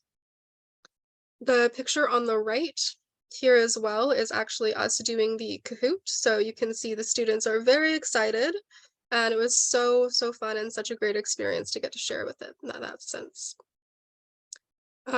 Another story that we like to reflect on is when we were presenting at Coast Union, and there was this girl sitting on the side of the classroom, and she knew every single answer to every single question we asked. She raised her hand, asking questions throughout the whole presentation. And after the end of the presentation, she came up to us and said, I already knew all this, so is there another training I can take where I can get some more information? And it was just so amazing to see the passion that she had for mental health and the inspiration that she gave us to keep learning and to keep pursuing information. So I will go ahead and let Roberto share one of his favorite stories as well. Yeah, like Kendra said, there's so many that we could really choose from. It's hard to choose our favorite stories. One I remember in particular at a local high school, where someone started sharing their anxiety and depression that they've been going through. They came up to us after our presentation, and we were able to hold space for her as she was sharing this very personal story of her, about her and her family and the anxiety and depression she's been feeling. So we were just there to let her know that she wasn't alone, and she didn't have to go through all of these emotions on her own, and there was help out there for her. And also at a continuation school I went to recently, a student opened up about losing his grandpa to suicide and how it really affected him. And he shared this to the entire classroom. And we all were there for him, and we held space so that he can share how it affected him. And he shared that it was the first time he had ever told anyone about this. And, he shared it with all his classmates and teacher and myself. And it was just very impactful. And stories like this are really what make this all worth it, and is the most rewarding part of doing outreach. Just hearing people's stories and also allowing them to share their own stories is just super rewarding. Yeah, so even though these are just a few highlights of our times working with the community and students and youth, there are so many more we could share. Working in the classrooms and within our community has been truly rewarding, and it's taught Roberto and I so much. We've gained so many new experiences and opportunities through connecting with our community, and are so excited and grateful to have had the opportunity to share our experiences and outreach efforts with you guys today. So thank you so much for your time. We really, really appreciate it. Thank you, everyone.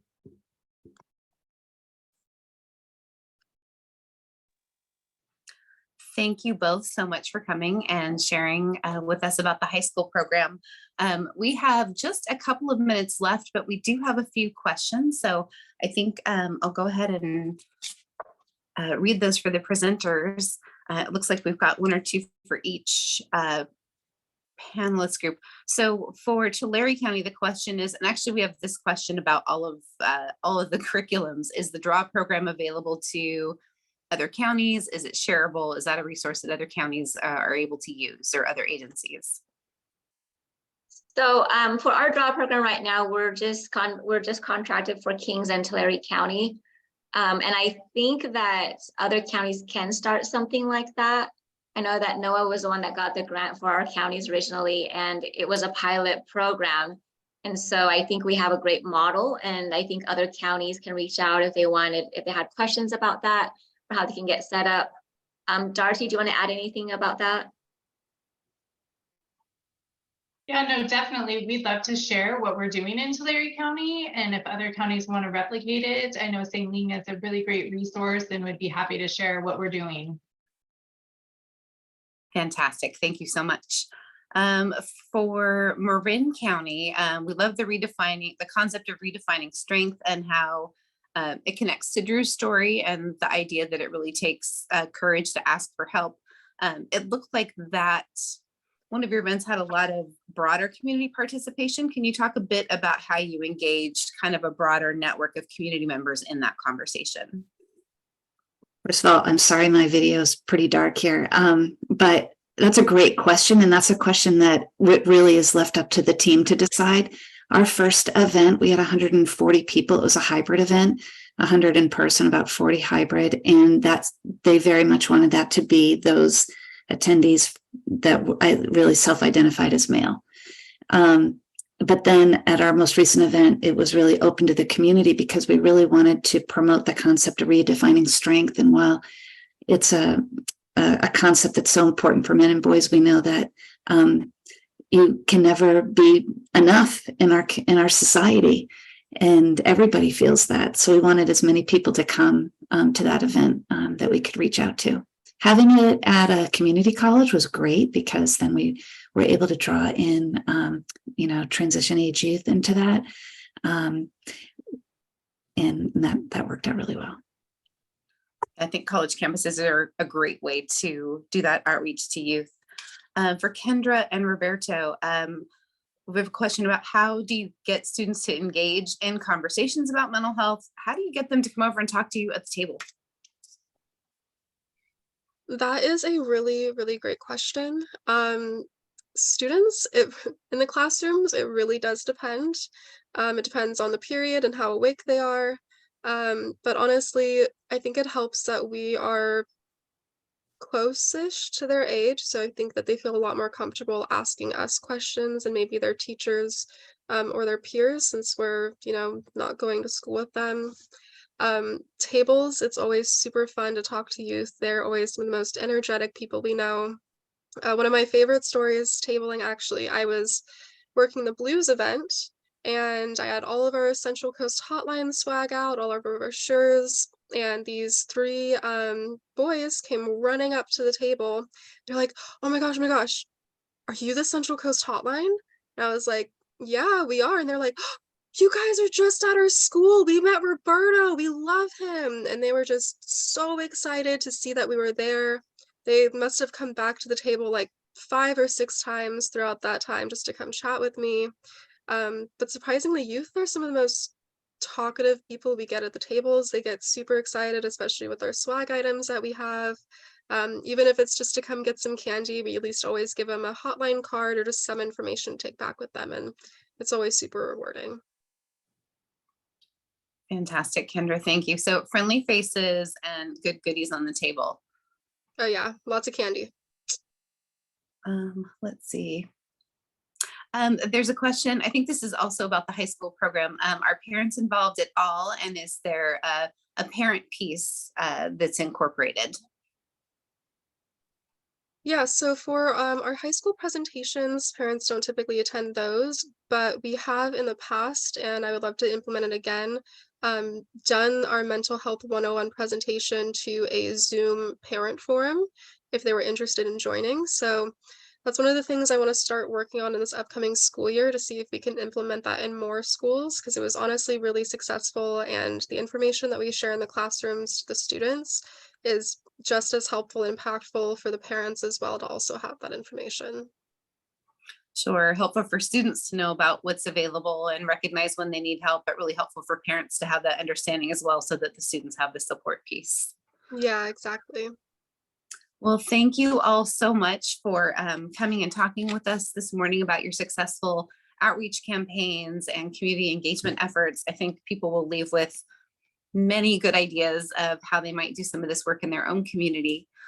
We are going to wrap up for the lunch hour now, so we will see you back at 1 o'clock. You're welcome to keep your Zoom open. That's probably recommended just for CEU attendance tracking, and we will start back right at 1 o'clock. Thanks very much, everyone.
Good afternoon, everyone. Welcome back. I hope you had a nice lunch break and that you're ready for more interesting presenters and workshops.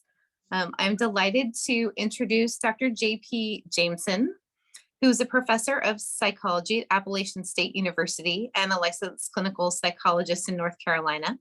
He received his PhD from the University of Pennsylvania in 2009, completed a pre-doctoral internship at Salem VA Medical Center and a postdoc residency at the Baylor College of Medicine and Michael DeBakey VA Medical Center in Houston, Texas. His research and clinical interests focus on the prevention of suicide through means safety interventions. Dr. Jameson is a master trainer in counseling on access to lethal means, or CALM, which you're going to hear quite a bit about in just a moment. A suicide prevention protocol aimed at reducing access to the most lethal suicide methods for at-risk individuals. More recently, he joined CALM America as the Chief Operating Officer. Additionally, he's involved in numerous community-based research projects, both locally and regionally, that focus on suicide prevention. We had the opportunity to hear Dr. Jameson speak at the American Association for Suicidology Conference in April, and we're delighted to be able to bring him to all of you this afternoon. Welcome, Dr. Jameson. Well, thank you very much. And it's a real honor to be here, beaming in live from Boone, North Carolina. So thank you for having me.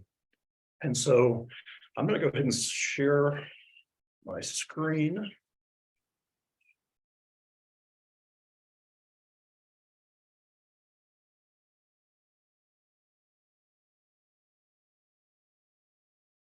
Okay. All right. So today I'm going to talk to you about conversations on access to lethal means. This is a introduction to lethal means interventions for the general public. This is not designed specifically for clinicians, although I hope the clinicians in the audience will find it to be relevant to their work. I do want to first acknowledge some folks. I certainly did not produce this alone.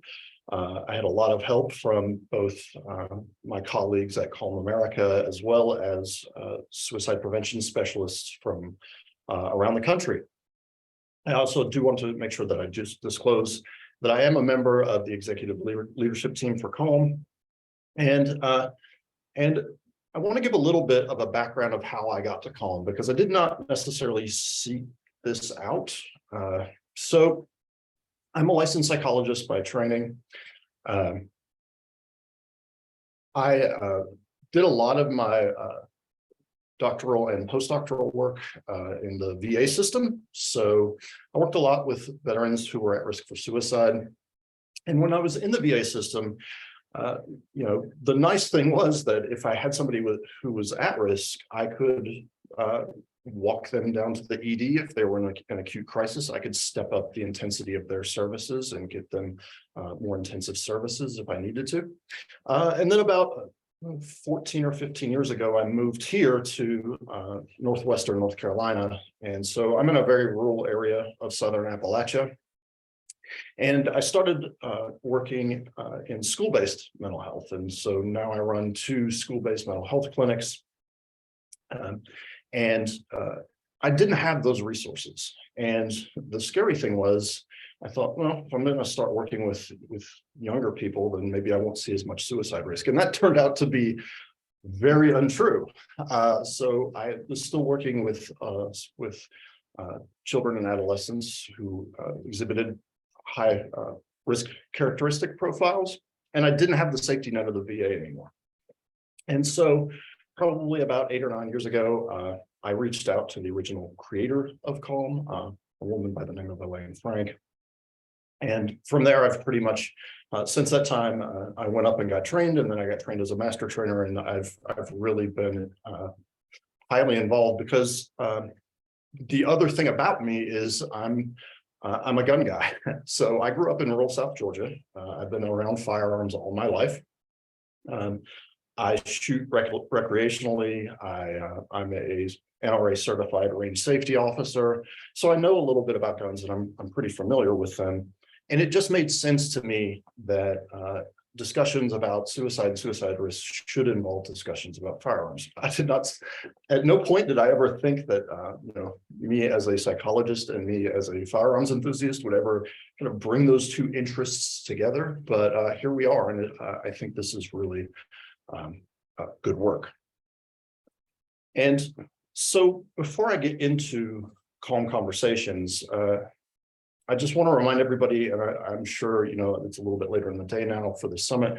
You've probably heard this, but it never hurts to have a reminder that, suicide is a sensitive and stressful topic. And I hope everybody will practice self-care as participants in the summit. Also, it's my impression that I have some clinical folks and maybe some non-clinical folks in the audience. So this training is not designed to help you become a treatment provider necessarily. So what we're going to talk about today is recognizing, responding to suicide risk, and then we're helping in the moment and connecting people to extra support. I also understand that anytime I give a talk like this, that there are going to be people in the audience that have been very personally and deeply touched by suicide. And, unfortunately, it's not usually the case that that the things I present in this training help people understand the past. It's really, its purpose is really to help prepare you for future situations and how to respond. So as part of that, I ask that audience members please refrain from sharing personal experiences or graphic details, and also respecting the privacy of your fellow participants today. And so I've already mentioned that this is a training for a general audience. We do have versions that are more clinically oriented, and I can talk about those at the end if that's of interest.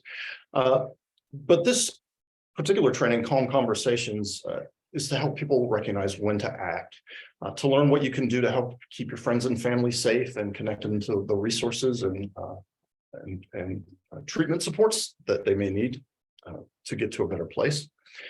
And I think what's the unique aspect of Calm Conversations is that we're going to discuss in some detail means reduction. So understanding how reducing access to lethal means, particularly firearms and dangerous medications, for those who are at risk, can be an effective prevention tool. And we're going to talk a little bit about how to have that conversation in an empathetic and also in an effective way. And you'll hear me use the word safety a lot in the next 90 minutes or so. That's what this is about. This is about keeping people safe regardless of personal viewpoints. And so what Calm Conversations is not, it's not the answer to the problem of suicide, but I believe it's an integral part. It's a foundational pillar and should be part of all conversations regarding suicide risk. It's also not meant to prepare you to be a crisis counselor or something like that. It's meant to help you be a bridge for people who are at risk. And very importantly, it's neither anti-gun nor anti-medication. So it's pro-safety. And so, I'm a gun owner myself. And I'm also a psychologist, and I see plenty of cases where appropriate use of medication can be extremely beneficial to people who are suffering. So I want to make it clear that I'm not taking any kind of stand on either of these things. What I'm really trying to do is help to teach how to keep people safe when they're in crisis.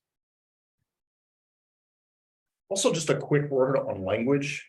Obviously, suicide and firearms are sensitive topics, and I'm not going to try to be the language police here, but I am going to encourage people to try to use neutral, non-judgmental language. And just some examples, the shift away from the term committed suicide and towards using died by suicide instead, because this is neither a crime nor a moral judgment. And on the other side, some firearm owners take issue to the referring to their firearms as weapons. They see them more as tools. So there are tools for hunting, there are tools for dispatching varmints or animals damaging their crops. They see them as a source of recreation. They don't see them as offensive weapons. And so I encourage you to take that into consideration. I do realize that probably, this later in the day, you've probably been hit with some statistics at this point, but I do find it that individuals who don't work a lot in suicide specifically are often surprised to learn that suicide is much more common than homicide. We tend to hear about homicides in the local news, and we hear much less about suicide. But the fact of the matter is that nationally, for a while there, suicide rates were about double what our homicide rates were. So this is a problem that claims a lot of lives. And as you can see here, the rate of suicide has increased gradually but steadily over the last 20 years. We had a little bit of a dip during COVID, but the CDC just a few weeks ago released their preliminary data. So this is not finalized data. So I'm not going to include it yet because it could change before it's deemed to be accurate. But the preliminary data that the CDC suggests that the suicide rate has again in 2022 increased. So this continues to be a problem. It continues to be a rather large problem. And I thought just to show you kind of some local data, this is the counties that were mentioned in the promotional materials. So Fresno, Marin, San Luis Obispo, Solano, Tulare, and also the United States and California, just to kind of give you a sense of where this area stands locally. And if I left somebody out, I didn't mean to. My California geography is really pretty bad. So if I missed your county, I'm really sorry. It's not my strong suit. But this gives you a kind of an idea that you have some counties. You have quite a bit of variability here. You have some counties with a little bit lower suicide rates, some counties with a bit higher suicide rates. But the fact remains that this is a problem across all of these counties, and that any number above zero means that there can be some room for improvement here. And so, Megan mentioned earlier that we were at AAS, and I want to say that was the 54th meeting of AAS, the American Academy for Suicidology. And in those years and years prior to the formation of that organization, a lot of prevention has focused on why a person attempts suicide. And so because we have focused so much on the why, much of suicide prevention is about relieving distress. The unfortunate message that I have for y'all today is that we have not sufficiently answered the question of why in not just 54, 55 years of AAS, but in 100+ years of suicide research. That's not to say the question of why people make a suicide attempt isn't an important question. It remains a very important question, but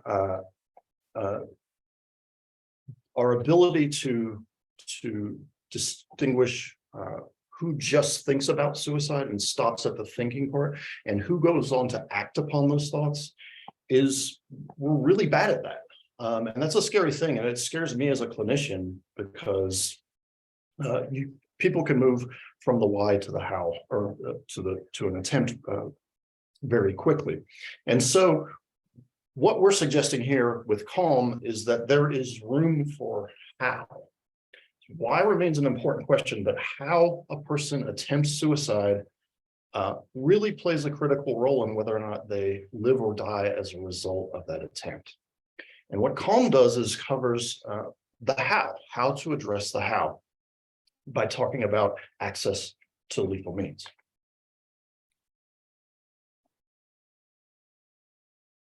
And so we can really boil this down into 4 reasons why means matter. Number one, suicide crises are often brief. So there's been quite a few studies. Different studies have used different timeframes. The one I like the best, that I think is the most convincing, interviewed people who had been hospitalized after a suicide attempt, and it was a serious enough attempt that they required hospitalization. And so they asked how much time passed from when you started thinking about making that attempt to actually doing it. And almost half of the people in that study said they acted within 10 minutes of starting to think. So, very little time passed between the initial thinking about making an attempt and actually making the attempt. That's not to say that that was their first time ever thinking about suicide, but in that particular episode, in that particular crisis episode, they moved very quickly from thinking to acting. And so, as such, not having immediate access to lethal means may give them a chance to calm down. If suicidal crises escalate very quickly, they can also de-escalate very quickly. They tend not to, the acute crises tend not to last a very long time. Secondly, some methods, and particularly firearms, are far more lethal than others. With some method of suicide attempt, there are opportunities to intervene.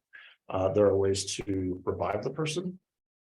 But with a firearm attempt, much more frequently than not, there's little that can be done to save the person's life. And number three kind of goes along with that. If a person does survive their initial attempt, there's more than a 90% chance that they will not go on to die by suicide. So, it's a little bit disturbing, because even to this day, I hear providers, when I tell them what I do, say things like, well, we're probably just delaying the inevitable. If they really want to do it, eventually they're going to find a way and do it. But there's been plenty of research to suggest that's simply not true, that more than 90% of attempt survivors will not go on to die by suicide. And number four, most people who are suicidal are ambivalent. And as a clinician, this comes up a lot. It's not the case that people are saying that they want to die or they want to be dead. It's more often they say, I just can't tolerate the life that I'm living right now, and I don't see a way out of that life. So that's a pretty fine distinction, but it's a very important one, because it means maybe they're not certain. And that actually bears out when you look at reports of attempts. So there was a large study done with college students, and they took a subset of those students who reported making a suicide attempt in the past year. And they or excuse me, not making an attempt, but seriously considering a suicide attempt. And more of those participants in that study said they started an attempt but stopped it than those who said they actually went through with an attempt. So oftentimes people change their mind. For example, they may take a large amount of medication and then decide that they get scared, they don't want to go through with this, and they call somebody, or somebody finds them or something like that. So there's some kind of interruption of that attempt.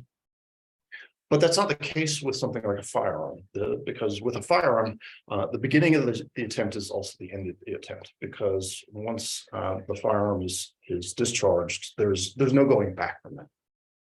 So in each of these four cases, creating time and distance between the person who is at risk and the most lethal means of suicide, and again, particularly firearms, can save a life. And not only can it save a life in the short term, it can save a life, period. And so this is why we really push for means safety to be part of any kind of suicide prevention plan. But it's not a new idea. So there's been a lot of examples from around the world.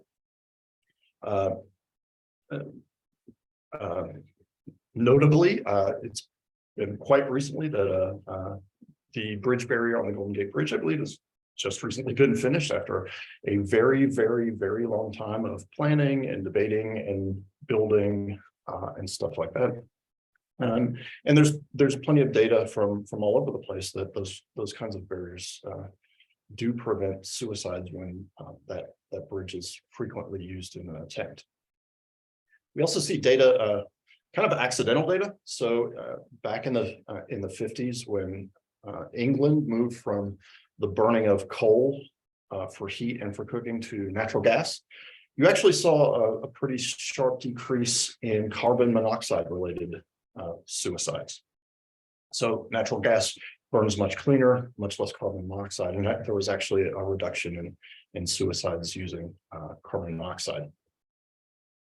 Another example is those annoying blister packs that everybody likes that you have to like pop medication through or get a fork or something and pull the tablets out. Well, as it turns out, the UK back in the 90s, there were a couple medications that they required be sold in limited quantity and in blister packs. And after just those two simple changes, they saw about a 40% reduction in overdoses related to those medications. Now, that was both accidental and intentional overdose, but across the board, you saw a reduction. And then finally, what we're going to talk a little bit about today is using temporary out-of-home firearm storage as a potential for reducing immediate access to means. And, you know, I know sometimes, especially early on in this presentation, it feels like I'm picking on firearms as a major target for this kind of intervention, but that's not by accident. There's a good reason for that. So in 2021,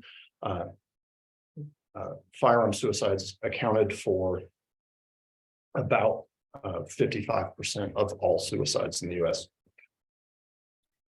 And so the other thing to note here is, you know, contrary to a lot of media portrayals, the vast majority of suicides in the United States involve only three methods. So firearms, hanging and suffocation, and then poisoning and overdose. And so I come here today with the message that if we don't do something about this, it's likely to get worse. It's likely to get worse before it gets better. If nothing is done and we just leave everything alone and we do not start introducing some mean safety strategies into suicide prevention, things are probably going to get worse. So our current data from 2020, or most recent data, I should say, from 2021, was the highest firearm suicide rate that I could find, at least. I could be corrected, but I went back through all of CDC's data back to 1968, and 2021 actually had the highest rate of firearm suicides of any year. Also, as I just mentioned, firearm suicides accounted for 55% of all suicides in the US in 2021. That's the highest proportion of total suicides since 1998. So we are already trending sort of in a bad direction, and it could get worse. So the pandemic, if you look at the highest 3 years of firearm sales in the United States on record all time, the highest gun sales years were 2020, 2021, 2022. So what this means is that 1 in 20 adult Americans purchased their first firearm between 2020 and March of 2022. That's a huge number. So translating those estimates, that means exposure to firearms for 11 million more Americans and 6 million more children. You combine that with the repeatedly replicated finding that handgun ownership is associated with increase in suicide risk. And this is why if we don't act, that things are likely to get worse. And it's not going to be one of those problems that is likely to just kind of be a wave and then decrease over time, because gun ownership is associated with an enduring increase in suicide risk. Most firearms used in a suicide attempt came from within the home, either the person making their attempt or one of their family members or roommates within the home. And most of the firearms used in an attempt had been in the home for more than a year, with some firearms being in the home for a decade or more. So it's not like the data don't suggest that individuals tend to run out to purchase firearms for the purpose of making a suicide attempt. That does happen, but it isn't necessarily common. The risk is enduring. So again, it's really important that we act to work on these things. And so unlike some of those policy based interventions, like with the pills and with say the switch from coal to natural gas, that's not likely to work in the United States. We're going to have to take a different tact. And so what I'm going to show you next is a video. It's a 30-second public service announcement. It was produced by the state of Utah, and it really encapsulates pretty much all of the main all of the important aspects of effective means safety interventions. So I'm going to give you a warning. This video does start with a gunshot. So if you have your volume up, you've been warned. Last year I was at my lowest, going through some pretty serious depression. A couple of friends of mine stopped by the house and said they were worried about me. Said they'd feel a lot better if they could hold on to my firearms until things turned around. I think they saved my life. If your loved ones are struggling, talk to them about temporarily storing their guns away from their home, because things do get better.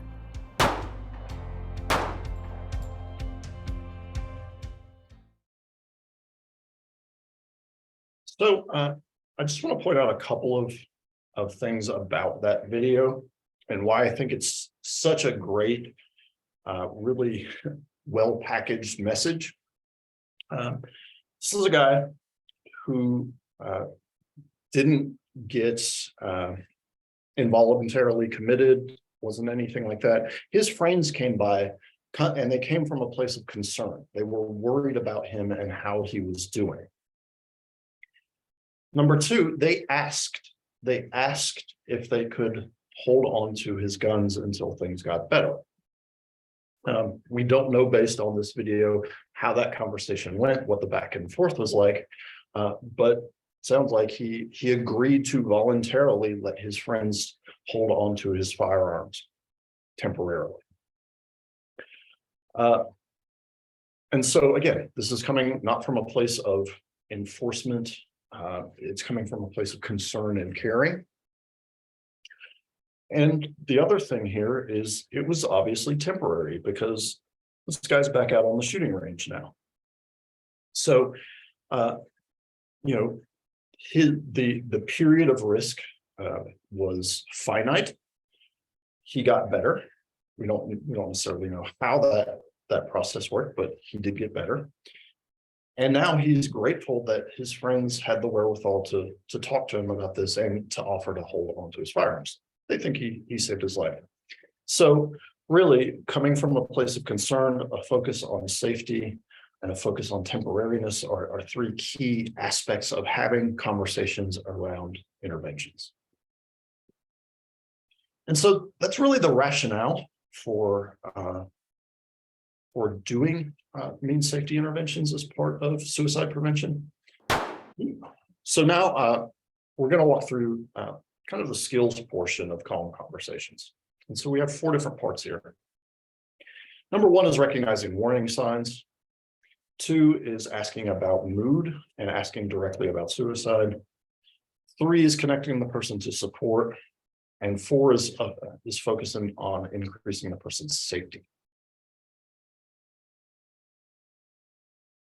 And so we'll start with recognizing warning signs. And what we really want to emphasize here is change.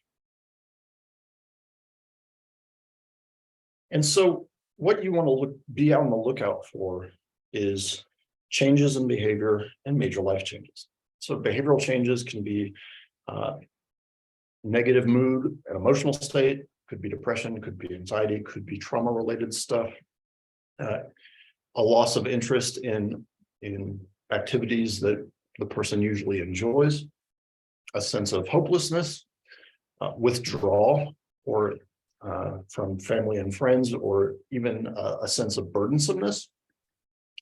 And then a change in sleep, and particularly, changes in sleep in either direction can be a warning sign, but in particular, persistent insomnia and nightmares are a risk factor. This can also involve major life changes. So that can be illness or loss of someone close, or relationship difficulties, job loss, loss of status, legal trouble, changes in residence, changes in parental status. Also changes in substance use. And I want to stop for just a second and talk about that one a little bit more, because we often think of suicide risk being associated with increase in substance use. And it certainly is. But I also want to point out that for people that have used substances for a long period of time and then stop using substances, that period of early sobriety can also be a high risk time for an individual.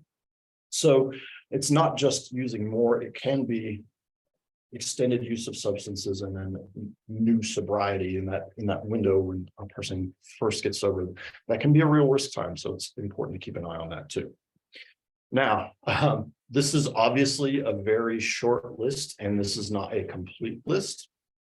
I'm at Appalachian State University. I teach a whole course on suicidality. We spent a couple of weeks going through both distal and proximal risk factors for suicide. This isn't it, but these are just examples of things that we want to look out for, and really the focus on something's different, something's off. Now, I want to give some caveats here as well, that clear warning signs aren't always present, and this is not meant to be a checklist. And so one of the themes in Calm Conversations is to listen to your gut. So if you see something that's concerning, it doesn't need to be on this list for you to act. But when we see these kinds of changes, and especially for the worse, and we have easy access to lethal means, that can be a really dangerous combination. I do also want to note that having access to firearms doesn't predict mental illness. It doesn't predict suicidal feelings. It doesn't even predict suicide attempts. But it does predict death by suicide, because people who have access to firearms tend to use firearms. And when they make an attempt with a firearm, that attempt does tend to be fatal.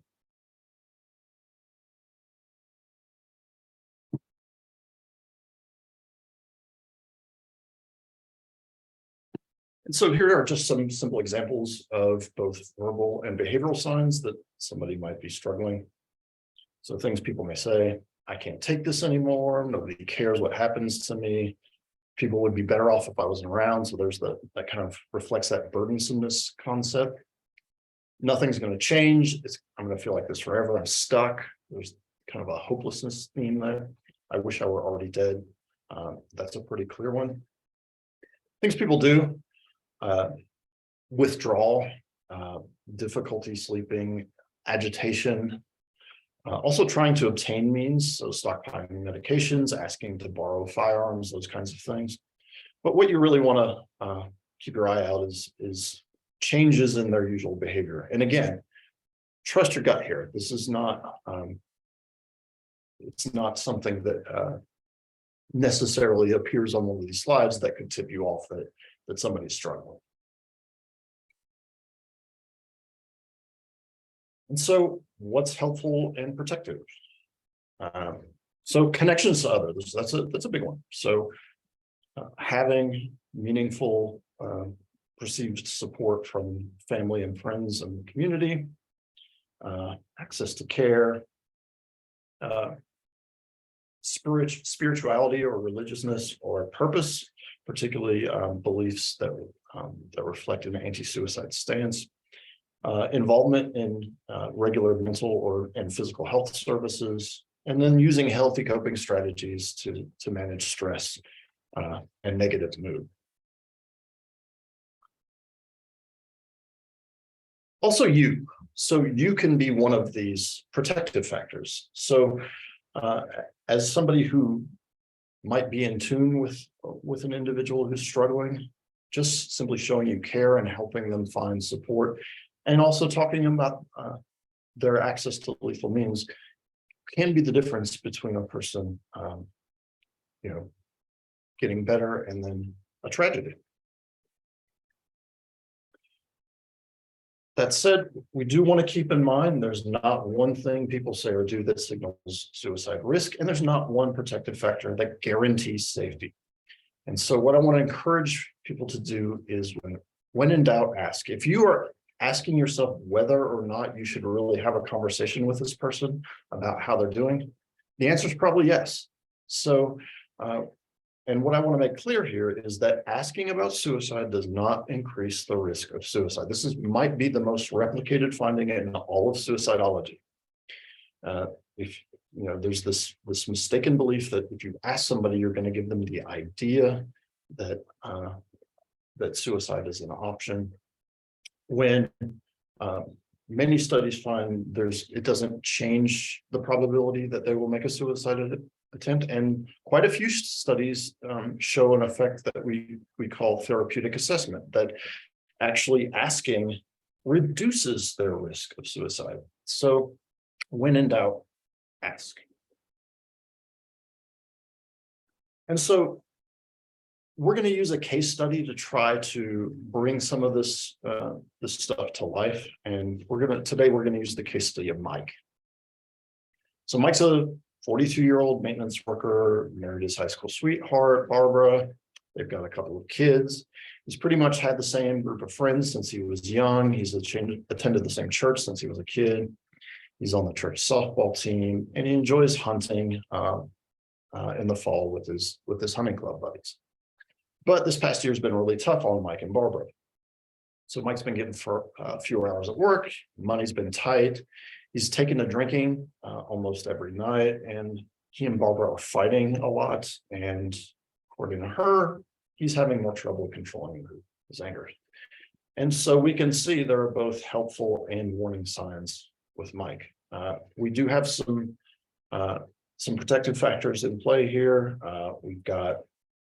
He's got a job. He has a support system, so he has friends and family. He's involved with his church, so he's got quite a bit of support, but there's a lot of warning signs too. So reflecting back on that theme of change. So things have been getting tough recently. So recently money's been tight, and he started drinking more. And he and Barbara are fighting more recently, and his emotional state has changed. He's having more trouble controlling his anger. So we have kind of both protective factors and warning signs that are present.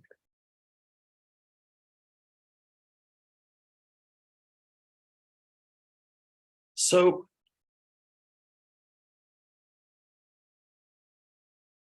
now we're going to talk a little bit about how we ask about movement suicide, just some pointers. And the thing I hear most when I talk to people about intervening, particularly people that don't have a mental health background, it's like, I probably should say something, but I'm afraid it's going to come out wrong. And I want to relieve people of that fear, because even asking awkwardly and maybe stumbling through it a little bit is probably going to be taken better than not asking at all. If you just be yourself and you be compassionate and show care for the person, I mean, if you're asking these kinds of questions of the person, you obviously have some level of care for the person. If you just let that come out a little bit, it's not as much as exactly what you say, but what you're trying to say and what you're trying to get across that becomes the really important part. And so showing compassion and care and building a connection with the person. And also expressing your concern and being specific about the kinds of things you're seeing. So, hey, I noticed that you've been missing Wednesday poker night a lot more recently, or that you haven't been hanging out as much, or you've been missing a lot of work lately. What's going on? So getting down to some specific things that you're noticing can really let the person know that you're paying attention to them, that you're you've noticed something that concerns you. So having that conversation about what's been going on and listening to the response can kind of open the door to asking more directly about suicide. And I encourage you to ask that question directly. So, are you thinking about suicide? Have you been thinking about killing yourself? You know, if the situation deems it, you can soften a little bit, but don't take too much. We still want to be direct. Have you been feeling like you want to be dead, or you'd be better off dead? But you want to ask directly about suicide and suicidal thinking.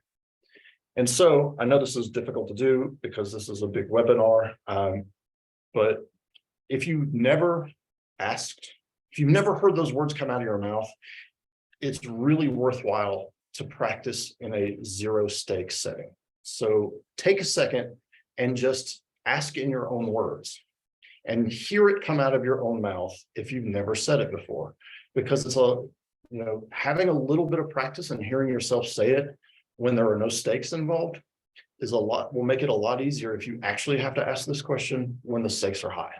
So, I encourage you, just take it. I'll give you 15 seconds to just practice. Just say it to yourself if you've never done that before.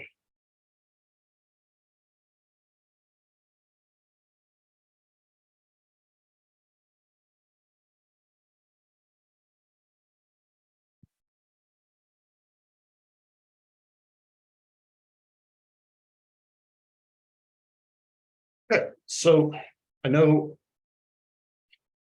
I talk to people after trainings all the time, and they say, the part where you had us actually practice was really hard. And my usual response is, well, it's going to be easier next time. And it's going to be, think about this practice if you actually do need to ask this question, quote unquote, for real, because even though this might have been uncomfortable, it could pay dividends for you if you actually have to use it. So if I'm going to have you ask this very difficult question, obviously I need to give you some coaching on, well, how do you respond if the answer is yes? So you keep that same level of empathy and concern, and you express appreciation for being open.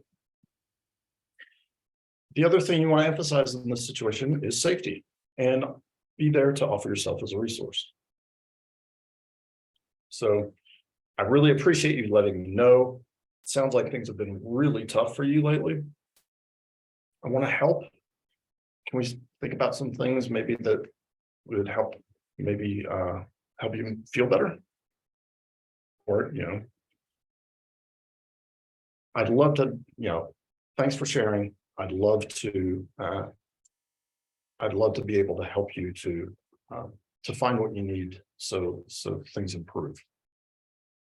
Again, you do not need to have a perfect response. Don't let perfect be the enemy of good. And so what we're going to do is pivot from here to connecting the person to help. But you also need to be prepared for no. So, well, yeah, things have been rough, but I haven't gotten that far that I've actually thought about killing myself. Well, you basically want to say roughly the same things, or at least in the same tone. We're going to express appreciation for them opening up. We're going to emphasize safety, and we're going to offer self as a resource. just because you don't hear somebody say that they have been thinking about suicide, that doesn't mean that they're going to be okay. One thing we know is that suicidal thinking can emerge very quickly and unpredictably. So it's a good idea to just offer yourself, say, like, I'm really glad to hear that, and I appreciate you telling me that. But if you ever were, just, I want you to know that I care about you, and I hope you'd come to me, because really what I want is for you to be safe. Or, I'm glad you're not thinking about killing yourself, but I'm still really worried about you. Can we talk about maybe getting some help and making sure things get better and not worse? And this is to say that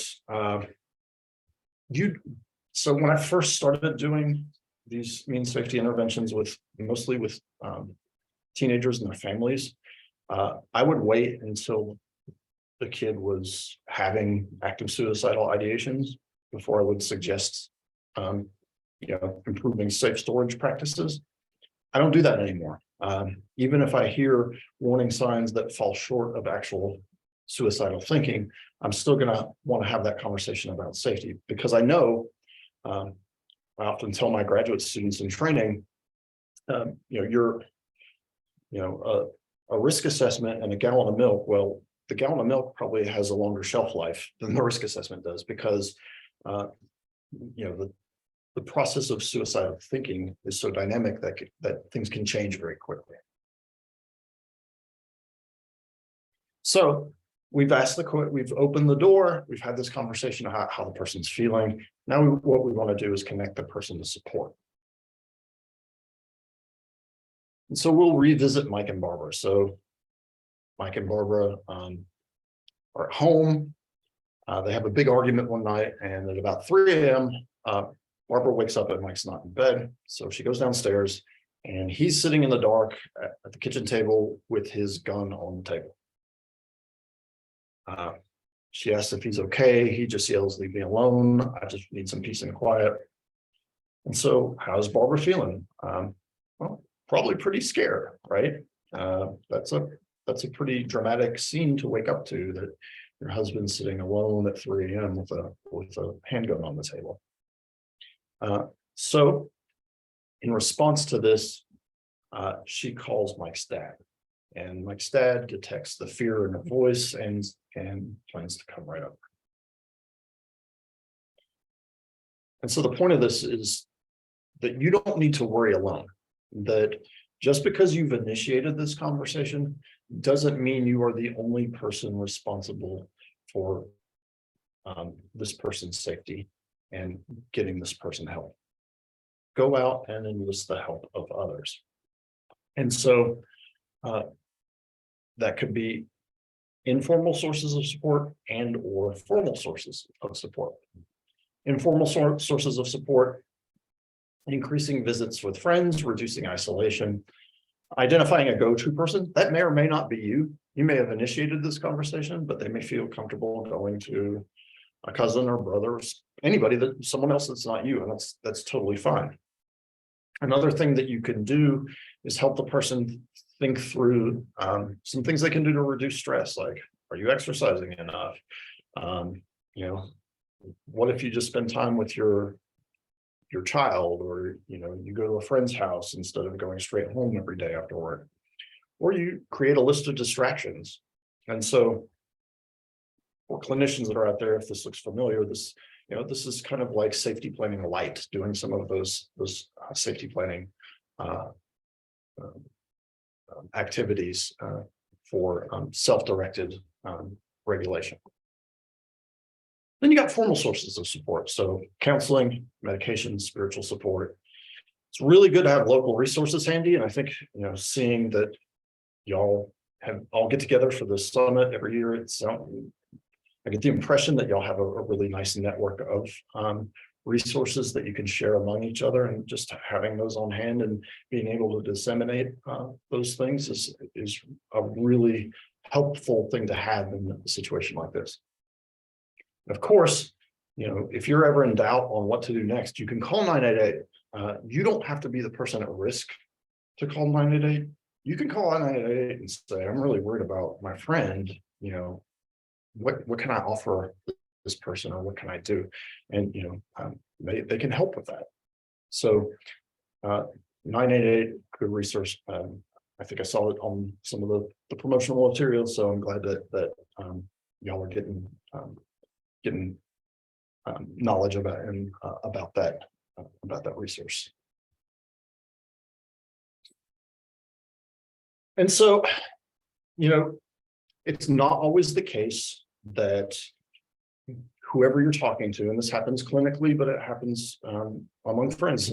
If you're worried about a friend, it's not always the case that that friend is going to agree to the things that you think they should do. But know that anything that you can do to increase support and get them help might end up saving their life, even if it's not as, you haven't done as much as you'd hoped or wanted to do.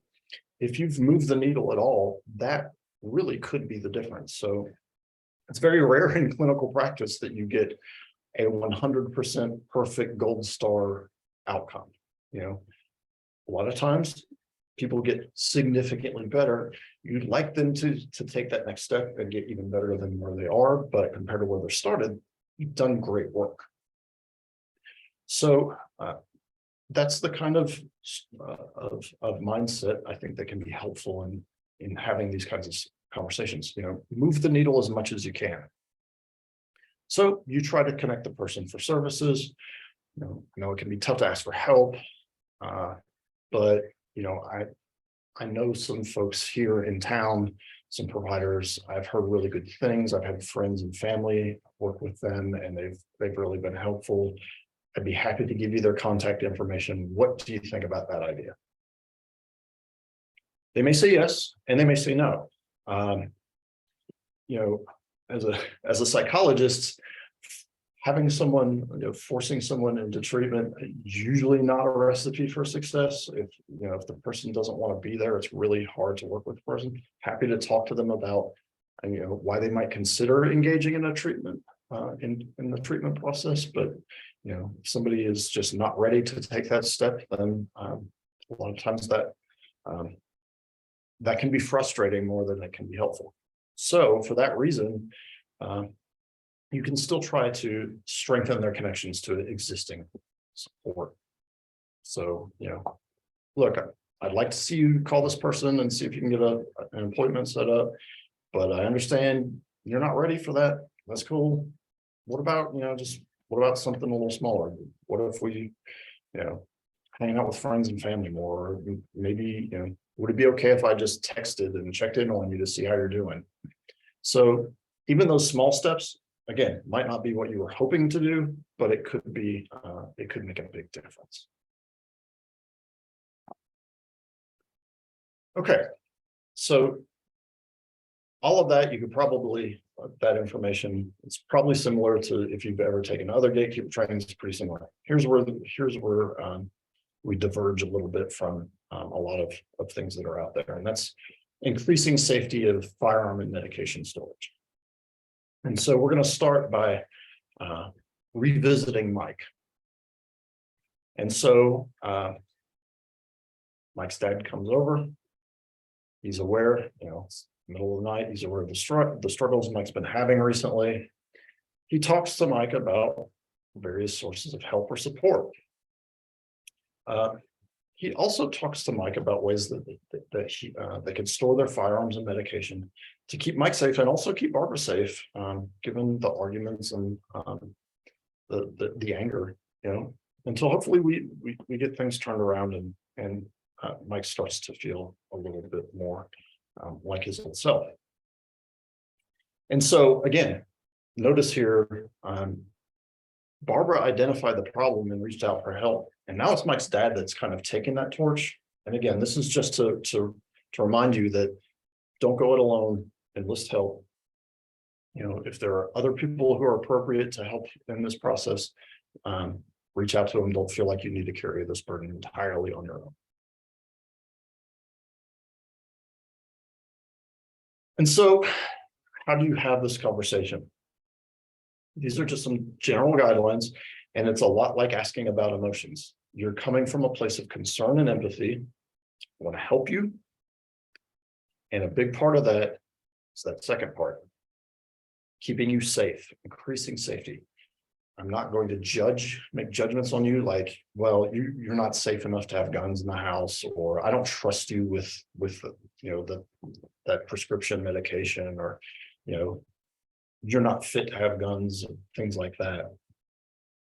Instead, come from a place of safety, like, look, I can tell you're hurting, and I don't want to see something bad happen if things get even worse than they already are. And I want to make sure you stay safe. Also focus on the temporary nature of both the suicidality and the corresponding changes in stores that you might suggest. So, until things get better, what that indicates is this is not forever. I'm not saying I'm going to, you're not going to be able to dispense your own medication or have your firearms ever again. I'm going to permanently take these things away from you. What we want to do is make sure they're stored safely until things get better. And it's important to know that, people are familiar with firearms and familiar with medications. Unfortunately, they may have a bunch of training, they may have, taken lots of safety courses and be very proficient with firearms and know a lot about different kinds of medications. That actually tends to increase rather than decrease risk. And that's for the simple premise that people tend to use what they know in a suicide attempt. So just because they're familiar and that, those firearms have been there for 20 years doesn't necessarily mean that that's a safe environment. That's a rationale that that person's safe. And again, involve others. As a psychologist, I do this as a licensed clinician. I don't personally store people's firearms for them. I just help them brainstorm and make arrangements of places where they can store. Now, if you have a personal relationship and it's legal to do so, you might decide that's okay for you to take temporarily store a friend's firearms. But and also I know because I've done some trainings for folks in California that the gun laws for transfer particularly can be pretty daunting.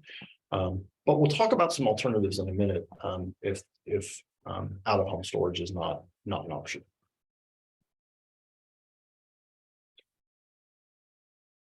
So you want to, again, you're going to introduce this pretty gently. So, okay, so you're going to text me more and you're going to call this counseling office in town to try to get an appointment set up. But there's one more thing I'd like to talk about. How can we keep you safe until we can get things to get you to feeling better? So, and particularly what I mean is that sometimes things can get really, really intense really quickly. And if that were to happen, and I hope it doesn't, but if that were to happen, I want to take some steps to keep you safe. And part of that involves having immediate access to things like guns and medications. So what can we do to make you safer? And what kinds of, if you don't know, what kinds of things, do you have guns at home? Or, is there a lot of medication around the house? If you do know, it's like, look, I know you have that Glock 17 that you keep in your bedroom for protection. Can we think about ways that we might store that a little bit differently to just make sure you're safe? Because what I'd hate to see is that becomes a source of danger for you and not a source of safety.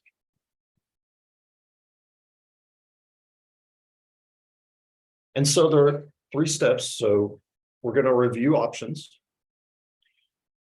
We're going to explore what we need to do to carry out the plan.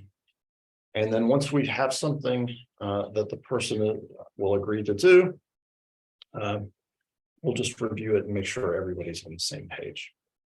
And so I mentioned different options for storing firearms safely. Our gold standard is off-site storage, to temporarily store firearms out of the home. Most often, that's if a person agrees to do that, they'd prefer to store with a friend or relatives. However, some gun ranges offer locker storage. There's self-storage facilities, depending on their rules. That could be an option, and also pawn shops can be an option. However, as a clinician, we've had hundreds of these conversations now with families.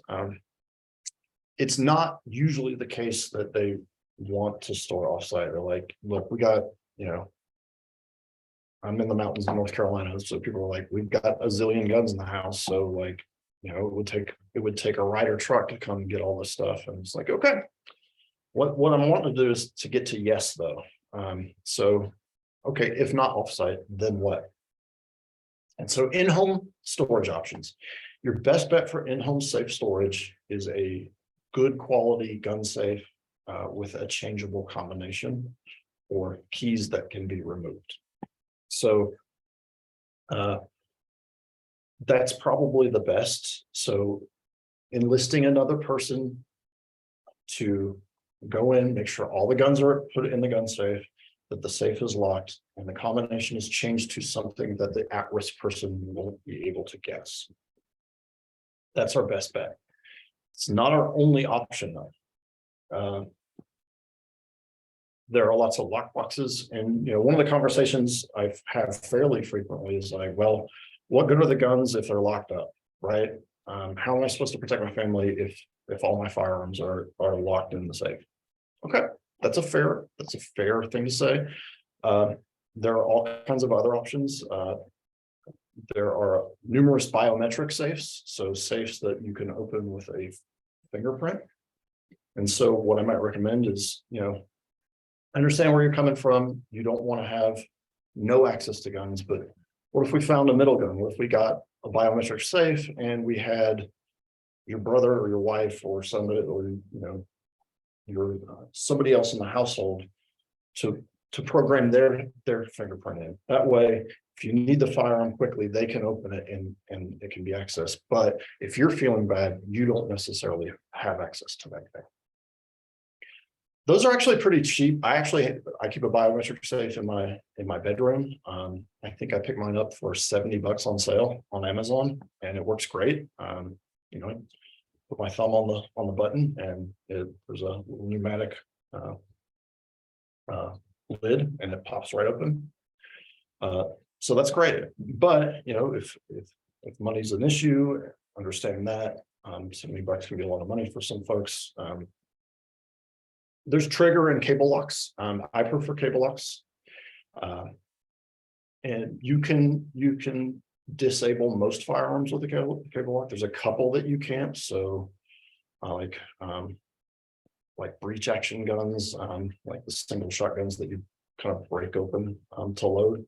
Those can be difficult to lock up with a cable lock. The old cowboy style rifles, the lever action guns, can be difficult to lock up with cable, but most modern guns can be locked with a cable. Like typical guns that are used for self-defense, like semi-automatic pistols, revolvers, pump action shotguns, those all can be secured with a cable lock.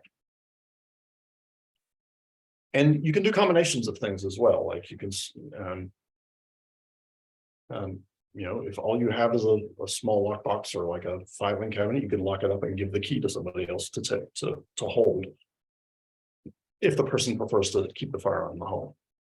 There are other options. So you can remove an essential component. So one of the other trainings that we offer is Firearms 101 for service providers.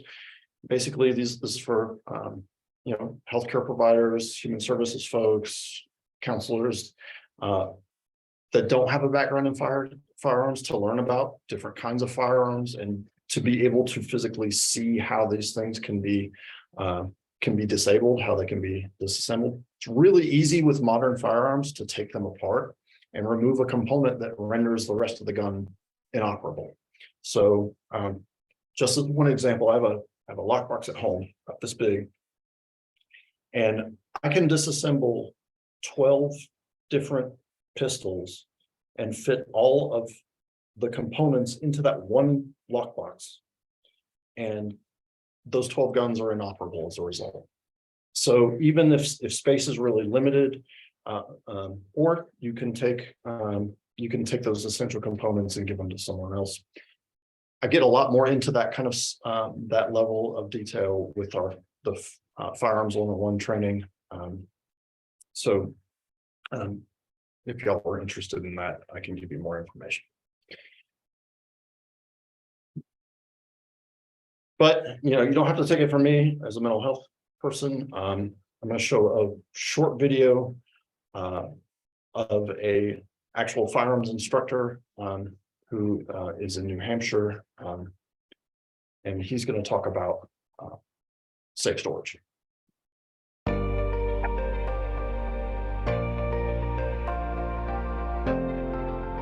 I'm Thomas Brown. I'm a firearms instructor, and for the past 20 years, I have taught thousands of students about shooting, gun safety, and proper firearms storage. In this brief video, we're going to discuss aspects of properly storing all your firearms. When it comes to proper and safe firearms storage, firearms can be divided into two categories. Firearms for self-defense, these are firearms that are for your self-defense plan, and non-defensive firearms. There is a smart and intelligent way to store and access both types of firearms. Let's start with the non-defensive firearms. These firearms are not part of your self-defense plan. There's no need to have them readily accessible. These may be hunting firearms or competition firearms or family heirlooms. These firearms can be locked up and secured away. There's no need to have rapid access. On the other hand, defensive firearms that are part of your defensive plan need to be accessible at some point. A defensive firearm that is not readily accessible has no value. Keeping these firearms accessible and secure requires balancing access and control. When considering how to store your firearms for defense, it should take some conscious effort to gain access. Since our brains need time to evaluate situations, imagine needing the gun in the middle of the night, it should take some deliberate effort to gain access. Keeping your loaded firearm under your pillow or beside the bed and the table does not allow for thoughtful actions. An unsecured firearm may be more harmful than protective if it is accessed by an impulsive family member or ends up in the hands of a thief. There are many quick access products on the market for your defensive firearms. These range from simple lock boxes to mechanical boxes that have quick button access and biometric safes that read your fingerprint or thumbprint if you are an authorized user. If you feel your firearms may be making a family situation worse, consider storing your firearms away from your home with a friend or family. This would be the safest place for all parties concerned. We're not protecting our family if we're not keeping all our firearms secure. With all the issues that can confront a family these days, improper firearm storage should not be one of them. Your family, your firearms, and your freedom. Keep them all safe.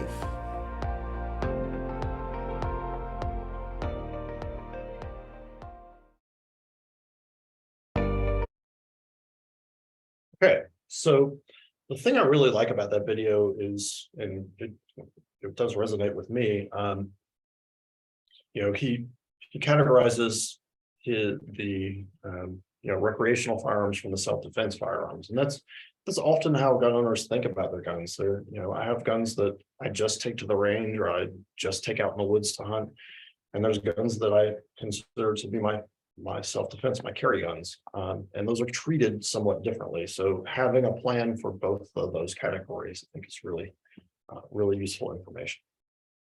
So a question we often get is, what if the person's resistant to this? What if they're hesitant? What if they say this is too much? Well, we preach that these decisions are voluntary, but there are things that you can do to make to improve the chances that they do something to store their guns safely. And again, the plans aren't always perfect. What we want to do is do whatever we can to increase time and distance between the at-risk person and the gun. So I've mentioned this before, the 3 pillars of having this conversation: safety, choice, and temporariness. And so for the clinicians that are in the audience, if you have background in motivational interviewing skills come in really handy in having this conversation. So, well, it's not about your rights or not about trusts. It's just that I want to make sure that you're safe when you're struggling like this. Also choice. It's like, okay, let's get to yes. So I understand you don't feel comfortable having the firearm stored outside of the home. What would work for you?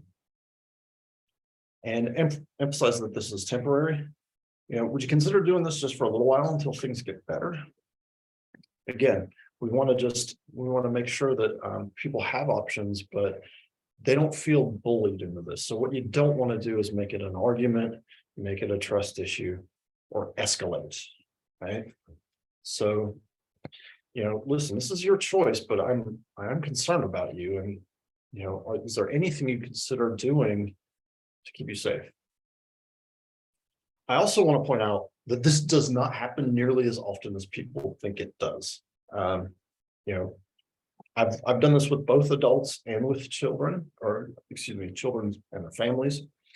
I would say it tends to be a little easier with kids and teenagers and families, because usually when you tell a parent that their kid is thinking about suicide, they are scared out of their minds and they want to be able to do something. And so what you're offering is something concrete they can do to keep their child safe. That is far and away most common. Even with adults, their suicidal thoughts often scare them, and they worry that it might get out of control and they might do something they would later regret doing. And so it doesn't happen as often as people think, that people are just like, whoa, there's no way in hell I'm doing any of this. That typically doesn't happen. Skip that one. So the next part is securing medications. This tends to be, it's in some ways easier, in some ways harder. Locking up medications, at least in my experience, most folks that I've worked with don't consider that to be a big deal at all. They might have a lot of questions about firearms, but locking up medication is fine. So this is something else you want to ask about. So in the case of Mike, what Barbara decides to do is clean out the medicine cabinet and drop off all their old unused medications at a pharmacy that offers disposal. Purchase a cash box from an office supply store and lock up dangerous medications, and as well as sleep aids and over-the-counter pain medication, things like that, and just leave enough out for a few days at a time, and then set a reminder to replenish that supply every few days. I do want to note, cash boxes work really well for this purpose, especially the ones that have the removable money trays. They're really sturdy. Some of the, you can go on Amazon and search for medication lockbox. And there are some bad products out there. Particularly if you plan on getting this for somebody else, make sure it's a good quality lockbox. Cash boxes, the mechanism tends to be metal. Some of them come with like the clasps that you see like on a briefcase. Some of them are really, really embarrassingly easy to pry open. And so she took these steps, even though Mike never mentioned that medication was a possible method of suicide. So what we want to emphasize here is that it doesn't mean, it's not necessary that Mike had a plan to do this. She took these steps regardless of plan. And so because medications are the most common the most common method for a suicide attempt, they're not as likely to be as fatal, especially compared to something like a firearm, but they're still the third leading method of suicide. So we want to make sure to limit those quantities as best we can. And so basically you want to do what Barbara did, disposing the unneeded stuff, reducing the available quantities, and that's often most easily accomplished by using a lockbox. You can ask a pharmacist to help you determine what's safe. And obviously, if opioid use is a problem, keeping Narcan handy and knowing how to use it can be really important. Also, alcohol. So lots of medication plus alcohol makes those medication more dangerous. So consider limiting the access to alcohol as well. I do want to say, I said at the beginning of this that this isn't the answer for everything, because it is difficult to reduce access to everything that could be used. Now, if somebody tells you they're thinking about doing something specific, you can take steps to remove it. So for example, where I live very close to the Blue Ridge Parkway. So it's not uncommon for us in clinic to hear about people who have plans to drive their car off the parkway, like for a suicide attempt. And if that's the case, I might do some other different things, like talk about safe storage of the car keys, or making sure they're not driving by themselves, making sure they have a safe person, something like that. But it's again it's part of the plan for suicide prevention, but you still need to rely on all of those other things. Accessing support, maintaining contact, increasing connectedness, all of those things. And so that's the summary. So recognizing warning signs, asking about mood and suicide, connecting the person to support, and focusing on increasing safety. And remember, we want to, it's important that we do, if we see something, we say something. You do not have to do this perfectly. And, I do want to just one more time say, don't let the fear of making a mistake prevent you from acting. It may be awkward. You may stumble over your words. I remember that when I started doing this work, yeah, it was awkward and I stumbled over my words. But I'm glad I had those conversations. Still glad I had them. So I'm going to show one last very short video clip to wrap up the story with Mike. And then we can take some questions. Growing up, Mikey had some down times, but this was different. And when his wife called, I got a bad feeling. So I went over there and we talked a bit, and I could tell he was hurting. And at some point I put my arm around him and said something like, Mikey, I know these are tough times, but I know they're gonna get better. But I'd feel a whole lot better if you let me babysit those guns for you. I need you to be safe. We went back and forth a bit, and he didn't like the idea of not having his guns under his roof. He's got a nice collection. Safe's heavy duty too. So what we did was, we changed the combination. Well, first I made sure all the guns were in there. The ones from his bedroom and the one from the truck. Now if he and Barb get into a big fight, he can't get to the guns. And I'm literally sleeping a lot better at night. The funny thing is, it's a lot easier to talk to Mikey now too. Just kind of let everything out in the open. So yeah, one step at a time.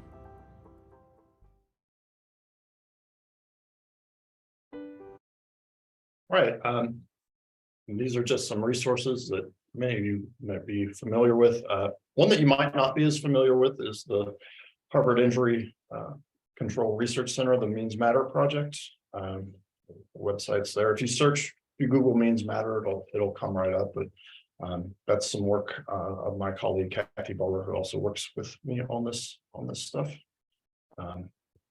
Also, just for if there are clinicians out there, this is kind of our gatekeeper training for a general audience. We do offer much more intensive clinical workshops and Firearms 101, as I mentioned, as well as the Lethal Means Academy. So if people are interested, they can reach out to me about that stuff as well. That's all I got. So I'm happy to take any questions at this point.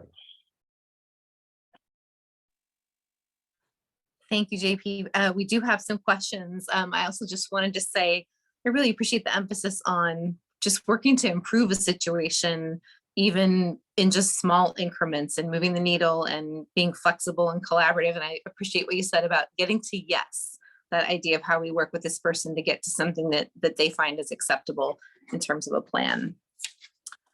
Let's take a look at some of our questions. We had a question about your thoughts about the increase in firearm purchases and suicides along with COVID and the quarantine following COVID. Yeah. So yeah, it did seem to be a real motivator for people to purchase firearms, especially first-time purchasers. The trends have been pretty interesting in firearm purchases. There are more women purchasing firearms for the first time and more persons of color purchasing firearms for the first time in recent years. But a lot of it really came out of a place, I think, probably of fear that, the society was going to break down and, we didn't have toilet paper and what's going to be next. And what's going to happen? So that I think that uncertainty was really a big impetus for people to make those purchases. It has slowed down, but we still purchase guns at a very, very high rate. Even up to, I saw some numbers just last week from the first quarter of this year that, we're still moving along at a clip that is equal to pre-pandemic levels. Thank you. We also have a question about the use of no harm contracts or safety contracts. Would you mind speaking about that just a bit? Of course.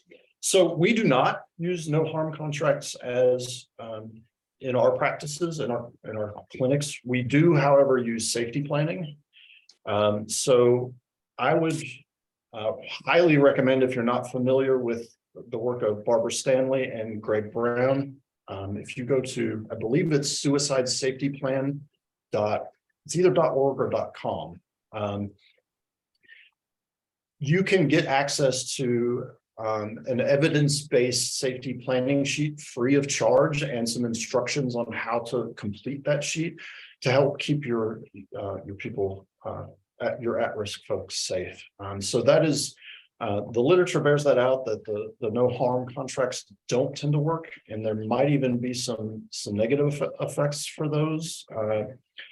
But the research on the Stanley Brown safety plan is pretty robust at this point, and so that's what we use as part of our risk reduction strategy. Thank you. It's really helpful to be pointed towards a tool that we know is established and accepted as far as being a good practice. We have a question about options for a person that doesn't necessarily have access to friend or family support and how you navigate a situation like that. Yeah, so that can be really tough. Sometimes a person may just not have a place to store. In North Carolina, about a year ago, my team did a project where we created a safe storage map that's published on the state website. So both providers and families can find gun shops and even find law enforcement offices that will temporarily store their firearms. There's a movement right now in safe storage to equip gun stores and pawn shops and places that already deal in firearms with self-service lockers that people can use to lock up guns on their own. So we're trying to increase the amount of publicly available places that people can store, but I'll admit that's a work in progress, and those can be quite limited because of the rules around firearm transfers and stuff. It gets pretty complicated. Yeah, I appreciate you just noting that. I know in California, I think it feels even trickier. Yes. In terms of what the options are. So it's just helpful to say that out loud and know that that's going to be a part of the planning process. Yeah, I actually downloaded the summary of California firearms laws, and I believe it was something like 45 pages long, which is very different than North Carolina. May be helpful for when you can't sleep at night. Yeah, exactly. We also have a question about safe storage of needed medications and how to, I know you touched on that briefly in the last couple of slides, but any additional thoughts you could share about that? Sure. As with many of these things, the answer is it depends. It depends on the nature of the medication. So a lot of times we can work with pharmacists to switch to a less toxic medication or write prescriptions for smaller numbers of or quantities of the medication. So those are some options. There are also devices on Amazon that they're little automatic pill dispensers that will only release pills each day of the week. So you can obviously defeat it. You could take it, you could stockpile the pills from day to day, but it does create another layer of safety that they only are getting their dose of medication for the day. And then you can work with somebody else to refill that thing each week or every 2 weeks. So there are more options regarding that. But it really depends on the kind of medication. My recommendation would be, if you have a situation where you're concerned about a particular medication, that you ask to work with the primary care provider and or the pharmacist who is working with that person to see what the options really are. That's a great suggestion. This next question asks what you suggest for people whose jobs involve carrying firearms, like somebody who's in corrections or in law enforcement. Yes, so this gets really tricky because oftentimes a law officer doesn't want their supervisor to know how much they're struggling. And you want to respect that. So oftentimes that becomes a family decision. And I cover this more in Firearms 101, but we talk about like when you have a gun. So most of the guns that your typical law officer will carry, it's going to be a striker fired handgun and or a shotgun, and those are both fairly easy to disassemble. So if you could talk to them about maybe leaving a piece in their squad car at the station, a component, so they have it for duty, but they don't have it off duty. Again, it's not a perfect solution. There are very few of those. The other thing is to establish some kind of procedure within the home. If a check-in, check-out of their duty firearm. They work with a family member to make sure it's secure for the night and that they can have it when they go back out the next day. Is it perfect? Absolutely not. But the chances of somebody making an attempt on the job are much lower than it would be at home. So no such thing as a perfect plan, but those are some things that you can do in a very difficult situation. Sure, aligns with that idea of increasing safety, right? And getting to that point of yes, of a plan the person's willing to work with you on. I think we have time for one more question. What are your thoughts on folks who may be endorsing thoughts to use their firearms and end their life being agreeable to some type of temporary solution, but also still being fully able to go out and purchase another? Yes, so that is absolutely a possibility. But it takes a while to drive to the gun store, to fill out the paperwork, and in California, I bet it takes even longer because I think there's a waiting period. So even in North Carolina, I would have to drive to my gun store. I would have to fill out all the purchase paperwork. I would have to wait for my background check. I would then have to acquire the firearm and take it somewhere.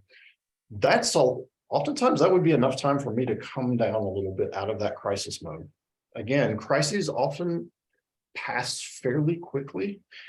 Suicide risk periods can be very long, can take a long time, but oftentimes it's more of a ebb and flow of actual acute risk. So I'd rather that than have somebody be able to pull something out of their bedroom, their nightstand, right? So again, yes, you can get around most of this stuff if you really, really try. But it's maximizing the time and distance. That makes sense. Thank you. That is going to wrap up this session of our summit. Dr. Jameson, really a pleasure to have you here this afternoon. Thank you so much for carving out the time to talk with our group this afternoon. We do have, we're going to be headed into a break, but we do have a short a feedback survey specific to the CALM workshop that we'll drop into the chat, and we'll ask you to take, it'll probably take you 2 or 3 minutes tops to fill that out, because there is some data collection happening along with the CALM workshop presentation. So please take a couple of minutes to do that. And I see Lisa just dropped it into the chat, and thank you so much for joining us this afternoon. Thank you. It was my pleasure.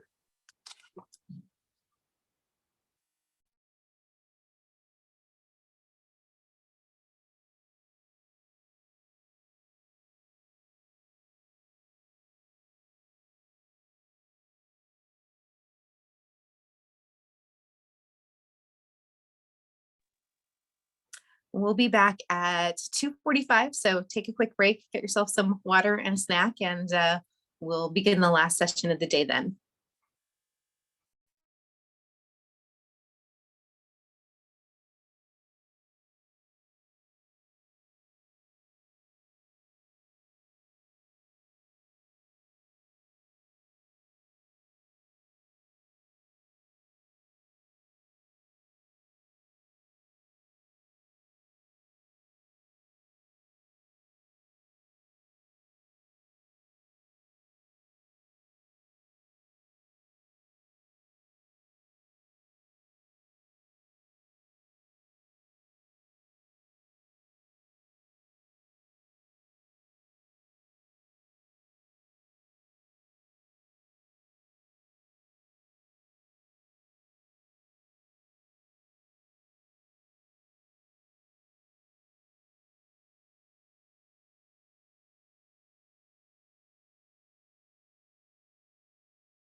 Welcome back, everyone. It's my pleasure to introduce Nicole Johnson to you. Nicole's the Director of Student Health Services at Cuesta College in San Luis Obispo, and also the President of the Health Services Association for California Community Colleges. At Cuesta College, she oversees the health services program, ensuring students have access to comprehensive health services, including mental health support. She's also one of our fabulous planning partners, and she will be our moderator for this next panel for our afternoon. Welcome, Nicole. Thank you, Megan. So I will be introducing our panelists soon. This panel is called Redefining Strengths. Have you ever wondered why asking for help during hard times is difficult, especially for men and boys?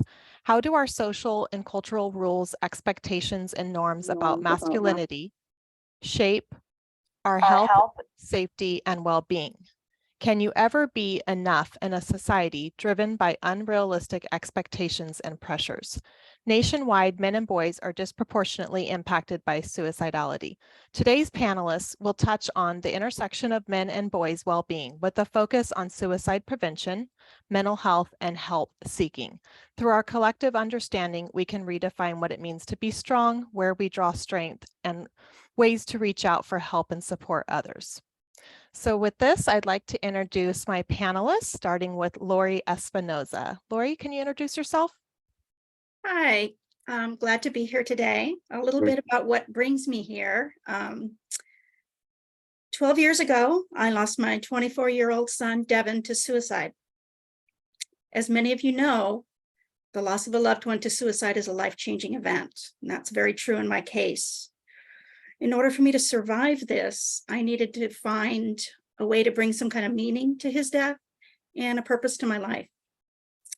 So today, this sent me on a path, two parallel paths, one of mental health advocacy, and the other took me back to school. Today, I'm a clinical mental health counselor, and I'm the suicide response coordinator for Solano County Behavioral Health. I specialize in grief and bereavement, particularly working with suicide loss survivors. Thank you, Lori. Mm-hmm. Next, Sunny, can you introduce yourself? Hello, am I unmuted? Okay. Yes, you are. Oh, sorry. Hello, my name is Sunny Mueller. I am located in Bakersfield, California. I am a private practice clinician, and my background in suicide, I am a childhood suicide attempt survivor. And I worked about 5 years on our local suicide hotline that was also linked to the national line. And I primarily work with first responders. That is about 85 to 90% of my clientele base in crisis, suicide, trauma, stress,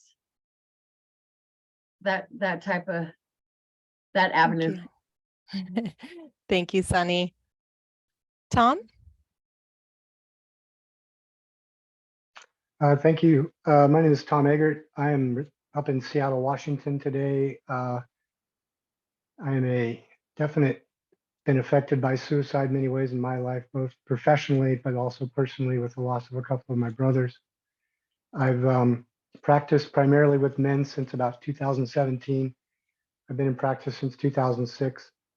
And that's about all I have. I'm very pleased to be part of this panel. My sister, who is Ellen Eggert, invited me to be part of it, and I'm just really thrilled. So thank you. Thank you, Tom. And Andy. Yes, thanks so much, Nicole. Good afternoon, everyone. My name's Andy Boone. I'm zooming in from Marin County. Really delighted to be here this afternoon. I'm not a clinician. I'll lead with that. I am a health coach. I'm an advocate. I work very closely with physicians and clinicians here in Marin County and do most of my work as a coach with people who identify across the lifespan as men and boys. I'm a mentor for many teen boys, at-risk boys in our community. My background's in education. went to grad school and became a teacher, and was a school administrator for many years at the middle and high school level, and now spend most of my time mentoring teens and supporting men through men's work. I also want to mention that I'm a founding member of the Men and Boys Action Group here in Marin County as a part of the Suicide Prevention Collaborative. And a part of that program is the Redefining Strength program that launched here in Marin County with Behavioral Health and Recovery Services. Thank you. So with that, we'll get started on the questions. We do have a few questions that we've formulated ahead of time, and then we will also allow for some Q&A from the audience to the degree that we're able to get through. So with our first question, I also just want to mention that we understand that the panelists, some of these questions may speak to one panelist more than another. So if something speaks to you and you really want to address it, please do. So please share how you initially engage clients or peers in a conversation about suicide, and if you have a different approach working with ML as compared to other clients. Does anyone want to tackle that one? I'll tackle it. Thank you, Sunny. So, asking about suicide is, I think, maybe one of the most scariest, yes, because I majored in English, right? It's one of the scariest things that you can do. And because I think that most people, if they've never asked that question before, it's in the back of their mind, well, what do I do if they say yes? You know, and so not maybe wanting to open that Pandora's box of pain and suffering. And I have found in my life and working with individuals that asking clearly, concisely about suicide. Are you having suicidal thoughts? Are you thinking of taking your own life? Are you thinking of dying by suicide? Are you planning on dying by suicide? This opens the door, and it really does. I cannot tell you how many times that asking that question almost brings a sense of relief to the person I'm asking. It's okay, well, if they can ask the question, maybe, just maybe, I can answer. If they're bold enough to open that door for me, maybe I can walk through. And so it's about being clear, but it's also giving permission and allowing that person to maybe say something out loud that they've never admitted before. Thank you, Sunny. Did anyone else have anything to add? I'll add just a little bit. I appreciate what you said, Sunny. And I think it's, you know, it is a big question, and it's not one that I lead with, but I definitely build a container of safety so someone feels in the space where they can actually, you know, share that kind of deep, you know, sometimes painful information. And so for me, it's about making sure that the container's built before I dive into some deep stuff like that, you know? Definitely. Our next question is, sometimes a person says they are not suicidal, but warning signs may indicate that they could be high risk. How might a provider handle this, and/or how can family members or friends encourage seeking help? It's a tough one. I can go ahead and start on this one. Thank you, Lori. I think the easiest way to ease into this is telling them the behavior that you're observing. You know, I'm noticing that you're isolating. You know, you're not coming over to your family's house anymore. You're not going out with friends. You're taking time off work, whatever it may be. But putting, you know, a label on it, describing that behavior that's different from the norm for that individual. And, you know, following that with, I'm worried, you know, I care. That empathy is so important. Just the fact that you're willing to ask means you want to listen. And just the fact that you care. I spoke with an attempt survivor who was on the Golden Gate Bridge walking and back and forth. And he said, you know, if someone stops me and asks me if I'm okay, I won't jump. Mhm. They were hoping for that intervention. Mhm. They're looking for it. So, and I loved what Sunny said about permission. It's about permission. It's okay to talk about, you know, after we lost our son, that's one of the first things I did. I vowed I'm going to say suicide as often as I can to normalize it. It's okay to talk about because it's real. Yeah. You know, and it's so prevalent now. You know, it doesn't discriminate. So give that permission. Show them that you care. And listen. Let them talk. You know, and don't say you understand them or what they're feeling. I understand you're in pain. But we can't be in someone else's emotions when they're like that. It's unique to everyone. But I want to support you. I want to help you. I care for you. Yeah. So really just that piece of putting out there what you're recognizing and then opening the doors for that conversation to occur. Thank you, Lori. Does anyone else have anything? Yeah, I was Yeah. going to tag on a little bit about what Lori said, because, you know, sometimes, you know, we see these things, we see the signs that we recognize as people who, you know, who research and read and live in this suicide world. And, you know, we see these things and yet the person continues to deny, you know, no, I would never do that. No. And that's the key comment, you know, when I hear people say, oh no, I would never do that. And I say, that's not the question I asked you. Mm-hmm. I asked you if you're having thoughts, because let's talk about the thoughts that you're having. Just because you're having thoughts doesn't mean that you're going to act on it. Does it increase that risk level? Yes, statistically, we know that it does. But let's not shy away from that. You know, that just like Lori said, let's have this conversation. Let's talk about this. You know, you're denying, and yet your actions are showing me boom, boom, boom. So, you know, and yeah, the answer may be no, it's never ever crossed my mind. Okay. Yeah, just I'll add to both those. Really beautiful. Frame of reference working in schools. Lori, you mentioned just specific behaviors is a beautiful way to help teens know that you see them, and it's a clear way to escalate and get to supporting services around the more specific you are around behaviors that you see. So that really resonates with me. And then in my men's work and with individual clients, it's a powerful statement, and interested to hear from the providers whether this may or may not be appropriate. But I'm asking people if they're okay, and you know, using the words, I'm not going to be okay until I know you're okay. Let's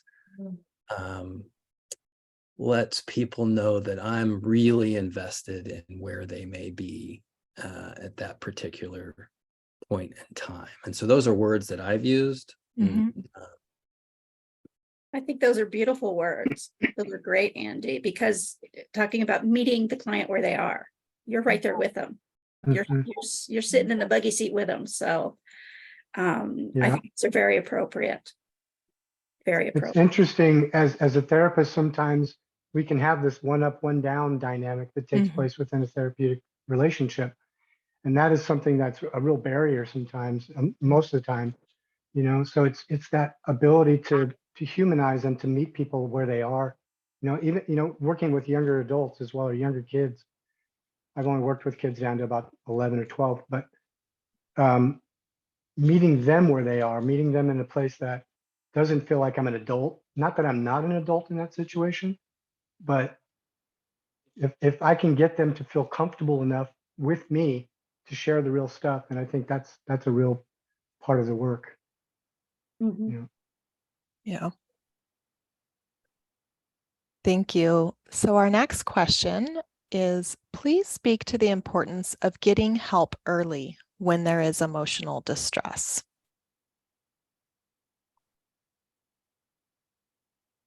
Early intervention is so important. I mean, if we can catch things early on, that's when symptoms are more manageable. Coping skills. People are not at a level where they're so emotionally, it's just emotional chaos that they can't hear in therapy and engage in those concepts. Sometimes when it gets so exacerbated, they can't even engage at a level that's really going to be helpful to them until we can bring those stressors down. So early intervention can prevent things from escalating to the point where suicide is a possibility. It can avoid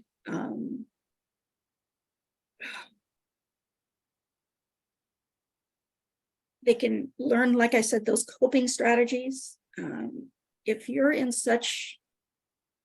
overwhelmed to that point, you can't take this information in and process it.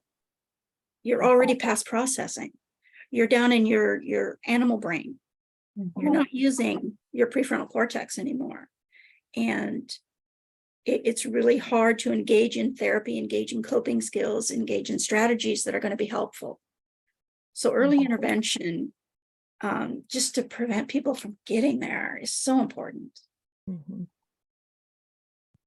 I think that it also takes, that early intervention and prevention, and just having information, even if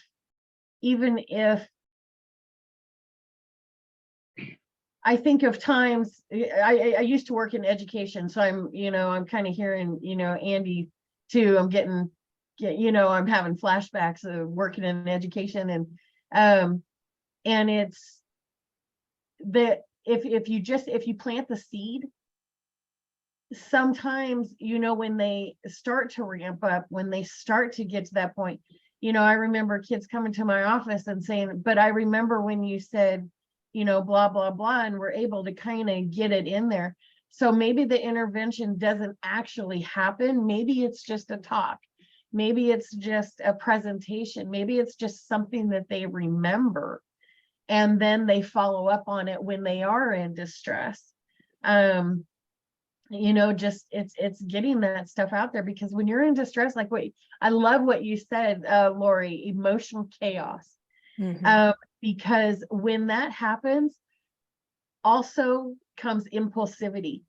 Yes. And that impulsiveness that happens when you are so distressed, and I have no other options. One of my former bosses uses a great analogy of, the building is burning.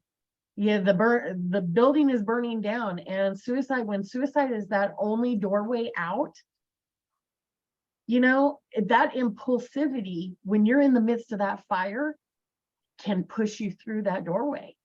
And so being able to plant these seeds in a state where somebody is not distressed, might crop up when they are, and help that person in that moment, and stop that impulsive act of actually going through with an attempt. Absolutely. You can go from ideation to an intent in a second. That impulsivity, can play a huge factor. And getting the message out there, and it takes repetition, for these things to stick. I have some background in education too, and one of the things I learned was, for something to be considered learned, it takes at least 7 repetitions. Yeah. Wow. And so telling them once isn't going to do it. This needs to be a message that's reiterated and reiterated and reiterated, and there's make a safe place for them to go. We're fortunate in our county that we've been able to open wellness centers in every one of our schools. And that's a safe place where they can go, where they can decompress, where they can get resources, where they can talk to someone, or just sit and color and calm down. You know, but a lot of people don't have that safe place to go, you know, so letting them know that it's safe, you know, to talk. One of the things too is people are afraid if I say I have suicidal ideation, they're going to lock me up. A lot of people have ideation or thoughts. That doesn't necessarily mean that you have an intent or a plan or access to means. There's a difference, you know, so I try to normalize, you know, that, you know, yeah, people have thoughts, you know, even if it's sometimes I don't want to wake up tomorrow, you know, so try to normalize that and give people that safety to talk about it before it gets too intense. Yeah. I can appreciate this as a, you know, working in education myself. It seems like a lot of the discussion is around what getting help early looks like, that early intervention. And I think that is something that the schools have been successful with. Really, you know, there's a lot of talk about that, and certainly more work to do. But, you know, I know that I do believe the more that we can do these education pieces about, you know, what does a typical amount of stress look like, and when is stress maybe becoming overwhelming that it's impacting your life, and when do you get help? Helping, you know, educate as to what that actually looks like. What does getting help early look like?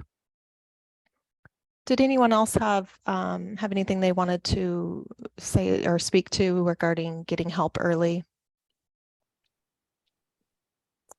Okay, then let's move to the next. Oh yeah, sorry, Andy, did you have? Well, just to say from my own experience, and, you know, I'm open with my clients and open in my men's group. I'm still finding the courage to speak really openly in front of 900 plus people. But my lived experience, I have been in the darkness and spent many years at different levels of ideation, and have my own lived experience of some really dark times. And the more I speak now and connect with others on this topic, I find myself describing deep emotional distress, my emotional distress at periods of time where it was too much for me to hold. And at the same time, it was too much for me to feel like I could share it with anyone. And so that middle ground of too much to hold and too much to share as somebody who identifies as a man is a really dark place to be. And so getting to the question, you know, the thought that's bubbling for me is the sooner you can receive the sooner you can know that somebody sees you, that they're interested in where you are, they're really interested in where you are, and as we were talking about earlier, behaving.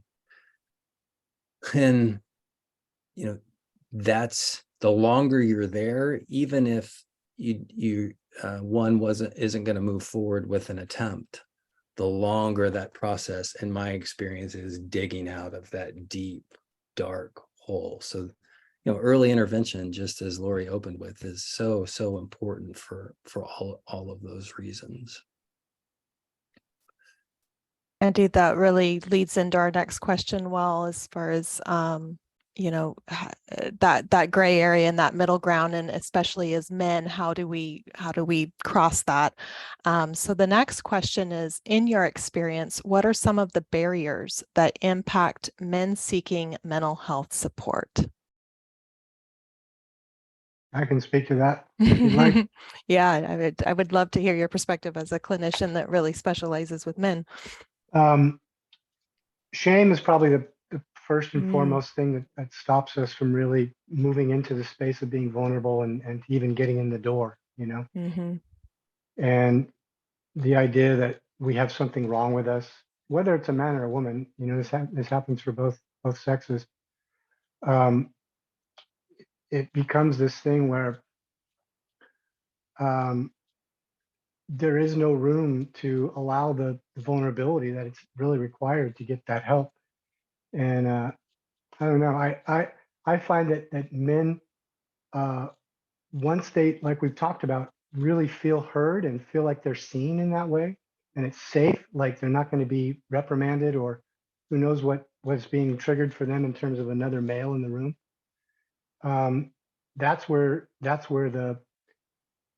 some of that shame can be put aside for the moment, you know, maybe not gotten rid of altogether, but definitely it allows room for it. So.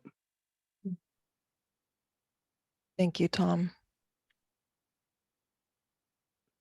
I know that stigma plays such a huge role, you know, in creating those barriers to seeking treatment.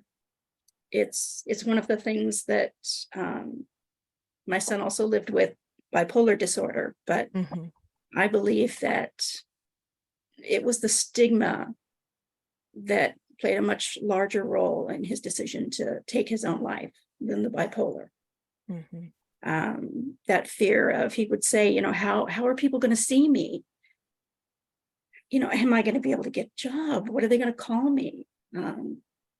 He was also quite gifted. He went through the gifted program through school, and he would say to me, how can my mind work so well and be so broken? And that was so eye-opening, you know, for what he struggled with. But the stigma, and that's, again, like we have to say the word, we have to talk about it. So I'm very direct when I'm working with clients, and I'm not afraid to ask them, you know, are you going to hurt yourself? It's okay if you're thinking about it. You know, a lot of people have thought about it to normalize it again, but the barriers, especially for men, you know, the traditional masculine gender roles, you know, you've got to be the provider, you got to be the protector, you've got to be this, you've got to be that, you can't be emotional. They're so unrealistic, you know, you're not allowed to be a human being. And we have to humanize our men and give them permission to be real, you know. Yeah. So we've talked about stigma and shame. What else? What are some other barriers that impact our men seeking help?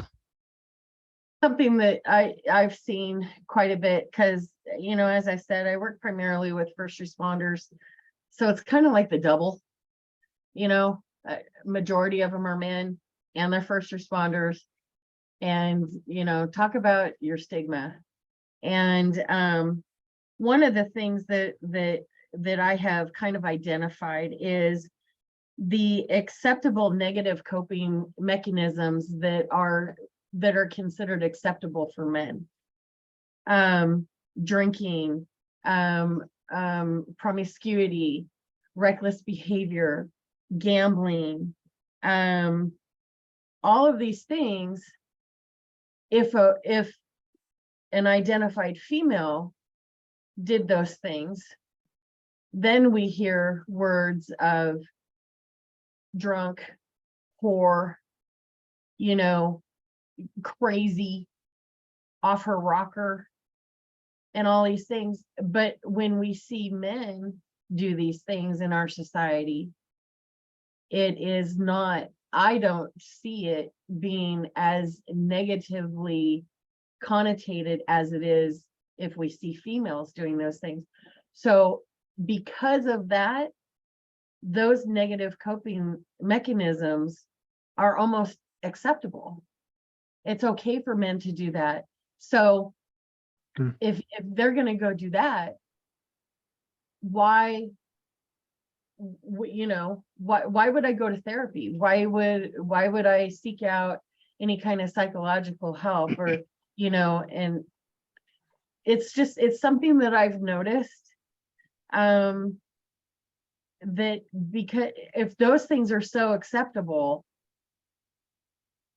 how did we get to the point where sitting down, maybe that's where we did get to the point that sitting down and being vulnerable and actually talking about these things, that is perceived as this unacceptable choice? I come in my previous life, I come from law enforcement as well. So I worked with these guys and gals. And there's a whole nother side to that. All the things you said are so very true. But then when you're also looking at, they have concerns about confidentiality. Is my boss going to find out? How is that going to look on my work performance? What if my peers find out? Who's going to have my back when I'm out on the street with them? Right? Yeah. Are they stable? You can go drinking all night and come out and be with me in the car. That's fine. But you went to a therapist today? Yeah. There's all these different connotations. The confidentiality, what are my peers going to think? Is it going to impact my job? Am I going to be able to promote? There's a whole litany of barriers built in with any type of paramilitary organization that goes with that. And I think a lot of the things that you said, Lori, are applicable to even somebody who's not a first responder. What if my peers find out? What if my coworkers find out? I know, attorneys, I know teachers, and who will not go and get the help that they need because they're afraid I'm not going to get tenure. What if the partners find out? All of this stuff. And it's like, none of that matters if you're not here. Right. But just as simple as, I have to have a physical for a job application. What if all of this is in my background? Right. Young men today voluntarily, or young women, anyone, people going to seek help from certain health providers. If they're in a crisis, they have to be 5150 before they can receive help. There was a case where a young man, had gone through, a paramilitary, like ROTC program, all through his middle and high school years, prepared to go in the military. He lost a loved one to suicide. COVID happened. Depression, crisis, sought help. 5150, can't go in the military.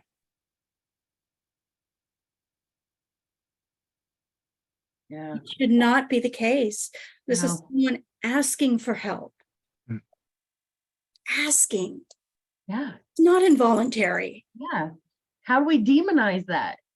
Yeah. Why are we inflicting punishment? It's not involuntary. It's so wrong. So wrong. Yeah, a lot of our infrastructure, the way impacts, I think, how men, their comfort level with seeking help and certainly their fears around it. I think, speak for all men and boys, don't speak for all people, but from my experience, I didn't want to be a burden. I was very aware of my own privilege. I'm a white guy. I'm cisgendered. I'm not living with a disability, aware that don't face the challenges that many people face every day. And what the hell do I have to sort of be unhappy with? And so there's a tremendous amount of not wanting to be a burden for my family, not wanting to be a burden for anyone, and really sort of just that suck it up mentality. There's also shame that goes with that, sort of recognizing all the resources at your disposal, perhaps, and then you just, what's wrong with me? I don't want to admit that I'm dark and broken inside. And then I'd say finally the sort of the other emotion that comes with that is just it's embarrassment. You don't like, it's a feeling of weakness and embarrassment, and it's easier just to stuff it down than. And truthfully, when you're in those deep holes of darkness, there's no, in my experience, when I was in those deep holes of darkness, I didn't have access to the language to ask for help. I want to just talk a little bit about the idea of there's so many men that show up in my office that are afraid, what we just talked about, to tell their wives or to tell anybody that they're having these thoughts. And so in that space, to be able to like you're saying, in the, I think is the second question, like how do we get allies within the system to help support what's going on? And that is a part that is, there's many barriers to that because of the shame and the stigma or whatever else is involved there. And so because we need those allies, I think that's one of the hard conversations we need to have with our clients, is that we need to get more people on board here. I can't just be the only one that's holding this, because it's more than just me and you, So I just was thinking about that. Thank you. What are some ways that we teach people to become allies? How do we get more people comfortable with talking to men about these concerns?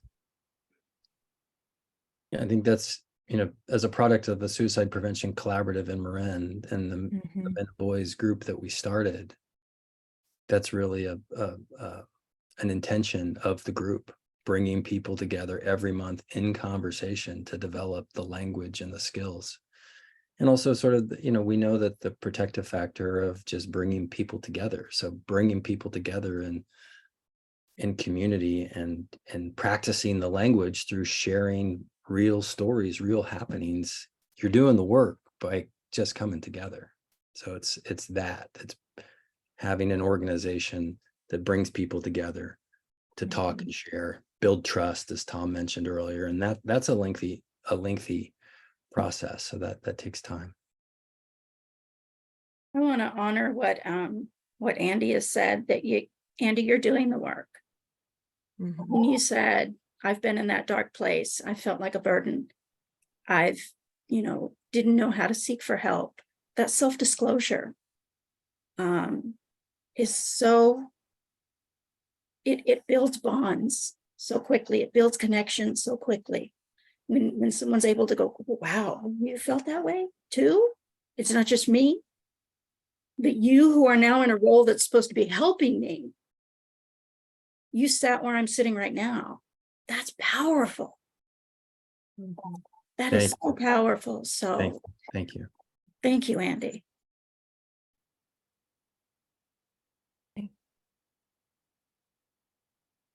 Our next question really kind of flows from this last one. How does culture and identity influence your approach with men? So when, we talked a lot about stigma and shame, and I guess now, how much of this relates to culture and identity? And how does that influence your approach with men? I know that I've worked with a lot of a very diverse population. In my last job, I used to get a lot of the Hispanic Latino population. Last name Espinosa, surprising. They'd walk in the room and go, not what I was expecting. But but I never had a problem with that, because I always wanted to learn about their culture. I made them the experts. Teach me. I put myself in that vulnerable place of not knowing, and gave them the power to teach me. And I found that to be very empowering for them. I think it's imperative, especially when you're dealing with a culture different than your own, is to learn about it, to learn about the family dynamics.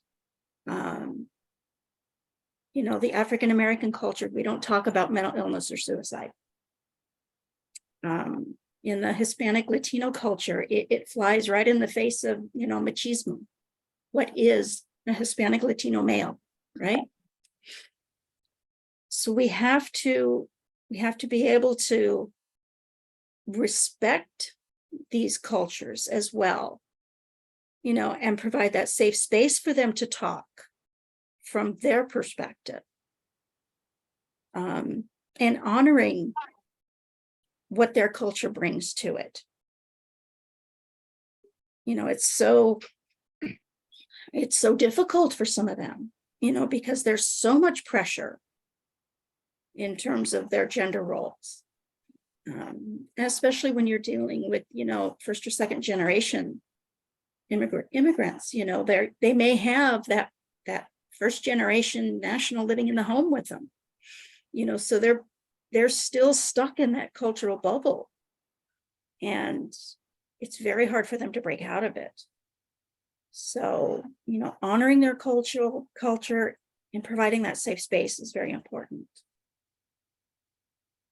And I like how you talked about really getting to know your clients and educating yourself about their culture. Cultural assessments, doing kinograms, you know, who wears the power hat in your family? Who's the provider? Who's the nurturer? Who's the, you know, just doing those exercises can give you such information that can really help you then communicate into their life and incorporate strategies into their life that fit what's going on. But if you don't know that culture, you can't do that. You may be asking them to do things that are just not going to happen, you know, that are outside what's acceptable, quote unquote, for them.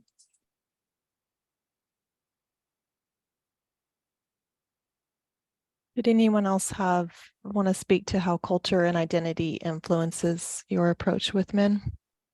Give it a little time. I'll say just a little bit. Andy mentioned it just a little bit ago in terms of, you know, I sit in the place of being a white cisgendered male with all the advantages that go with that.